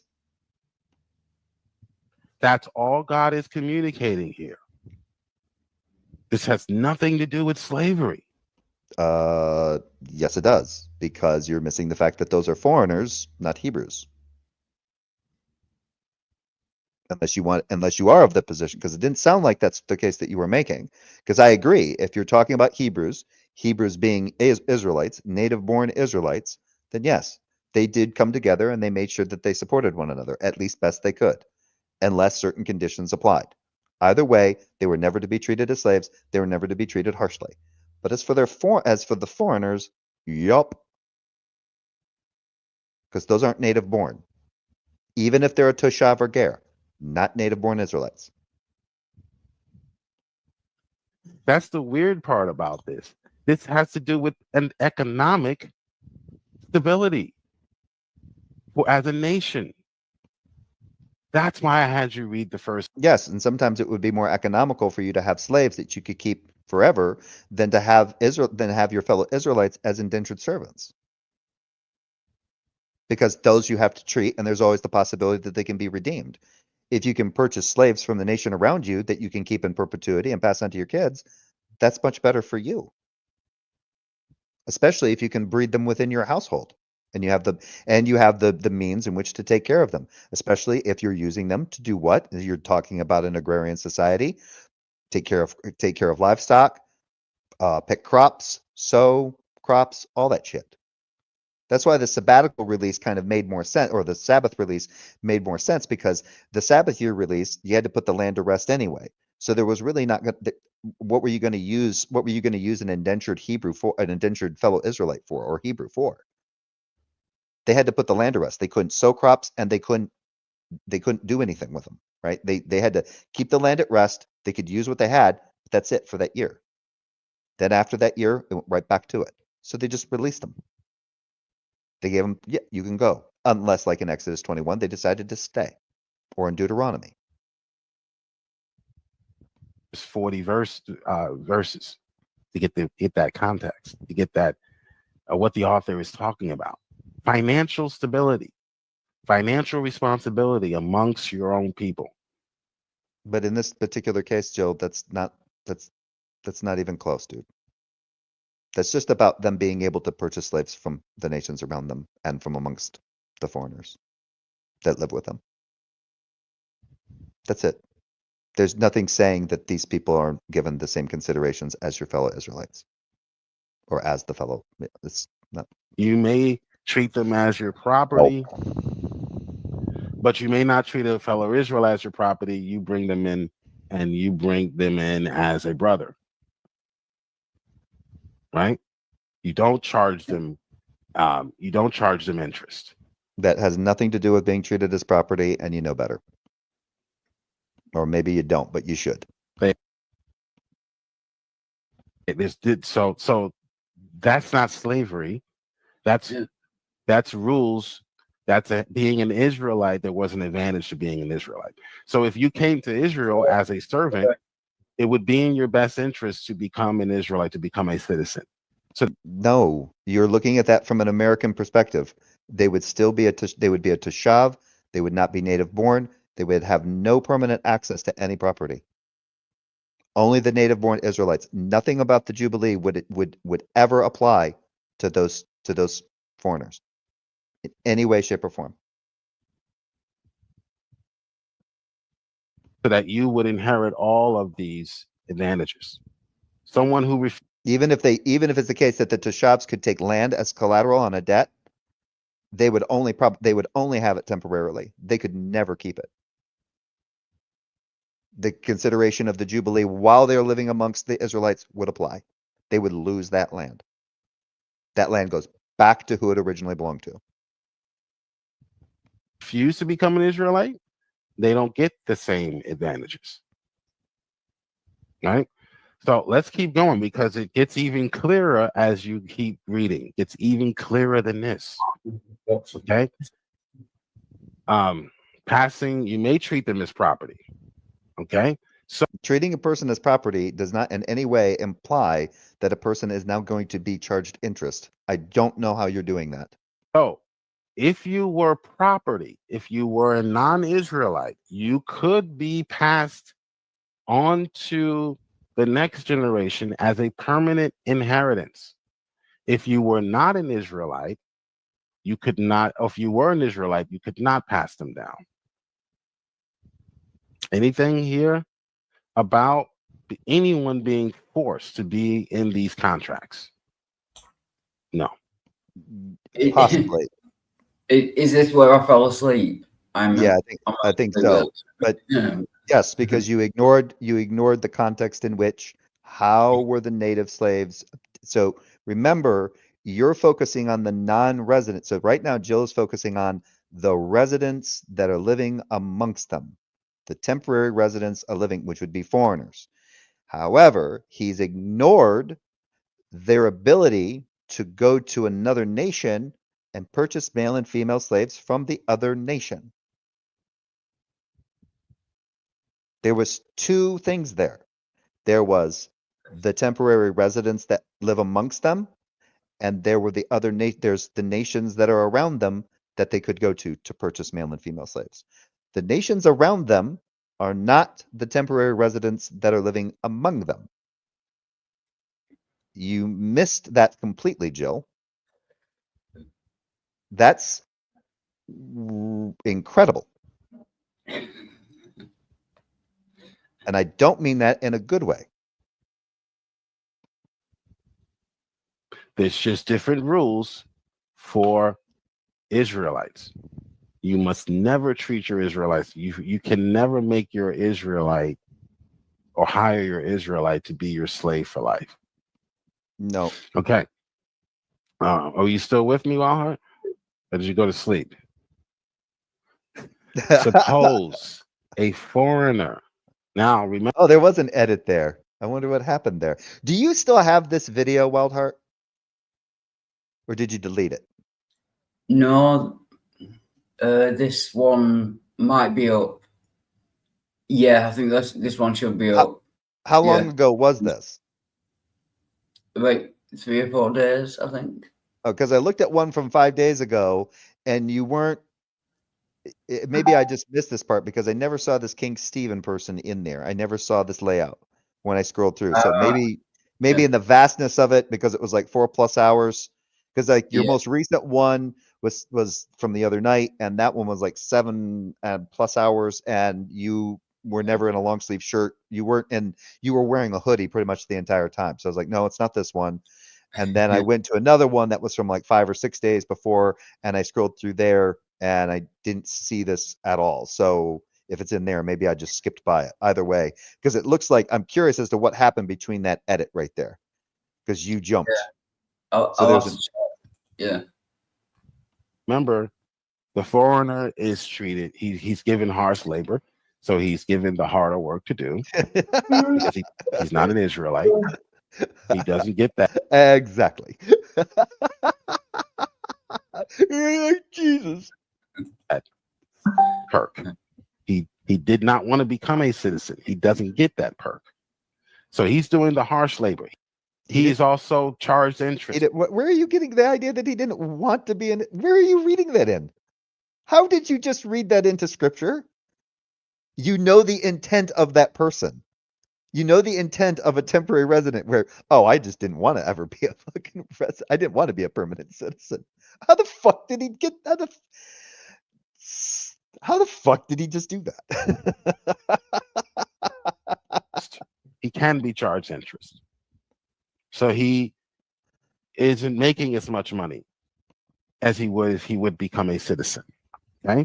He can be sold or he can be made a slave for life. Okay? So that's the foreigner. Yeah, could be. The Israelite has advantages, the foreigner does not. So far, that's what we've learned. No one is being forced here. Okay? These are you don't need slavery is not necessarily predicated on force, Joe. You're still doing that. Residents, people who are living in Israel. No one's being, and you're missing the native born, you're missing the nations around them part. You have not yet gone back to that. And Wildheart is so tired and bored, he didn't even see it. Because that's all you have to do to fucking throw off your script is go, cool. So far, you've stayed with the temporary residents, and somehow you're just basically saying, well, of course this is going to happen to them because that person that's a temporary resident just doesn't want to be a citizen. Oh, really? Well, what about this? What about the Israelites going to the other nations and getting their slaves from there? Being forced to live in Israel. They came to Israel. That's why they're called temporary residents. No, really? Not slaves. The Bible does not promote slavery or what we it endorses slavery. It's literally right there. It's literally right there in front of you. And I played the video. I'll put the link in the private chat. We call slavery. Okay. The definition of slavery one is someone who is owned by another person. Therefore, the Bible condones slavery. People volunteering to work and an economy of work. So this is not an economy of technology. Like we have a technological economy where everything It's not an What does industrial society. technology have to do with it? He's fucking this up. It's an agrarian society, and their economy is based on it's based on this. Oh my God. Okay. An economy of technology. Somebody find Clockwork or Cerberus real quick. Somebody get the economist in here real quick. I don't. Jesus. Is working. Everything is based off of technology, computers, iPhones, etc. Their economy was based on work.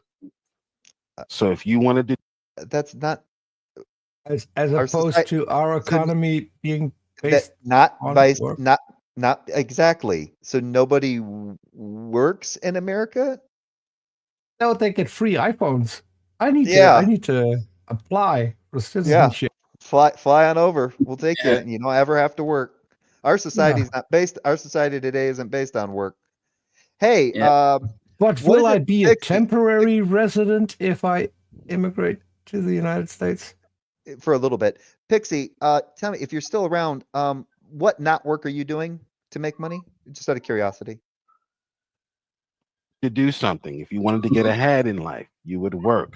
Yeah, if you wanted to live in a certain part of the world or a certain land, you would enter that land. What's that?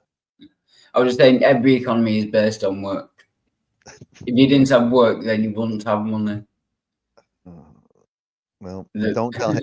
Just let him live in his dream world for right now. And you would work for one of those landowners. Work for either residence there in that land, or you were saving to move on to the next land and ultimately to your ultimate destination. These were migrant workers. I'm still confused how Jill would know anything about working, because if you followed Jill a little bit, and so he's not around as much as he used to be, but he was around online at every hour of the day, which means that it's in the summer. What? Yeah, when he gets off school. It's in the summer because he's a teacher, right? If there's no school in the summer, he has more free time. He is not a teacher. Come on. But that's what I'm saying. He plays the teacher on YouTube. That's what he's doing. Well, like I wrote in my description, it's not. I said there's the saying that those who can do, those who can't teach. Well, Jill can't even teach. Yeah. Oh wow, yeah, I've often made that joke. Yeah, those who can do, those who can't teach. Those who can't teach is Jill. Yeah, these were actual migrant workers, not the people that Joe Biden has crossing the border. Okay, these are people who the migrant worker just means who came from other nations, who worked for those nations that they traveled to. Very simple. If you would take the time to read Clockwork Rex, whatever your name is, read Red Fang. You graduated high school. If you would take the time to actually read what the Bible says, as we just did here, and watch wrong. Yeah. And watch you try to literally read into scripture the intent of a person not wanting to just be a citizen. I don't even know where you got that from. The idea that you think that becoming an Israelite would mean that they are considered a native-born Israelite, and now the Jubilee would apply to them because that's what you're going to have to argue for next. You haven't done that. And the fact that for some reason a person being considered as property is what? You just blew that off. Like, I don't even know how you just did this. Now you're just going on and on about the benefits of a society that was based on work compared to what we have today. That implies that this society is not based on work because we have technology. This is retarded. There's no other better word for it. It's retarded. It's a terrible argument from start to finish, no matter which way you look at it. I don't even know how it's an argument. It's meandering at best. It's like a stream of consciousness. The truth puts atheists to sleep, which is why Wildheart is left. Well, according to Praise, this isn't normative legislation, so there is actually no real truth here because they didn't actually follow these laws. Because for some weird reason, from Praise having long conversations with Dr. Josh, and Dr. Josh talking about how he's of the agreement, and as long as other scholars are in agreement, that what we're reading in the laws aren't actually normative. They're not normative prescription or normative legislation. So they didn't really.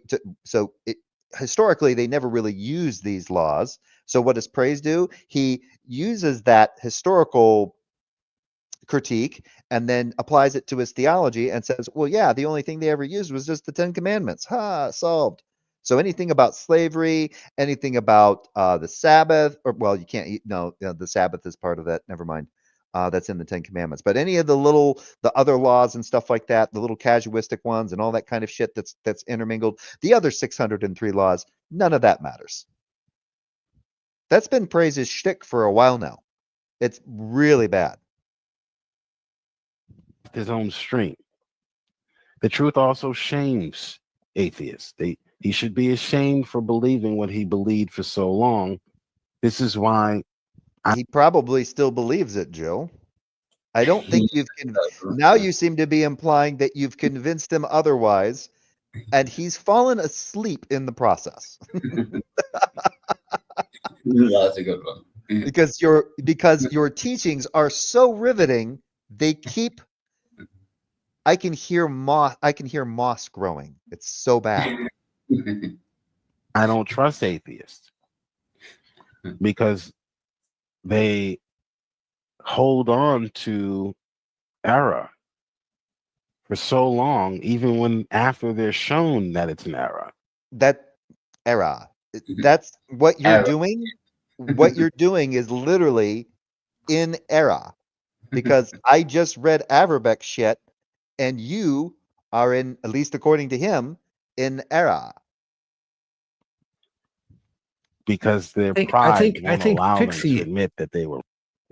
Jay, I think Pixie may be onto something, because you asked Pixie what she does for a living, and she didn't understand, but she did say, "I like technology. I get to work from home." This is the difference between now and back then. Back then, you had to actively come to a country to go work there. Now, when you have iPhones and technology, you can just stay the fuck in your own country and still work in the U.S. I love that, Nicola. I think I got it. No. Yeah, Nicola goes, Jill is still around. Yeah, he's punching down. Yeah, he's punching down and trying to convince Wildheart here while he's sleepy that he's an RR of reading the Bible. Yeah. In all fairness, I have yet to meet an apologist who could actually teach Wildheart something that isn't actually factually true. Wildheart is sharp enough to see through all the bullshit. Well, it was bad when Wildheart would do it even drunk. Thank you. Yeah, I mean, I've seen Wildheart very drunk and still come up with the correct replies to the bullshit. And still sit there and kind of go, no, not happening. And it's like, Jill, you can't even convince a person of your shit when they're blottoed. This isn't good. Yes. Wrong. And also, having the God of the Bible support slavery makes you, as a white liberal, look better. White liberal. My ancestors certainly were guilty of this. So therefore, if the God of the Bible did it, then I'm not so bad. Right? So that's why you will see people like Sandy. You'll see. Are you trying to basically say that the guilt? Are you trying to say that the guilt of the Democrats for promoting slavery and having had the whole antebellum slavery thing, any Democrat today needs to feel bad for that and be responsible for it? That sounds like reparations, Joe. People like Matt Dillahunty, you'll see people like Clockwork Rex, Reg Fang, Wildheart. You'll see them saying, see, look, slavery, because in their perhaps it is slavery. It doesn't have to be antebellum slavery to be slavery. By definition, slavery is slavery. By definition. In their subconscious, they're The trying definition of slavery diminish is someone who is owned by another person. Therefore, the Bible condones slavery. what their ancestors did to Africans hundreds of years ago. They're trying to minimize that. And if we can make the God, you don't have to minimize that in any way. What are you talking about? Why would minimizing that? Why would anyone need to minimize that? The ideologies of that particular party have changed over the years so much. You do not have to minimize it. People can look back and go, were the Democrats wrong for supporting and endorsing slavery and doing this in the antebellum South? Everybody can agree. Even Democrats today can go, yeah, they were wrong. Yeah. They do not have to minimize it. They do not have to deny it. Now you're just coming up with some weird kind of, I don't even know what this is. Jill, you need to find me. You need to. So if that's the case, if this whole idea of diminishing the impact of slavery, like you said, is the way of, because I know that you think that atheists are just all necessarily liberals. Therefore, since they're liberals, they're all necessarily Democrats, and that Democrats are guilty of slavery. And now they're just trying to diminish slavery as best they can by showing how the Bible endorses slavery. Why would Democrats be for reparations over Republicans? Why would liberals be pushing for reparations, for slave reparations today? That doesn't follow, Jill. Now, my position on the whole reparations thing is beside the point. You still have liberals that are pushing it. And I don't even think you agree with it. So, but now you're trying to say that they're trying to diminish slavery because the Bible supports slavery. So why? They can get out of promoting or thinking that reparations are a good thing? This doesn't work, Jill. You've just talked any political.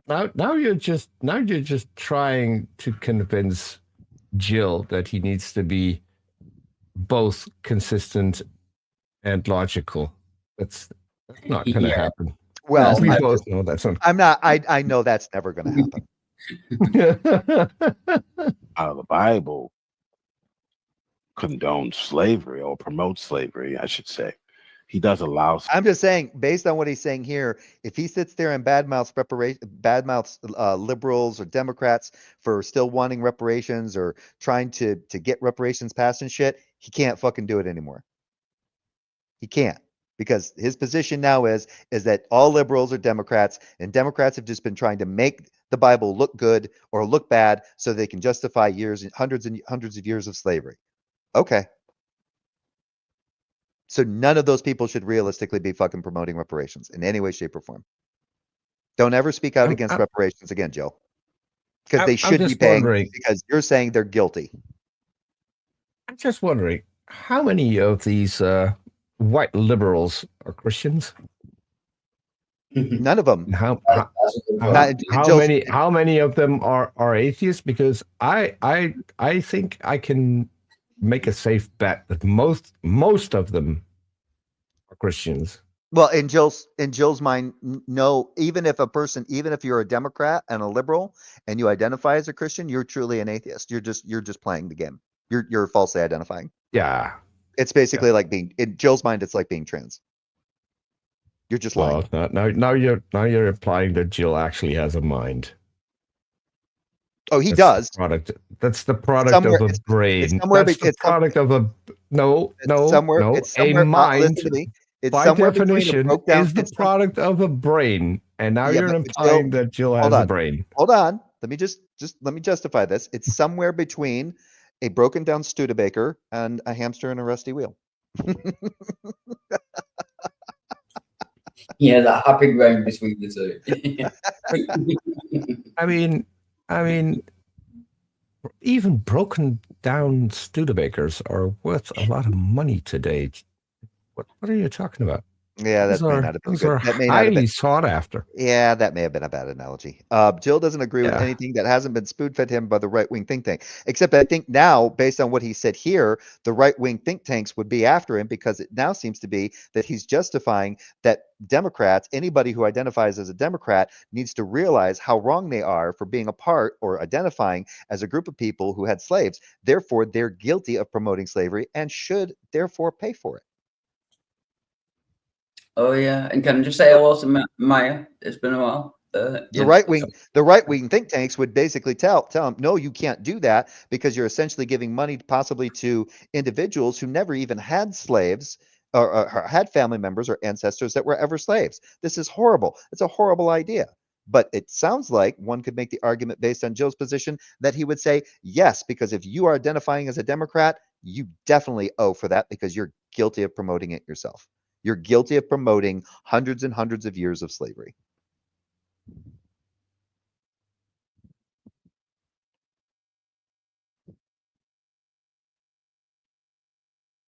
Slavery. He still allows it today for some reason. But if we can get the God of the Bible to prescribe it, we somehow are better, morally speaking, than the God of the Bible because we only had. Well, it wasn't really a prescription. It was a normative to kind of parse it. It was like something they were allowed to do. It wasn't like he was saying you can't, you have to do it. No, it was. I mean, they could do it, and then if they did it, yeah, certain prescriptives applied afterward. But come on, had slavery for 400 years. Shut the hell up, liberal. But what will happen, what I predict will happen, is you'll come back with this argument on Talk's channel next week with this contrived lie that someone put together for you on evilbible.com.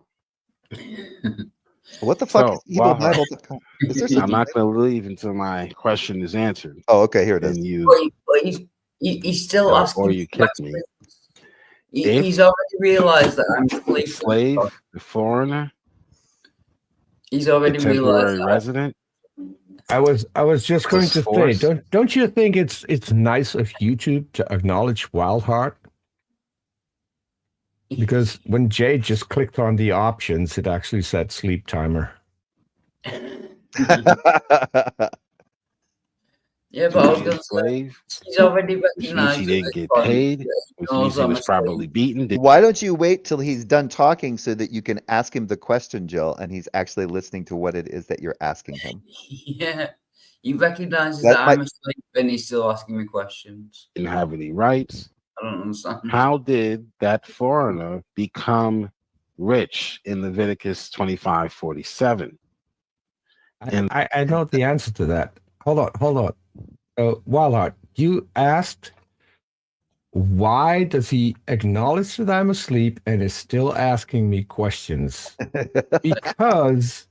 because now he can legitimately say that you didn't have an answer. Yeah. That's good. Yeah. That's how that works in Jill's brain. Yeah. I asked Wildheart this once and he didn't have an answer. Yeah, because he was asleep. And then after he becomes rich, he starts purchasing Israelites. Huh? Now, interestingly enough, this ties into what the rest of the passage is teaching on being a slave and how God doesn't want his people to be in that position. Really, a slave here is someone who is borrowing. You can think of a slave traditionally in our culture, we would say that that's a borrower. So God doesn't want us to be borrowing. He wants us to be lenders. Look at this. If any of your... But the person that you're lending to is the borrower. Yeah. What the fuck? Yeah. But you were saying if you go off tradition, and then yeah.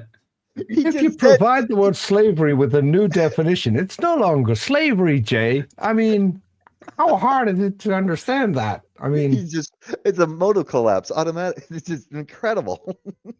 Yeah. Oh my God, my brain hurts. I said that last night talking to Jill. I said that first. Oh my God, he makes me want to drink alcohol again. What the fuck, dude? What the fuck is that? Oh my God, he just said earlier that he's he lets people borrow money from him, but he doesn't charge them interest, and sometimes he won't even have them pay him back. But if they do, if they're not a Christian and they borrow from him, then he's like a loan shark. So this is, oh my God. So wait a minute, Jill, are you now going to basically say that God wants us to just give handouts for nothing? Oh dear. Do we just give out handouts for nothing? Is that what you were taught by your dad when your dad had you go to work with him so that you could help to pay off the family debt? Oh, Is yes. that what you learned from that? Was that what would have been better is if we were all like lenders and we just gave people the fucking money so that they didn't have to work for it and they didn't have to pay off their debts?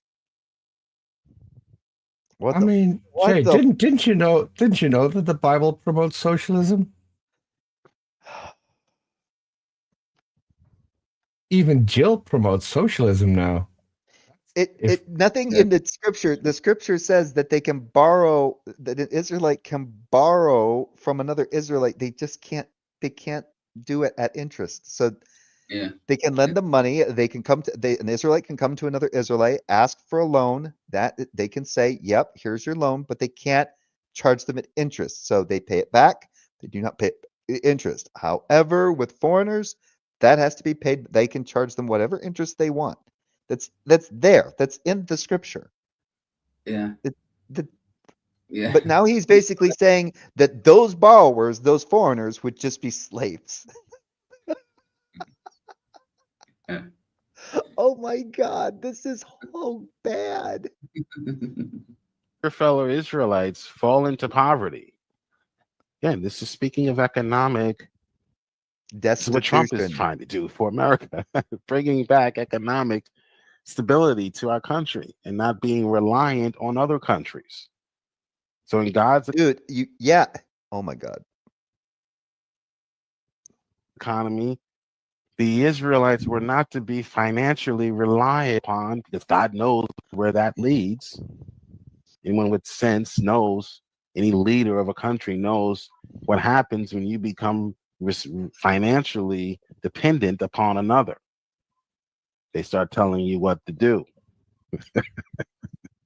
Right? So if any of your fellow Israelites, and God didn't want heathens telling his people, controlling his people in that fashion. Somebody doesn't know. Somebody still does not understand how that works. And it's been explained to him multiple times. When you have financial control over someone, they are essentially your slave. Okay, that is a no.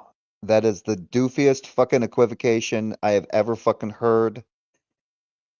Jill. Truism that is a fact of life. It's always been that way. The borrower is it always going to be that way? Or is slave to the lender. The Bible literally says that. I'm quoting scripture. The borrower is a slave to the lender. No. Because oh my God. You just said earlier that the slave would be somebody who was charged, treating that person as a slave would be charging them interest. Not that they borrowed at no interest. You lost your own narrative again? And he just acknowledged that if he lends people things, so they borrow from him, he now owns slaves. Yeah. Oh my God. Don't you love consistency? God damn this guy. Does that mean that the person was forced to borrow the money? No. Yeah, so guess what? You're now saying that a slave can be voluntary. You've just acquired a slave under voluntary circumstances. Way to go, Jill. Obviously, the word slave is being used differently here. No, Yeah, no, it is. So you're basically saying that, again, we're going to go back to this again. You're essentially saying that the translators, the people that translated these verses, instead of using the right word there as borrower, they use slave instead, understanding what the word slave entails. In any modern day context or modern understanding of the word, you're changing it to mean borrower. And at the first part of this, near about the middle of this conversation with Wildheart, you said treating a person as a slave would be charging them interest on a loan. Now you've just changed it to anyone who borrows money as a slave. Can I just say, Jay, it's been fun, but I've got to go. I'm a bit tired now. Cheers, yeah. Great to see you again, and Peter. Thanks everyone who's watched. Cheers. Catch you later, Wildheart. Cheers. Thanks a lot. Bye. Yep. Oh my God. I can't. I just my brain, this is just I've heard him do some really bad, really stupid shit. But I haven't heard it in a long time. I have avoided it for a very, very long time. And now I've spent almost 5 hours. 5 hilarious comedy-soaked hours on absolute stupidity. Oh my God. God. And the thing is, our country allows this person to vote. Yeah. Not the persons like him. Oh my God. You could use the word slave differently. The slave doesn't always have to mean one thing, especially when you're reading a book thousands of years older than you. If any of your Especially if it conflicts with your dogma, right, Jill? Oh my God. If I can read it this way so it doesn't make my God look like a horrible fucking piece of shit, then I can read it that way. Congratulations, you just confirmed your own fucking dogma. You're literally just, instead of looking at the data and instead of, so why didn't the translators just do that? Why didn't they just say, instead of these people translating into any kind of all the study, all of the learning that had to go into translating these in order to keep them in the context of what's meant to be communicated here? Jill is now undermining that by saying you can just read that word any way you fucking want. Incredible. Just as long as you don't read it in the negative light.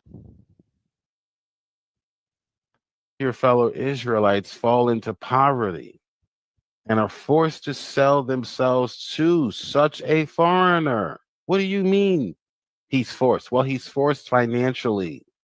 He's not being forced by physical. It's okay. Be careful where you're going. Force. He is selling himself to a foreigner. Uh-huh. This was the same foreigner that was supposedly a slave and forced to work and not paid and beaten. No one made that argument. No one made that argument. I knew you were going to do that. Nobody made that argument. Where is it saying that that foreigner that's living amongst them was ever a fucking slave? Ever a slave? No one has made that argument. Now, if Wildheart made that argument earlier, he'd be mistaken. If any other non-believer has made that argument, they're mistaken. There is nothing there that is saying that that foreigner was ever a slave in any way, shape, or form. It does not say that temporary residents or the foreigners that live amongst them are automatically were slaves that became rich. or somehow became well off while in the land of Israel. There's nothing about that, right? So what that logic only works if the Israelites bought slaves from other nations, and that's what they were. They were foreign slaves and then became rich.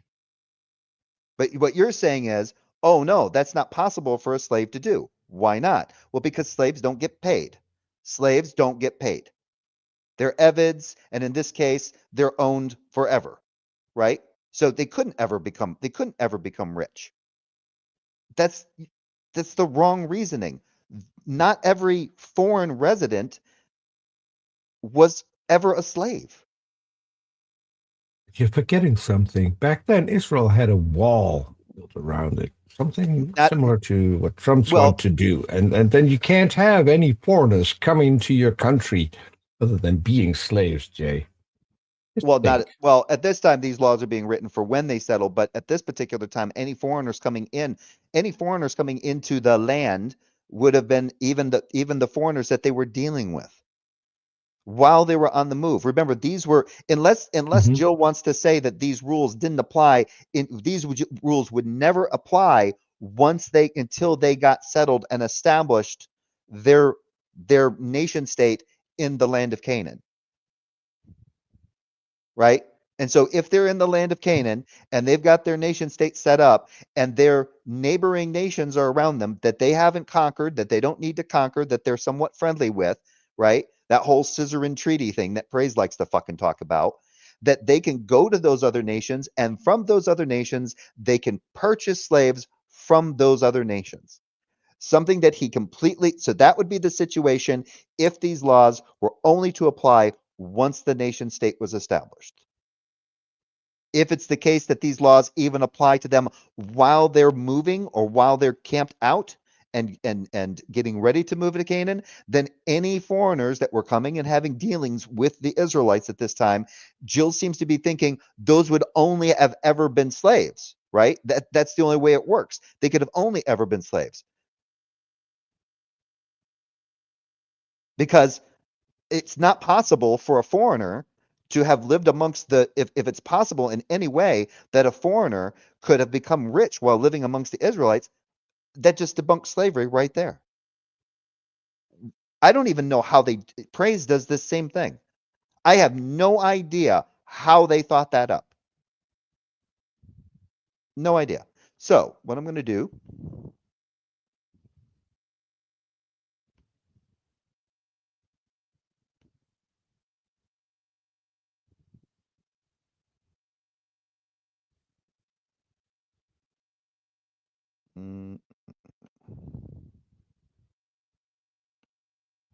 What are you going to do? I am going to share this out. I'm just looking for something real quick. All right. See if it's up. Yep. Okay. This is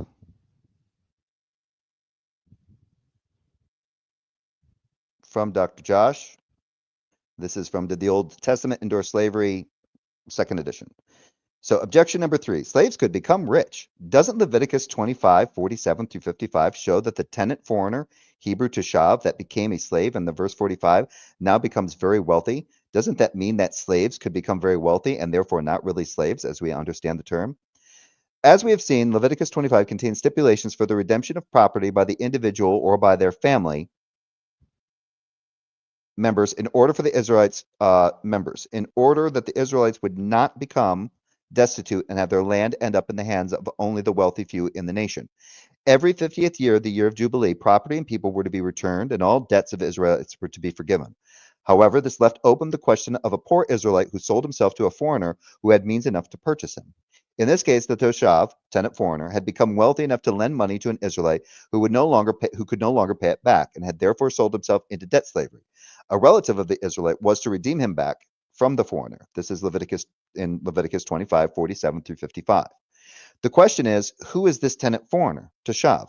The apologetic argument focuses on the fact that in Leviticus 25:45, the word appears as a group from which the Israelites might legally purchase slaves.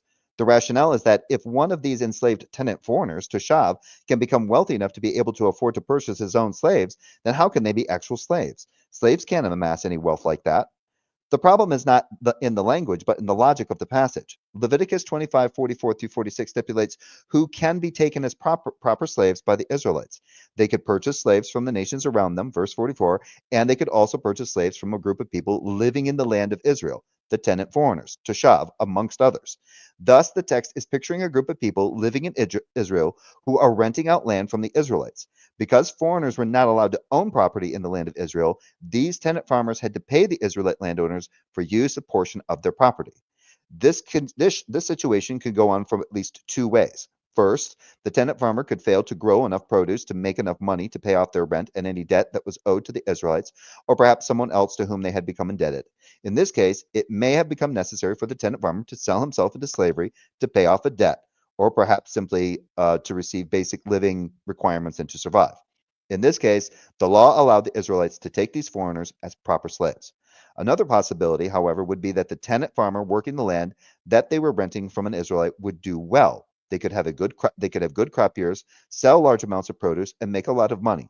This would be a successful tenant farmer, Toshav. In this case, the foreigner might even become wealthy enough to make loans to the other Israelites or even purchase poor Israelites who were selling themselves into slavery. This is where Leviticus 25:47-55 comes in.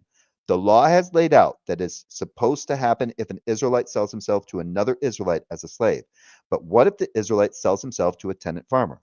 In other words, the tenant foreigner, Toshav, in verse 45 is not the same person that is spoken about beginning in verse 47. There was a group of tenant farmers. Some of them could become poor, verses 44-46, and some could become wealthy, verses 47-55. In short, this passage makes it clear that not all foreigners in the land of Israel were destitute or had to become slaves to the Israelites. Indeed, some of them had wealth, and at times greater wealth than some members of the Israelite citizenry.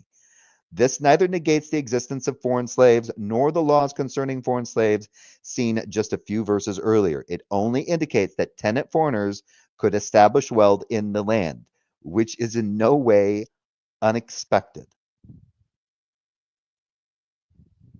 The logic they are trying to use there is if the foreigners are rich, the foreigners could never have been slaves because it must be the case that foreigners would always be relegated to slavery. Since verses 44 and 46 give the option for foreigners to be purchased as slaves. That I do not know how Praise and Jill even remotely rationalize that out. If someone can tell me, fucking awesome. Because that is really bad reading comprehension. Really bad reading comprehension. Or just a little bit of dishonesty in order to make sure that their God doesn't look bad. That too. Still going with the latter, at least on these two people. Now he's buying up Israelites. But God says no. They retain the right to be bought back. So in their culture, they had what's called kinsmen's redeemers. They had men, Israelites, who would go purchase other Israelites from foreigners because God did not want his people working under foreigners, people who don't worship God. He did not want them under their authority. He did not want them to be slaves to them financially and thus economically, and thus they would be working for them, physically doing work for them. Then why allow them into the fucking nation at all? So somehow or another that status changes because they start. Oh my God. So now Jill would make the argument, well, yeah, once they convert to believing in Yahweh, then they become like native born Israelites. Oh my God. I can see him doing that. Oh, fucking Christ. He didn't want them to be under their thumb. He wanted the Israelites to be the ones who were loaning the money to the foreigners. Isn't that the case today? You need a loan, you go to a Jewish person. All right. So they retain. So when we're reading Leviticus, we have to read context. You must read context. Otherwise, you'll fail. You fucked context right in the ass a long time ago. In reading, okay? And we don't like, God doesn't like failures. I don't even think God likes secularists to fail all the time. He wants you to be successful in something, because that's a better world. That's a better world for us. If at least you could read. Wildheart. They still retain the right to be bought back. Even after they've been purchased, they may be bought back by a brother. Mm-hmm. So God is saying, by those who were referenced earlier in Leviticus, dude. Let me go back to Leviticus 25. Well, you're in it, but it's oh,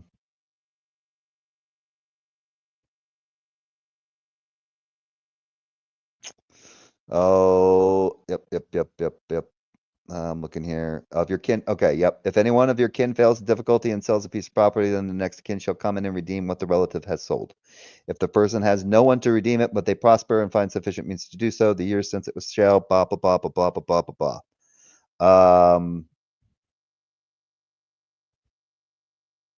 If anyone sells a dwelling in the house of a walled city.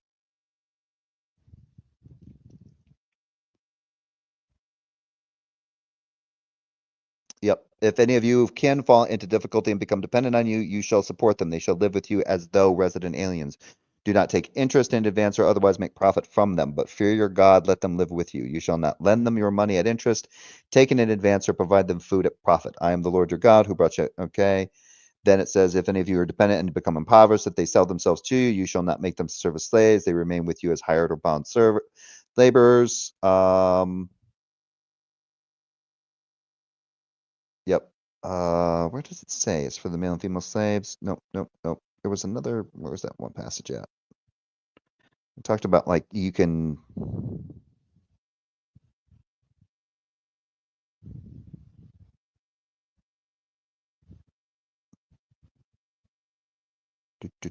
Do.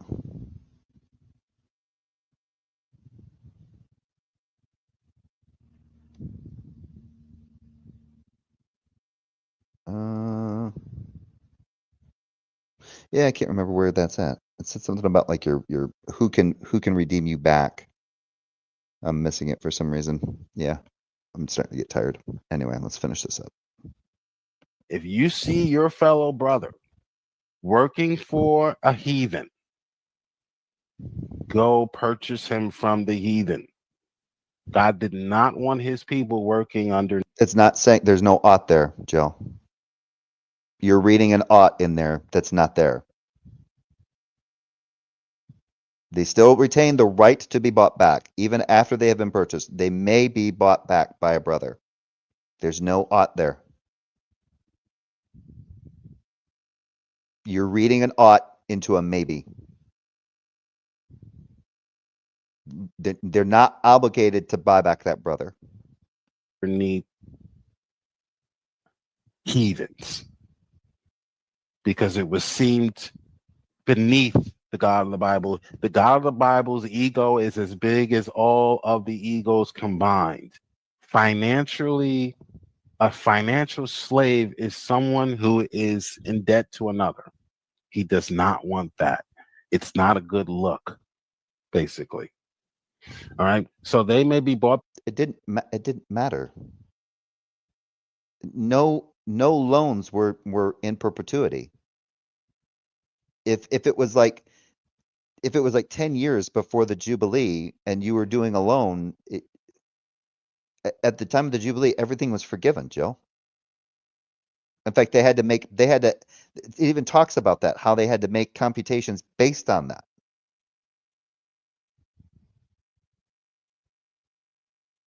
Remember, at the 50th year, everything was reset. So if loans were being done at 5 years prior to the Jubilee or 5 years before the Jubilee strikes, those are figured out with that in mind, that the Jubilee is coming around the corner. Either way, at the 50th year, all the native-born Israelites, they all go back.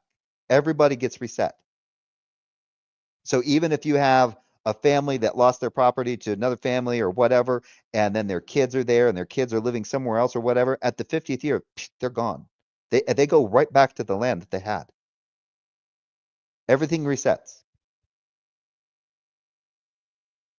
So this whole borrowing and this whole narrative that you're using, it doesn't work.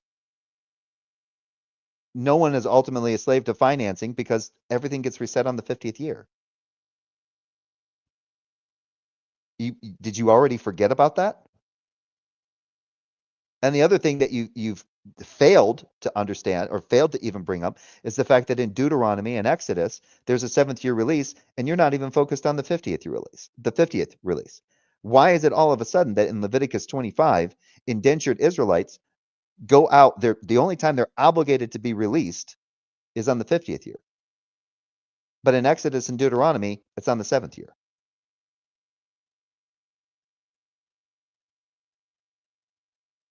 But there does seem to be this understanding that there seems to be like this better situation for them in Leviticus 25, whereas in Exodus and Deuteronomy, not so much.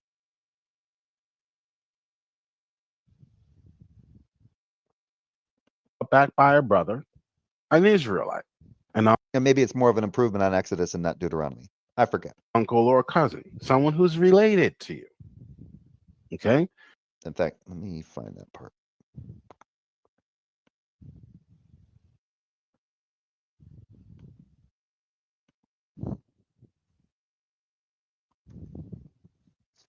Also, they have the right to be bought back. That doesn't mean that automatically happens. Yeah, that's what I was saying.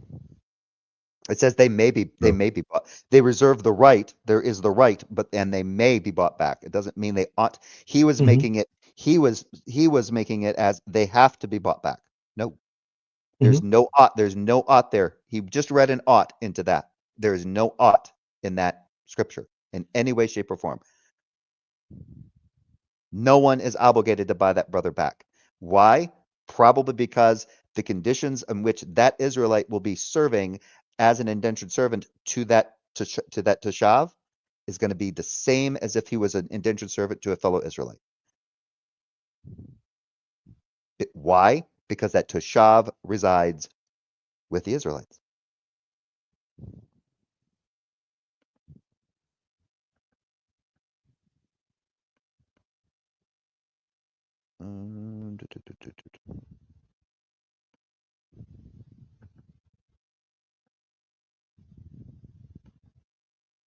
That's weird. Why is it doing that?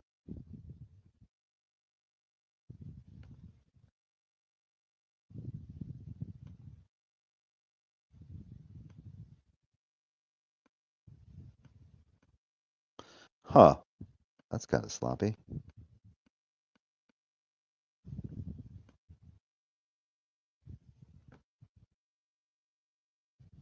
Oh, okay. That's weird. So I'm trying to find something in. It's not that I can't find it. It's a matter of it's a matter of navigating the Kindle reader here on the Sorry, folks.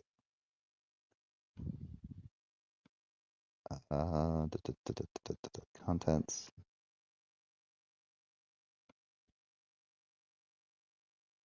There is a section in here. There it is. There we go. Okay, so share this tab.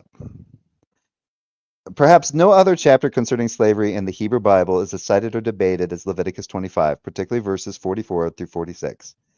As for your male slaves and female slaves that you may have from the foreign nations that are around you, from them you may purchase male and female slaves, and even from the tenant foreigners that are living with you, from them you may purchase, even from their families who are with you, whom they have born in your land, and they will be your inherited property, and you may bequeath them to your sons after you to receive as inherited property. You can make them serve permanently, but as for your brothers, the children of Israel, you must not rule over one another with violence. Leviticus 25, 44 through 46. What makes this passage so contentious is probably immediately apparent to the reader. The Israelites were allowed to purchase foreign slaves who were able to be kept for life and passed down as inherited property. Because these verses are so well known and hotly contested, although it might seem be a bit unorthodox, I would like to quote several ancient Near Eastern and biblical scholars before we analyze the text itself, in order to demonstrate what the scholarly consensus is on the passage. To be clear, these few citations from both so-called quote-unquote conservative and quote-unquote liberal scholars are in no way intended to suggest that my position is correct simply because these scholars agree with me. However, because one of the express aims of this book is to provide the reader with citations and arguments that represent the positions of the mainstream scholarly community, I think that a grouping of citations at this juncture is appropriate. Bernard Levinson. Section 2 of the law sanctions what Section 1 prohibits, holding slaves as chattel, but restricts such slaveholding to non-Israelite slaves taken from the nations around you. Figure 3 below demonstrates the textual reworking that permits Leviticus 25 to restrict the purchase, ownership, and inheritance of slaves to the category of foreigners. I'm not going to go to the figures. Gregory Chirchino.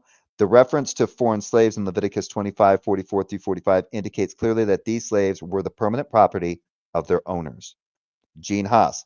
A second characteristic of ancient Near Eastern slavery reflected in the Pentateuch is that a slave does not have the rights of a free person. He or she is the owner's property. As such, slaves may be left to one's children as inheritance. Tikva Firmerkensky. Foreign slaves bought from the surrounding nations or from foreigners living in Israel do not go out. They are inherited as property. Niels Peter I think that's Lemke. I hope that's Lemke. Following these rules for keeping other Israelites in a kind of debt slavery, it is stated in Leviticus 25 that ordinary slaves of both sexes must be purchased from Israelite neighbors or from foreigners living in Israel. What the hell is Gene Haas doing there? Didn't he stick to racing and tool making? Gene Haas? Yes. Oh, I don't know.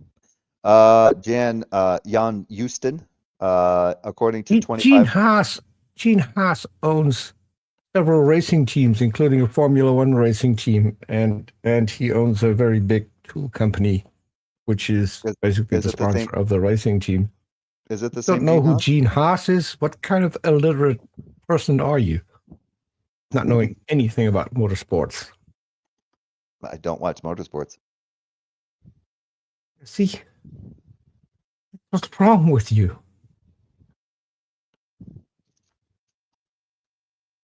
Anyway, I'm just surprised to see Gene Haas.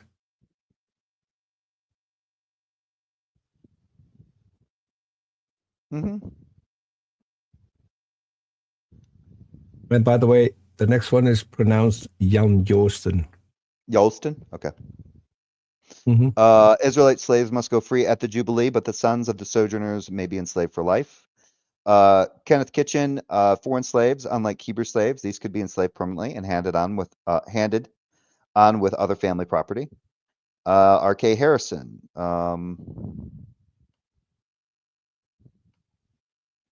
Having once been redeemed from slavery, the Hebrews can never again be sold as slaves. Such is not the case with the non-Israelites, however, who could be both bought and sold in that way and even bequeathed to one's successors. Roy Gain, Israelites were allowed to acquire non-Israelite slaves, whom, unlike Israelite slaves, they could permanently keep and pass on to their children as part of their inheritance. Daisy Yulin Say, I think that's how it's pronounced, or Sai, Israelite could never be treated as property per se, but only as belonging to Yahweh. As a result, Leviticus 25, 44 through 46a clarifies that if one wants to possess permanent slaves as their inherited property, they may be bequeathed to their children. He can acquire aliens or the sojourners among Israel. If an Israelite wants to obtain a permanent slave as an inheritable property for their children, he can only buy it among the non-Israelite. The assumption, Jacob Milgram, the assumption here is that the alien is a chattel slave, not a debt slave. This law merely indicates that the Jubilee does not apply to non-Israelite slaves. Bernard Jackson, the distinction between temporary debt slaves and permanent foreign slaves who may be bequeathed to your sons after you to inherit as a possession forever is made explicit in a later biblical source, Leviticus 25, 39 through 46, which rejects even the use of the term Eved from the Hebrew debt slave. Harry Hoffner. The Hebrew slave allows occupy a special place in the book of the covenant. That such slaves served only for a set period demonstrates that they were in fact indentured servants or debt slaves. Such slaves enjoyed a privilege not accorded to slaves from foreign sources. They could only be lifelong slaves by voluntarily renouncing their emancipation rights. Interesting. He put in voluntary. Where's the force in that, Jill? Christine Garroway, according to Leviticus 25:44 through 45, the Israelites are given permission to purchase and permanently enslave the children of the foreigners and surrounding Israel. By extension, this means that if an Israelite owns a foreign slave, I'm wondering if that's supposed to be Toshav and Ger right there, but I don't know. I don't read Hebrew. Owns a foreign slave. Any children the slave produces are bound to their master's house. One of the key aspects of this passage, as seen in the quote cited above, is the distinction that is made between Hebrew slaves and foreign slaves. The regulations found in verses 44 through 46 stand in contrast to the laws that come immediately before. The section leading up to these laws about foreign slaves concerns the treatment of an Israelite who has fallen into poverty. There are different levels of poverty into which an Israelite can fall. For example, in verse 25, we read, if your brother becomes poor and sells some of his inherited property. He can sink further into poverty, as we see in verse 35. And if your brother becomes poor and his hands falter with you, then you will take him as a resident alien and he will live with you. In the first scenario, the Israelite has become poor enough to necessitate the sale of his property to survive. In this case, a near relative is to redeem the land that has been sold. In the second scenario, if an Israelite becomes so poor that they are unable to support themselves, the community is to come to their aid. However, there is a third scenario in which the text deals in verse 39. And if your brother with you becomes poor and sells himself to you, you must not make him serve with the work of a slave. As a hired worker or a tenant foreigner, he will be with you. Until the year of Jubilee, he will serve with you. We can summarize this section in this way. If an Israelite sells his land, it gets redeemed. If an Israelite can't support himself, the community aids him. If an Israelite sells himself into slavery, the Israelite buyer is not to treat him like a slave, but instead like a hired worker. This is how the Israelites were to care for their brethren. Blenkinsop explains. The same solicitude for the poor fellow Israelite is expressed in the Holiness Code, which requires support of the poor as an obligation, not as charity, and states explicitly that the insolvent brother who sells himself must not be treated as a slave. As we noted above concerning the laws in Deuteronomy 15, there also appears to be a development in the laws of Leviticus 25 when compared to both Exodus 21 and Deuteronomy 15. Bernard Levinson argues that Leviticus 25 was written to essentially turn Exodus 21 on its head with respect to its laws about slavery. If you remember, Exodus 21 says that you can have Hebrew slaves, but you must release them after 6 years of service. However, here in Leviticus 25, we see that the Israelites were not to treat their brethren as slaves, but rather as hired workers. Given this development and restrictions on holding fellow Israelites as slaves, the question would naturally arise, if an Israelite cannot have another Israelite as a slave, who can he buy? The answer begins in verse 44. And as for your male slaves and female slaves, that you may have from the foreign nations that are around you, from them you may purchase male and female slaves. While Leviticus 25 appears to be creating a better situation for the Israelites who fall into poverty, this improvement does not apply to the foreigner. If an Israelite wants to own slaves, he can no longer obtain them from among his brethren. Slaves could only be acquired from among the foreigners, either from the nations around them, which was something that Jill kept leaving out, or from the foreign residents that were living among them. That doesn't mean that the foreign residents were necessarily slaves. Sklar notes, the text addresses two natural questions that arise at the first point of the Israelites. First, may they have permanent servants? Yes, but permanent servants must come from the nations surrounding Israel or from foreign nationals living as temporary residents in their midst. Second, do these also go free automatically in the Jubilee? No, these servants may serve for life, verse 46, although this law does not require that. So it doesn't require that they must keep them for life. If an Israelite wanted to own a slave, therefore Leviticus 25 restricted him to only purchasing foreigners. He could no longer treat Israelites as slaves. Now that we understand the general layout of the chapter, let's get into some of the details. There are several things from the Hebrew of the text that are worth noting in this discussion. First, verse 45 mentions the resident foreigner or temporary resident. Who are these people? The Hebrew word used here is toshavim, the plural of the noun translated resident foreigner, toshav. The specific meaning of the word toshav has been subject of some debate. In 2014, Yoram, I think that's how that's spelled, Yoram Mesher wrote an article entitled, "Who was the toshav?" He concluded that the term referred to a tenant farmer, one who works the land that does not belong to him. The tenant farmer pays rent to the owner of the field, keeping the surplus for himself. Whether Meshar is correct in his identification is not critical to this discussion. The important point to note is that identifying the specific nature of the toshav is not entirely straightforward. Terms for foreigners in the Hebrew Bible tend to take nuanced meanings in different passages depending on the context. In fact, in 2011, the entire edited volume was dedicated to this topic, entitled "The Foreigner and the Law: Perspectives from the Hebrew Bible and the Ancient Near East." Despite these complexities and nuanced meanings, what we can say is that these resident foreigners were certainly not Israelites, but foreigners who were residing in the land on a long-term basis. This identification is important for another reason. Some apologists on social media have argued that this law allowing Israelites to keep foreign slaves for life was meant to be beneficial to the foreign slave. It is suggested that these foreigners would have had no land and no ability to fend for themselves. Being a slave would have been preferable to being free. Some have gone so far as to say that the foreigners may have sought out the slavery described in Leviticus 25:44-46, coming from their foreign nations to be enslaved by the Israelites.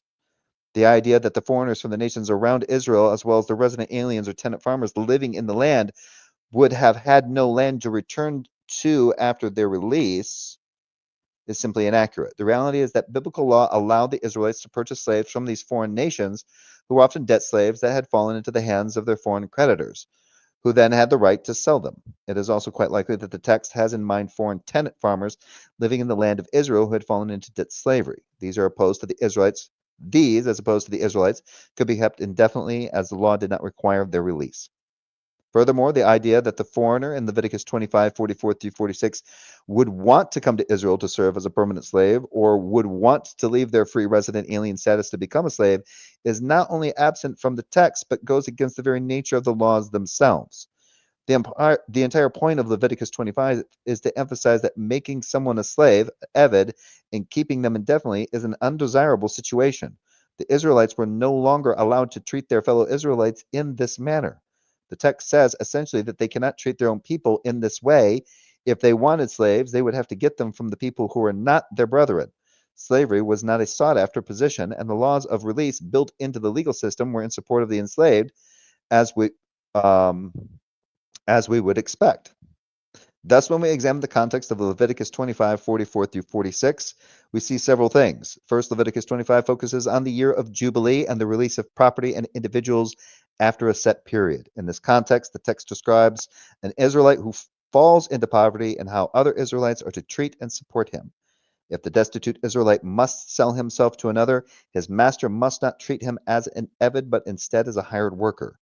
If an Israelite wanted to purchase a slave, therefore he must do so from among the nations around or the foreign residents who are living in the land. These foreigners could be treated as slaves, kept as permanent property, and passed on to their children as inheritance. As we have discussed, this did not mean that because they were property, the master had carte blanche to treat them in any manner that he liked.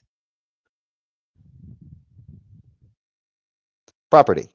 Before we leave Leviticus 25:44-46, we should discuss some of the other Hebrew terms that are used in these verses. And the reason I'm focusing on this is because Jill had basically tried to appeal that property is somehow interpreted in a different way or used differently in the scriptures than how we understand it today. Before we leave Leviticus 25:44-46, we should discuss some of the other Hebrew terms that are used in these verses. Let's begin with the word property, achuzah.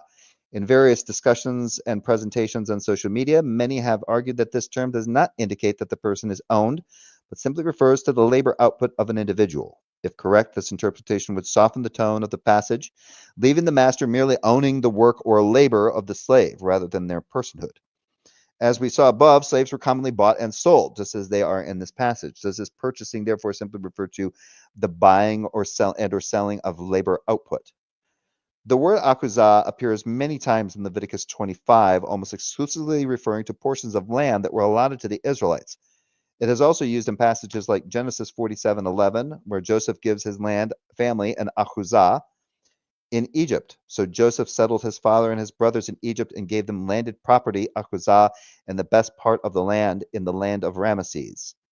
just as Pharaoh commanded. The noun akuzah can also be joined with other words to specify the type of property that is being spoken of, as in Genesis 23:20. And in the field and the cave, and the field and the cave in it were deeded to Abraham as burial land, akuzah, and kever, grave, by the Hittites. While the word is normally used to refer to land or objects that are owned, it is striking that the word akuzah is used in Leviticus 25:45 through 46 to refer to purchased slaves. Indeed, Milgram notes this is the one place where this term is applied to persons. Canaanite slaves, like Israel's land, are permanent possessions. Thus, in the same way the objects can be considered property, so also can slaves. Levine observes, in ancient law, slaves were often regarded as having a legal status parallel to that of the land, just as the land was a holding, achuzah, to being handed down within families, so were slaves.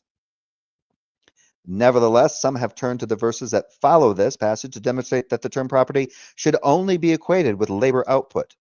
Leviticus 25:47 through 45 reads, and if a sojourner or tenant foreigner with you becomes wealthy, and your brother with you becomes poor, and sells himself to the sojourner or tenant foreigner with you, or to a descendant of the family of a sojourner, after he sells himself, redemption will be available to him. One of his brothers may redeem him, or his uncle or his cousin may redeem him, or that was the one that I was looking for originally, may redeem him, or one of his kin from his family may redeem him, or if he gains the means, he may redeem himself. And he will calculate with his purchaser from the year of his sale until the year of Jubilee will be the price of his sale. According to the number of years, like the days of a hired worker, he will be with him. If there are still many years, according to them, he will repay his redemption from the money of this purchase. But if a few years remain until the year of Jubilee, then he will calculate with him. According to his years, he will repay his redemption price. Like a yearly hired worker, he will be with him. He may not rule over him with violence in your sight. But if he cannot be redeemed in these ways, then he will go out in the year of Jubilee, and he and his children with him. For to me are the sons of Israel slaves. My slaves are they whom I bought out of the land of Egypt. I am your God. Leviticus 25:47 through 55. The situation presented in this passage involves an Israelite that sells himself to a foreign resident. At the time of their redemption, either by kinsman or by himself, using his own accumulated wealth, he should determine the correct redemption price by calculating the length of time that he would have served until the Jubilee. What is significant here, however, is that the text is describing how an Israelite is to be viewed and treated, not a foreigner. Not only is the word akuzah not used in this section to refer to the Hebrew slave, but is not even mentioned at all. Remember, the contrast in this passage is between how an Israelite who sells himself into slavery is to be treated compared to how a foreigner may be treated. One of the central points is that the Israelite cannot be treated as a slave and must be released at the Jubilee.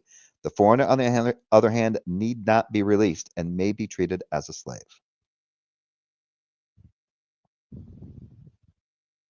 And then I could get into that and the other one and all that shit, but I figured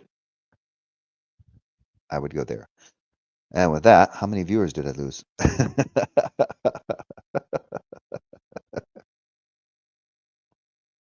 According to what's on screen, not a single one. Oh, cool. All right. In fact, anyone, God is saying, look, get them out of the hands of a heathen. I don't care if the heathen is rich. I don't care if he came to Israel and made a lot of money being a slave, and now he's purchasing other slaves. Go buy them back, because I don't want my people underneath them. There's no obligation, Joe. There still is no obligation written there.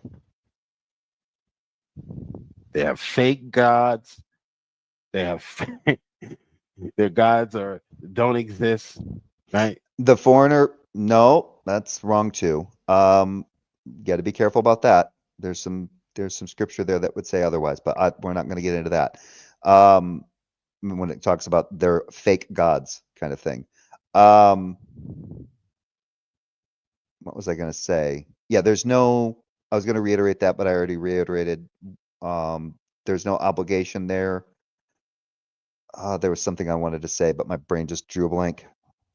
And I don't want you working for them, because that makes me look bad. I'm obviously paraphrasing, but this is exactly the idea. Nope. Okay. They may also be redeemed if they have prospered. They may redeem themselves. So the reason they can prosper is because they are to be what? They are not to be treated as property. They are treated as hired workers. That's why. they have prospered in their position, even though they're working for a heathen. If they've made a lot of money, buy yourself from. And remember that this would still apply to a toshav and a ger. A toshav would be somebody who is integrated into the society of Israel and could very well be a worshiper of that God. They would still be considered a foreigner because this set of instruction, and maybe I'm wrong, but I think I've got it right. These sets of instructions in Leviticus 25 are meant for native-born Israelites, not for gers and not for toshavs. So even if a toshav circumcised himself and worshiped their same God so that he could participate in the Israelite ceremonies, and even was like, yeah, I'm a worshiper of Yahweh, still don't think it would apply to him. If something happened to that toshav where he became destitute and he sold himself, or he had children and needed to sell his children as slaves to become solvent, whatever, those children would be slaves for life. They could be kept permanently. That quote unquote citizenship that Jill has been appealing to is not the same, that he is not what he thinks it is. Under that situation.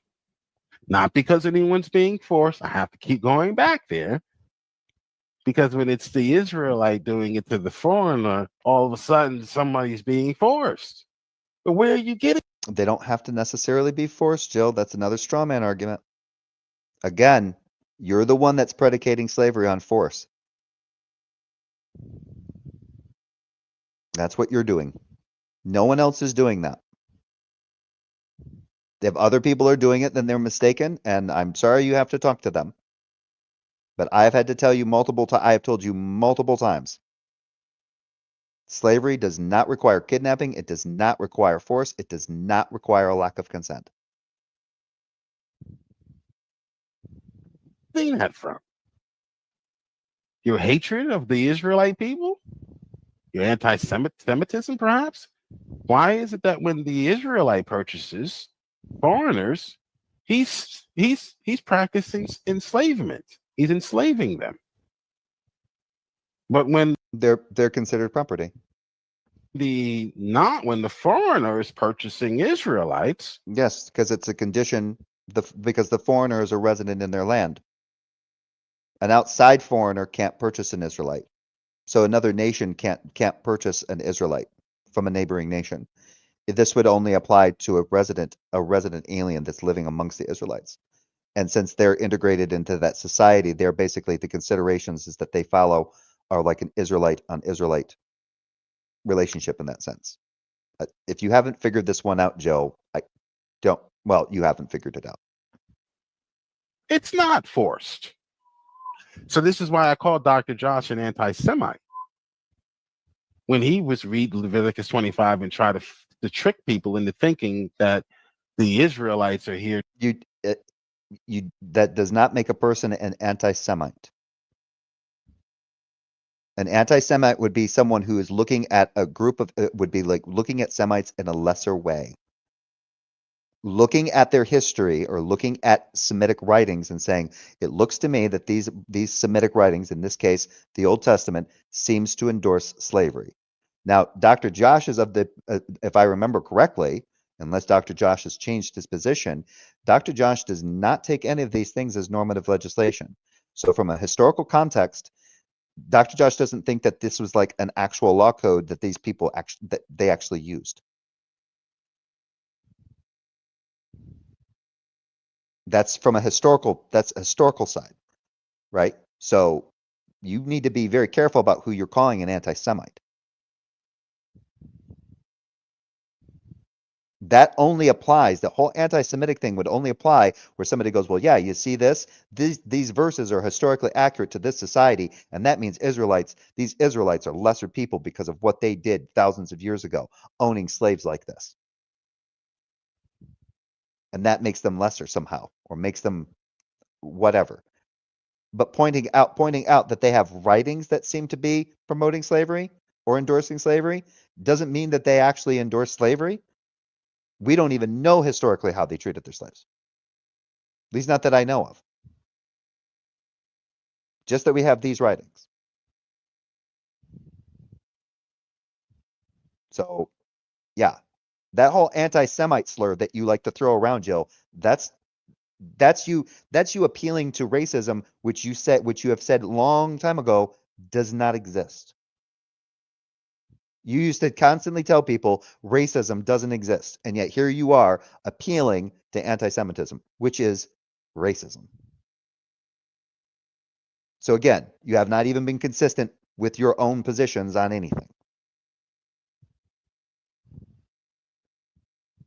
Pointing out that there's writings that seem to contain slavery, and that these writings are about a particular group of people, and saying, yep, it looks like they endorse that, and critiquing it and critiquing those writings is not anti-Semitic. That's like saying, that's the logic there, Jill, is absolutely astounding, because it would be like me saying, if I start looking at how America not only promoted slavery, but participated in slavery, I am anti-American because I am bringing up that. It's absolutely ridiculous. Yeah, it's true. America participated in the slave trade. The North Atlantic slave trade, there was antebellum slavery. Does that mean that by bringing it up, I'm anti-American or somehow racist against Americans or some stupid shit? No. Or racist against white people for having done it? No.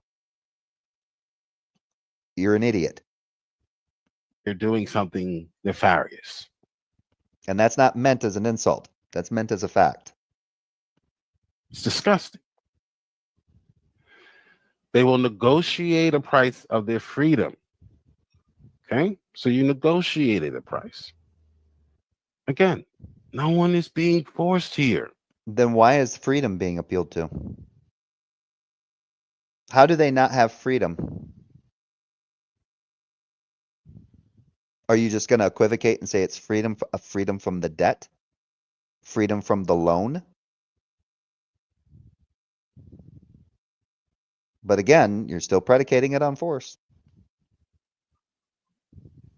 Okay?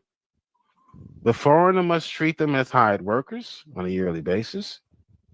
You must not allow any of your fellow Israelites to be treated harshly. Again, we know what that means. They're not to do the hard labor. No, that's not what that means. I don't know where you got that translation from.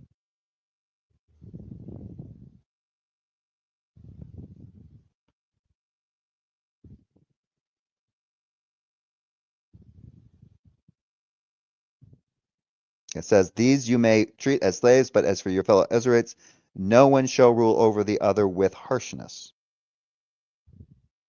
There's nothing saying that they can't do hard work. You can't rule over them harshly or with harshness. You're equivocating harshness to hard work.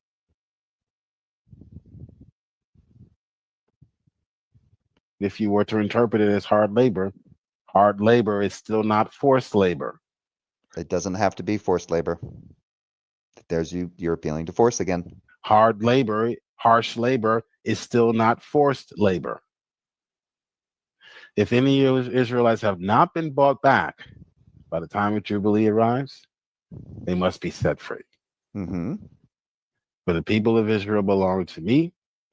Yeah. So they're never under any ownership status. That's the whole point, Joe. And yet you were trying to earlier argue that being a borrower was being a slave. None of the loans and everything that are being lent out or whatever are ever, depending on the time, are never solidified. At the 50th year, everything resets. They are my servants. I purchased them from the land of Egypt. I am their God. See how God is his ego. You just wait a minute. You purchased them out of the land of Egypt. That's interesting because earlier Wildheart argued about because he saw bought instead of brought, and you disagreed. Now you're saying that God purchased them as though he did actually buy them.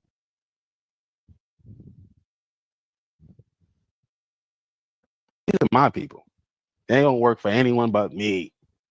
If you want to work for them, you can work for them. That's the gist. No. Like, where are you getting the idea that they couldn't work for anyone else? If that was the case, why the fuck were they in Egypt for 430 years? That's the communication. That's what Leviticus 25 teaches. Nope. That's why you start at verse 1. There is no rebuttal to what I said. I just spent over 5 hours rebutting most of this shit. There's no rebuttal. And I've actually quoted and cited sources and shown them. The interesting thing about this is that at the end of the day, I could sit down. I could probably sit on a live stream with a majority of scholars and sit there and even in my sloppy layman way talk to them about this topic of slavery in the Old Testament, and I would probably be more aligned with them than you would be. You, if you were talking to them, would probably get laughed out of the room.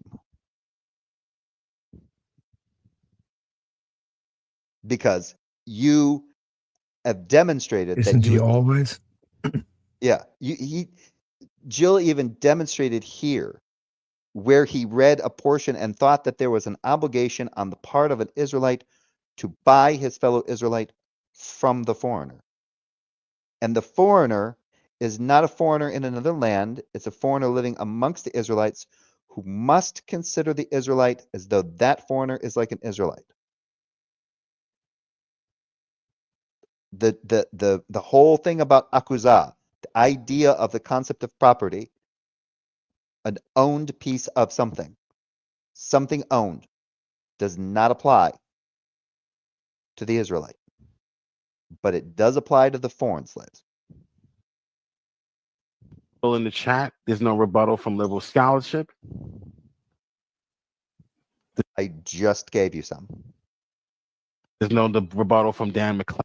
And there's no rebuttal from Dan McClellan. Dr. Josh Hammurabi, there is no rebuttal for what you just heard. I'm going to scroll down to the past. I just read it from Dr. Josh. Yeah, but if you don't acknowledge it, there's no rebuttal. Yep. That you ignored, well, verse 44, but you ignore. Not only that, but but Richard Averbeck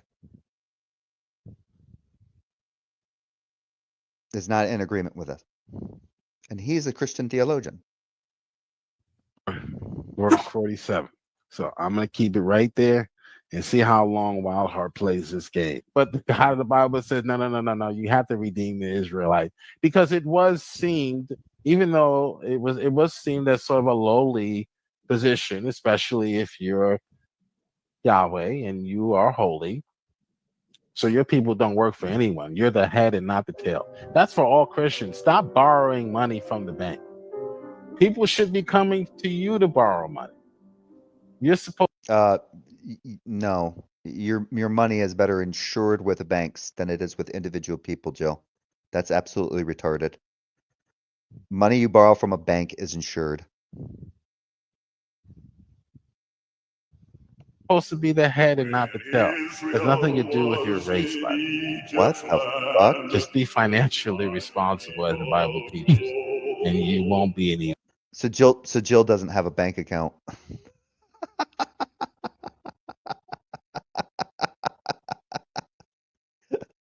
Oh shit. Oh my God. All right. I honestly wouldn't put that past him.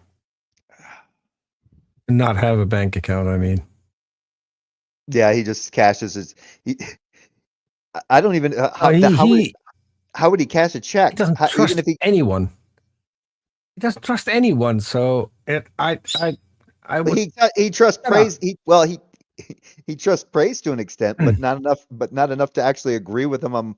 I mean, there was the part with the Hebrew thing that I still don't know. But that's the thing. I'm going to go back to the beginning because that's where the real stuff happens. So one of the things that I do want to show here is that is it still up? Let me look at my thing. Yep, it's still up. Okay.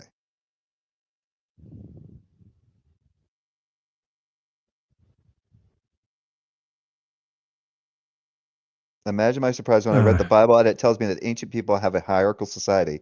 Jill tries to defend two indefensible positions, American neoconservative and evangelical Christianity. Yeah. Hey, Slim Jim, long time no see. So this is I have to jump off, Jay. Okay. Coming up to 1 a.m. So yep. Probably going to try and get some sleep. Yep. There you go. Good seeing you again. And let's hope that Jill finally at some point will grow some balls and come on your channel and defend himself. Oh, he won't do that. Because I'll mute his ass. I'll just keep putting him backstage because he just keeps rambling on. Yeah. Yeah. All right. Well, see you later. Thanks for coming on. There's still a way I can help you with that. There's still a way to not put him backstage and still mute him so he cannot unmute himself. So if you're interested in that, I can help you with that. Yeah, you have to show me sometime. On StreamYard? Okay, will do. Yes. Oh, wasn't that with that plugin? Yes. Yeah, I used to have it, but then it started causing my Chrome to shut down. Okay. It kept causing Chrome to crash every once in a while. I was like, oh shit. I'm still looking for someone who knows JavaScript well enough so they can help fix the things. Yeah, I mean, it would work. It would work. Working, but it would work some of the time, but if I used it too long or played with it too, all of a sudden, all Google Chrome just, I'm like, oh shit, oh well, and then I got rid of it. I was like, nope, I'm not going to use that anymore. No point. Yeah. Now it's just now if it says stop putting me backstage. The reason they put you backstage is it's the best way to keep someone from not, because they won't respect being muted. Mm-hmm. They'll unmute themselves so they can just keep talking over you. So just put them backstage. And then they hate it because they've been put backstage. They're like, how dare you do that? I'm like, because you won't. Because you won't. I mean, he does that. He does that himself. I stopped going on his channel because he would put me backstage all the time if I had something to say. So yeah, and he did the same thing to me. He would do the same thing to Slim Jim. Yeah. And then he'd be like, I don't do that. Yeah, you fucking do. You do it all the fucking time. And then he'd come on somebody else's channel, and then he'd be like, yeah, I'm just doing a Jill. And be like, what are you doing? I'm doing a Jill. I'm putting you fucking backstage. I don't want to hear your mouth. But there's not a time when he doesn't do it. Yeah, the other thing is that with Jill though, is that eventually what happens is this becomes just a semantic argument, kind of like what he's doing. Like he appeals to the Geneva Convention of 1926 as though, yeah, what we can do there is we can use this particular, because he says we can't use Matt Dillahunty's definition for slavery, and I'm just like, what are you talking about? What the fuck are you doing? I'm pretty sure. I'm pretty sure, Jay, that the writers of the Bible knew all about the Geneva Convention. I'm sure they did too, especially the Geneva Slave Convention of 1926. Yes, because that's the one that he's going to. And for some weird reason, even in that particular thing, it talks about how slavery is like, it says any and all acts or any all forms of capture, acquisition, or disposal. And so I'm like, that means any kind of capturing, that basically means any kind of capturing, any kind of acquisition, any kind of disposal, because it says any and all acts. That's what it states in the definition.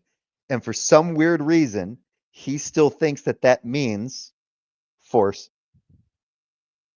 So he used to come up with that stupid example about how Veckel could voluntarily become his property.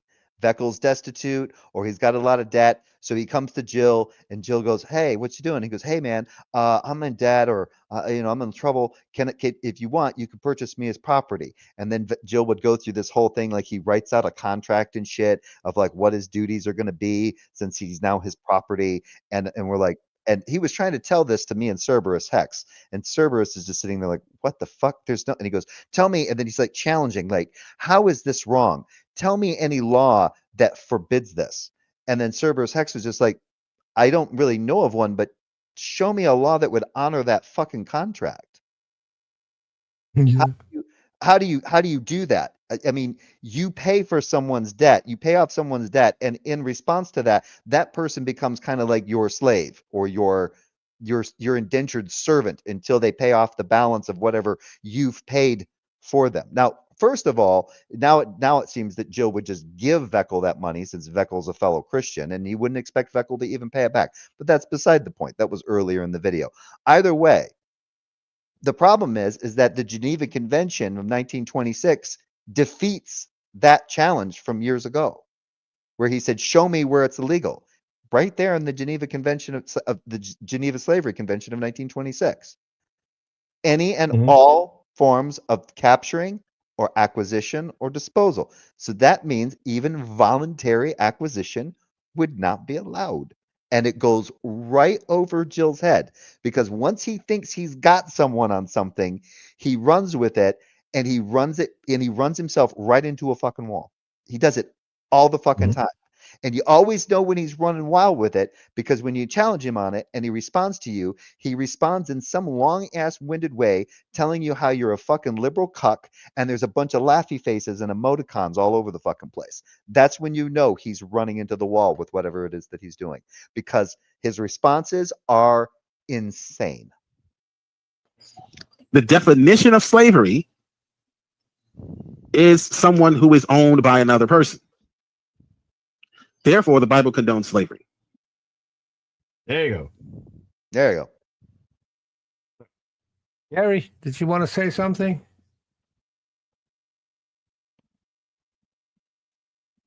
Huh? Okay. What? Never mind. Oh, I'm good. Yeah, we're at the 6-hour mark. I can't believe I spent this, but this will be like the only stream that I've done, and it'll be like the only one I do for the next month. Meanwhile, at Jill's house, Jill doesn't do anything. I think he's still boycotting himself because Biden's still not technically out of office yet. Yeah.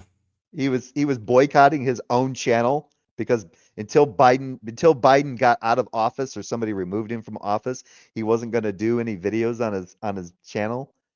And then I was like, well, but then I saw that he's actually done some videos, but the thing is Biden's not out of office yet. So he's actually lied. Like, he wasn't consistent with that. No one's removed him from office. He's still in office until and Trump gets sworn in. No, you're just implying that Jill is consistent. I know. I keep doing that. Go away. Yeah. Go to sleep. Okay. Go to sleep. I'm gonna hop off. Catch you later. Say hi to Jeff when you speak. Yep. Will do. Okay. Yep. Oh, hold on. I can't leave. I think it's funny. Okay. This is awkward. I think it's sweet you credit him with the awareness that would take. I think that was to me.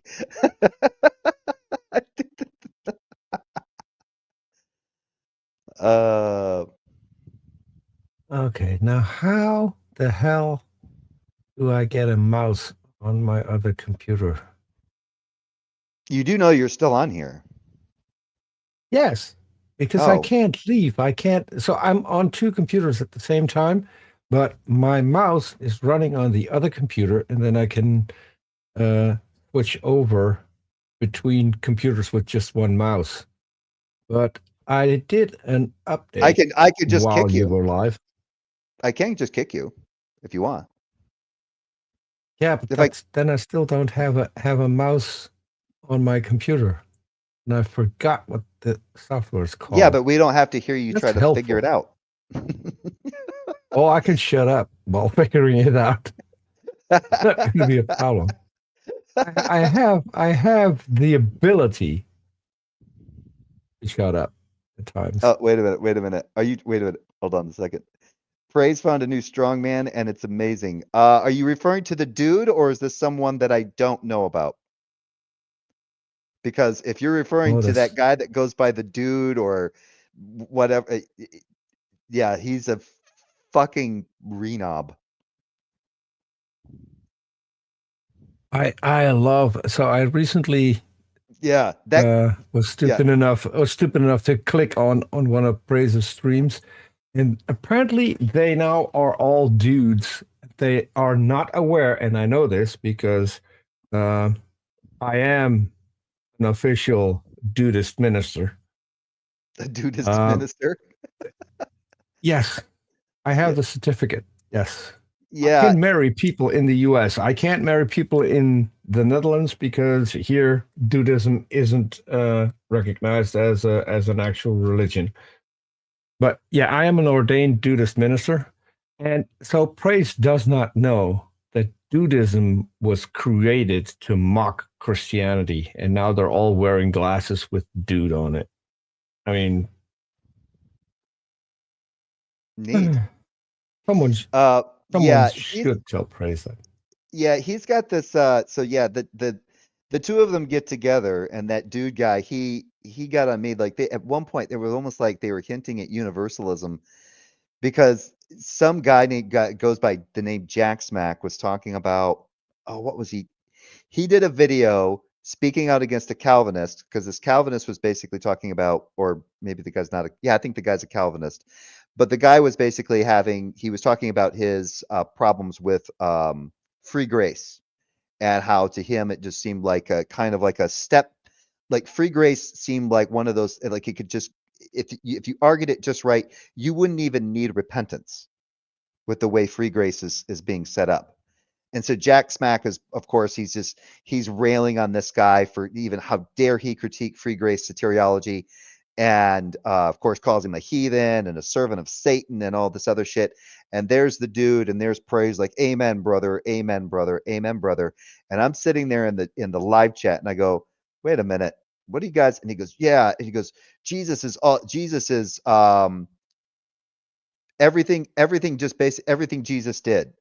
Right? They basically say everything Jesus did, you don't have to do anything. And I went, wait a minute. So you don't have to do, what do you mean you don't have to do anything? That's hinting a little bit like universalism right now, because, or it's smelling a little bit like Christian universalism. What do you mean you don't have to do anything? And they're like, you don't have to do anything. And I'm like, so I'm saved. Oh, no, you still have to repent. You just said I don't have to do anything.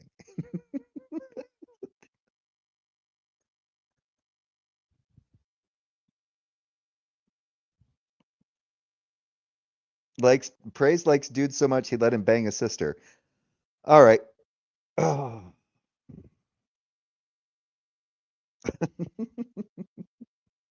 Wait, does that mean that dude is also from Oklahoma? Because I'm starting to see a trend here.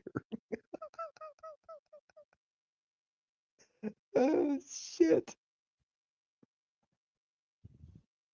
Is that a rumor, or is that actually an established thing?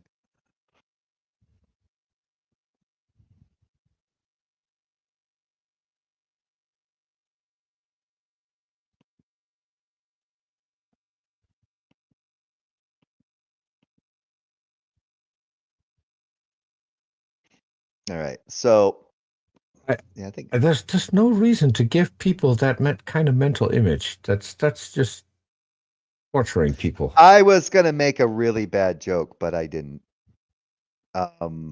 I'm just not going to do it because I think I would get banned if I made the joke. In fact, you know what? Did you see? It's 6 hours and 7 Did you minutes. I'm see going to do one this. of Basement Dwellers? Did you see one of Basement Dwellers' recent videos? It was all about Olive and her weird way of speaking. You know, like that. That guy is a fucking. I mean, he's not even. He gives bottom feeders a bad name. That guy's fucking. Yeah. That guy's a fucking piece of shit. He did a brilliant video on me. He made all kind of photoshops of me, which I really liked. And I have been using that as my profile video on live streams. Just to piss him off. Because he thought I would be angry. I think. I don't know. Yeah. Anyway. Ow. My mouse is working again. Well, that's good. I shall take my leave. All right. And it was good seeing you again, talking to you again. Yep. So, until next time. See ya. So, have you been watching Praise lately? He's more fun than Jill. Well, I don't know about that. Well, here's the thing. I've always thought, in all honesty, I think Praise has always been at least quote unquote more fun than Jill. But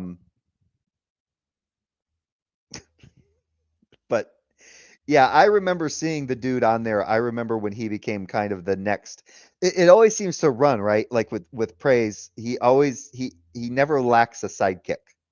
After, like, for he had, who did he have? He had I think he almost had Jungle Jargon there for a little while, but he had Gavin, and then he had Smokey Saint. And then I think at one point he was hoping to get Darth Dawkins, but that they ended up having a falling out. And yeah, now he's got the dude.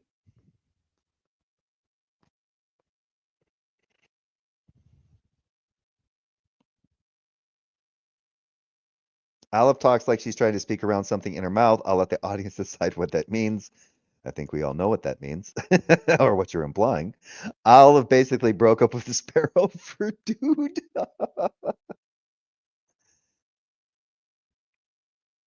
Oh, yeah. Actually, that's a better point.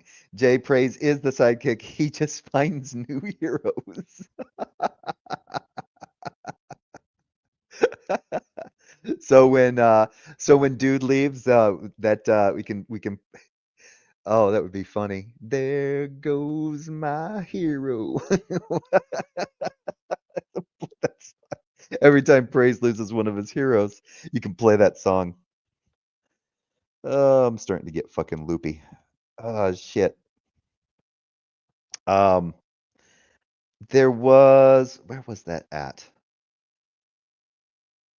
There was something else I wanted to get on, but I think I might do those later because I've been on this for 6 hours. I really need to get off of here. Yeah, this was longer than I thought. And the thing is that Wildheart didn't actually make it any longer. It was mostly me and my stuff. Like I said, whenever it comes to the topic of slavery in the Old Testament, it can get long. Like I actually pushed myself on this one. The video that that Praise had done, that probably would have taken me like almost 8 or 9 hours. That is ridiculous. go do something fun, close the stream, touch grass.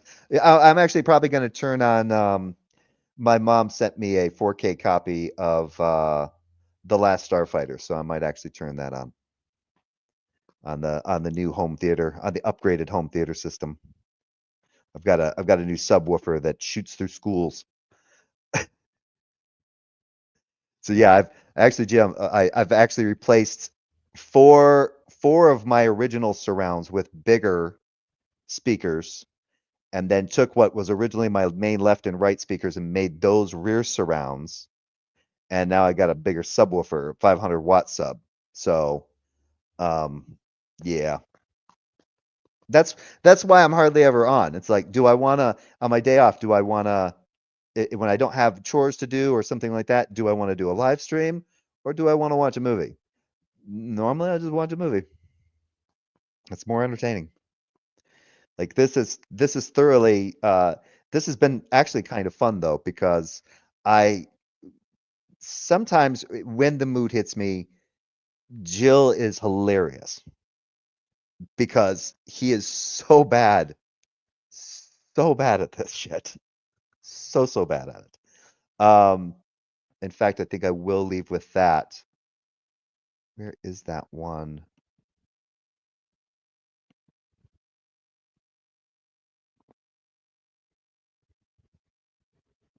Oh yeah, deconstruction zone's on anyway.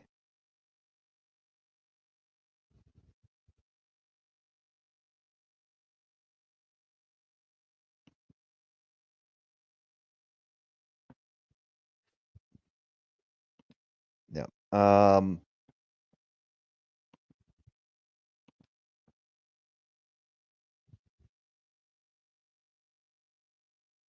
Yeah, so there's some new ones here. The Batman. Speaking of movies, I finally watched The Batman. It's a banger, as the kids say. Is that I forget. Is that a good thing?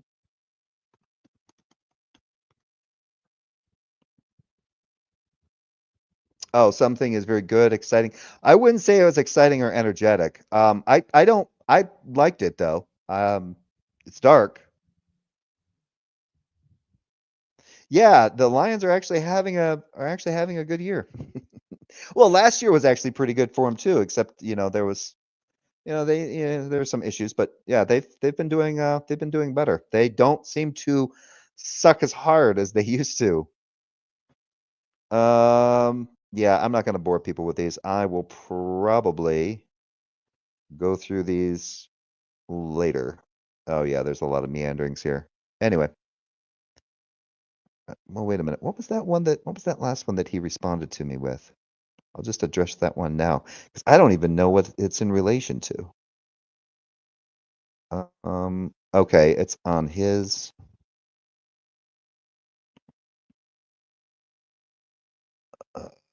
Cygnus Eustace. Yeah, there it is.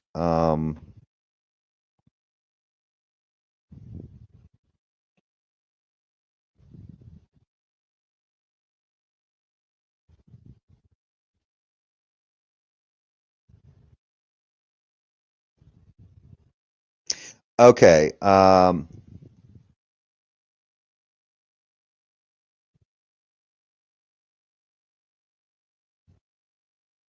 Yeah, so he took a question. Okay, so here it is. So he said he was talking about his thing about. Yeah, so he goes, because you're too dumb to first read the passage you're trying to critique. In the passage, the foreigners could become rich and start buying their own slaves, some even Israelite slaves, Leviticus 25:47. This is a chattel slave, genius. If this is a chattel slave, how does that occur? That wasn't a chat. It's very easy. That foreigner wasn't a chattel slave.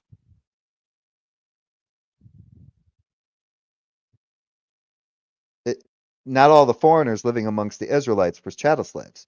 So I wrote to him and I said, it looks like you've adopted phrases. Look, see how the foreigner can become rich in Leviticus 25:47? That debunks biblical slavery right there. It's a horrid line of reasoning. And then I just wrote, it's a horrid line of reasoning. And then Jill came back with probably one of the best comebacks. Glad you couldn't say how much was bad reasoning, which means you have none. Just arguing for the sake of arguing. There's no argument there. Go back to your echo chamber, silly atheist. Do as your custom and erase your comments after utterly being defeated. I haven't. No. No. And he's actually done that as well. A lot of people do that, but sometimes I've done it and just said, yeah, I'm not going to leave it up there. Because a lot of times you would sit there and you would have it, and then he would go through and then he would specifically misrepresent what it was that you were trying to say. And even if you made a mistake and then you said, oh yeah, I made a mistake here, let me correct it, he wouldn't give up the mistake. So, or he wouldn't let it go. So there was no charity at all. Probably because he was dealing with a lot of people that when he would go in and he would really be assertive and really push how he's a kind of like a know-it-all, and other people, and if he made a fuck up, people would like really, really get on him for the fuck up. He basically learns from that and then applies it to other people, even if they're trying to be charitable in a conversation. And he just he's gotten he was getting he still is, in my opinion, very defensive, especially in comment threads. And so I said, "Oh, I have a line of reasoning, but I was hoping that would prompt you to show me why you think it's a good line of reasoning. That if a sojourner can become rich living among the Israelites, then it follows that no sojourners could have been slaves, or it's impossible for them to have become slaves." Right? With a question mark, right? Because I'm asking why you think it's a good line of reasoning, right? So there's a question there. It's an interrogative, as they'd put it. And then he comes back again, conflating the fact that people break laws as evidence that laws doesn't exist is another proof for a rational argument. The law says don't do it.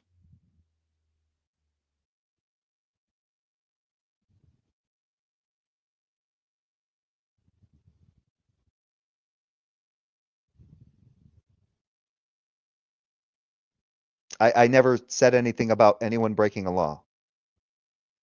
I'm asking how it's impossible for sojourners to not be. He's saying he's the one that's of the position that's saying that, oh, really? Well, how can these sojourners be rich if they're slaves? Right? That was his question. His question to Cygnus Eustace was, and because he insulted as well, which is fun because if you insult him, he'll delete your comment or it won't even show up. But because it's just channel, he can. Because you're too dumb to first read the passage you're trying to critique. In the passage, the foreigners become rich and start buying their own slaves, some even Israelite slaves. Leviticus 25:47. Is this a chattel slave genius? How does that occur? Now run away or fall asleep. It's very easy. They're tenant farmers. They get wealthy working for Israel, working amongst the Israelites. They can buy slaves. An Israelite gets poor, gets destitute, and sells himself to that. Sells himself as an indentured servant. Sells himself, quote unquote. Basically goes into indentured servitude with a rich foreigner who's living amongst Israelites. It doesn't mean that the foreigner was ever a slave. Not all foreigners are relegated or can just be relegated to slavery. Just like that.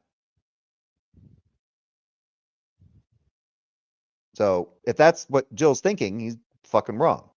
But and I read that portion anyway. But so that's what he seems to be doing. I'm asking him a question, and then he's saying, well, the law's existence itself informs us to God's will, not the fact that many defy God's prescription or will. Game over, Jay.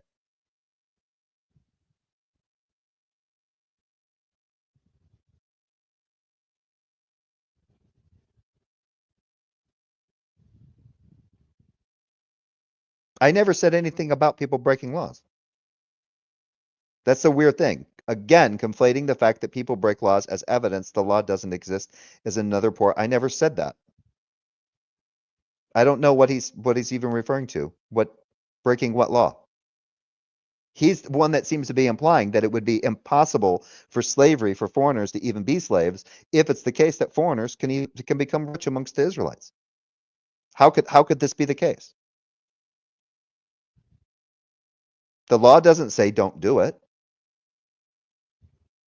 The law says they can own foreigners as slaves. As for male and female slaves, they're to get them from the foreigners around them, from the nations around them, and from the nations possibly from the foreigners among them. It doesn't say all the foreigners are slaves.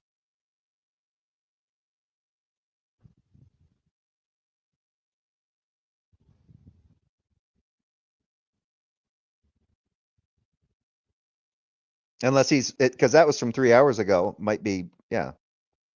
I'm just have to ask him, when did I write anything about breaking laws? And how was that conflating again. Or conflation. Anyway.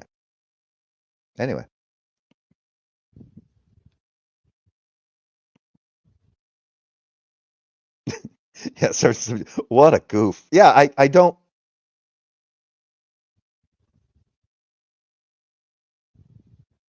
The number one in the NFC is the opposite of sucking. Yeah, I would say so.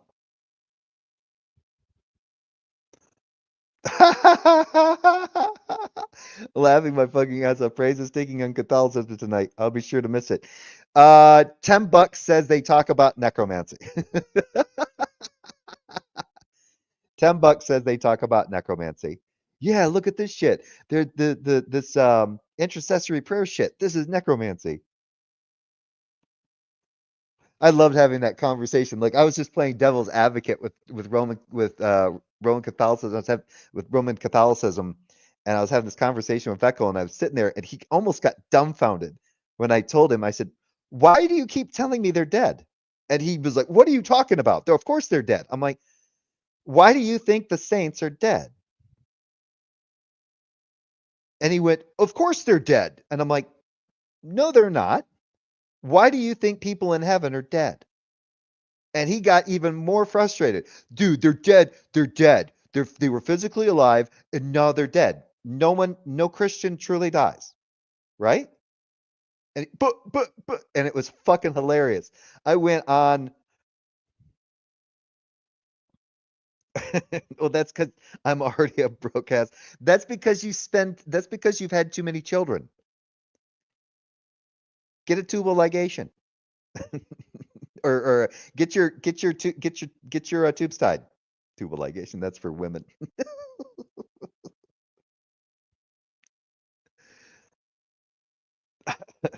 There's also the farmer's way, you could just take some piano wire, go up real high, tie it around the base, tie them off tight. Stop breeding. They cost too much money.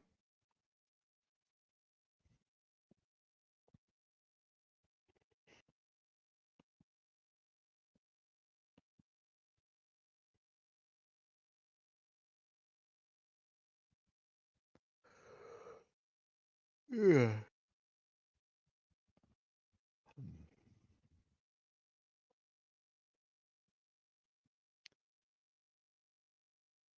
Jay, we're already past that. Damage done. I know the damage is done. Don't keep doing it. Stop it. Stop it, Jim. I said stop it. That was a weird reply, wasn't it? Now I'm thinking about that reply. I'm like, again conflating. What in the fuck are you talking about? I asked you a question. I didn't make a fucking argument. I asked you a fucking question.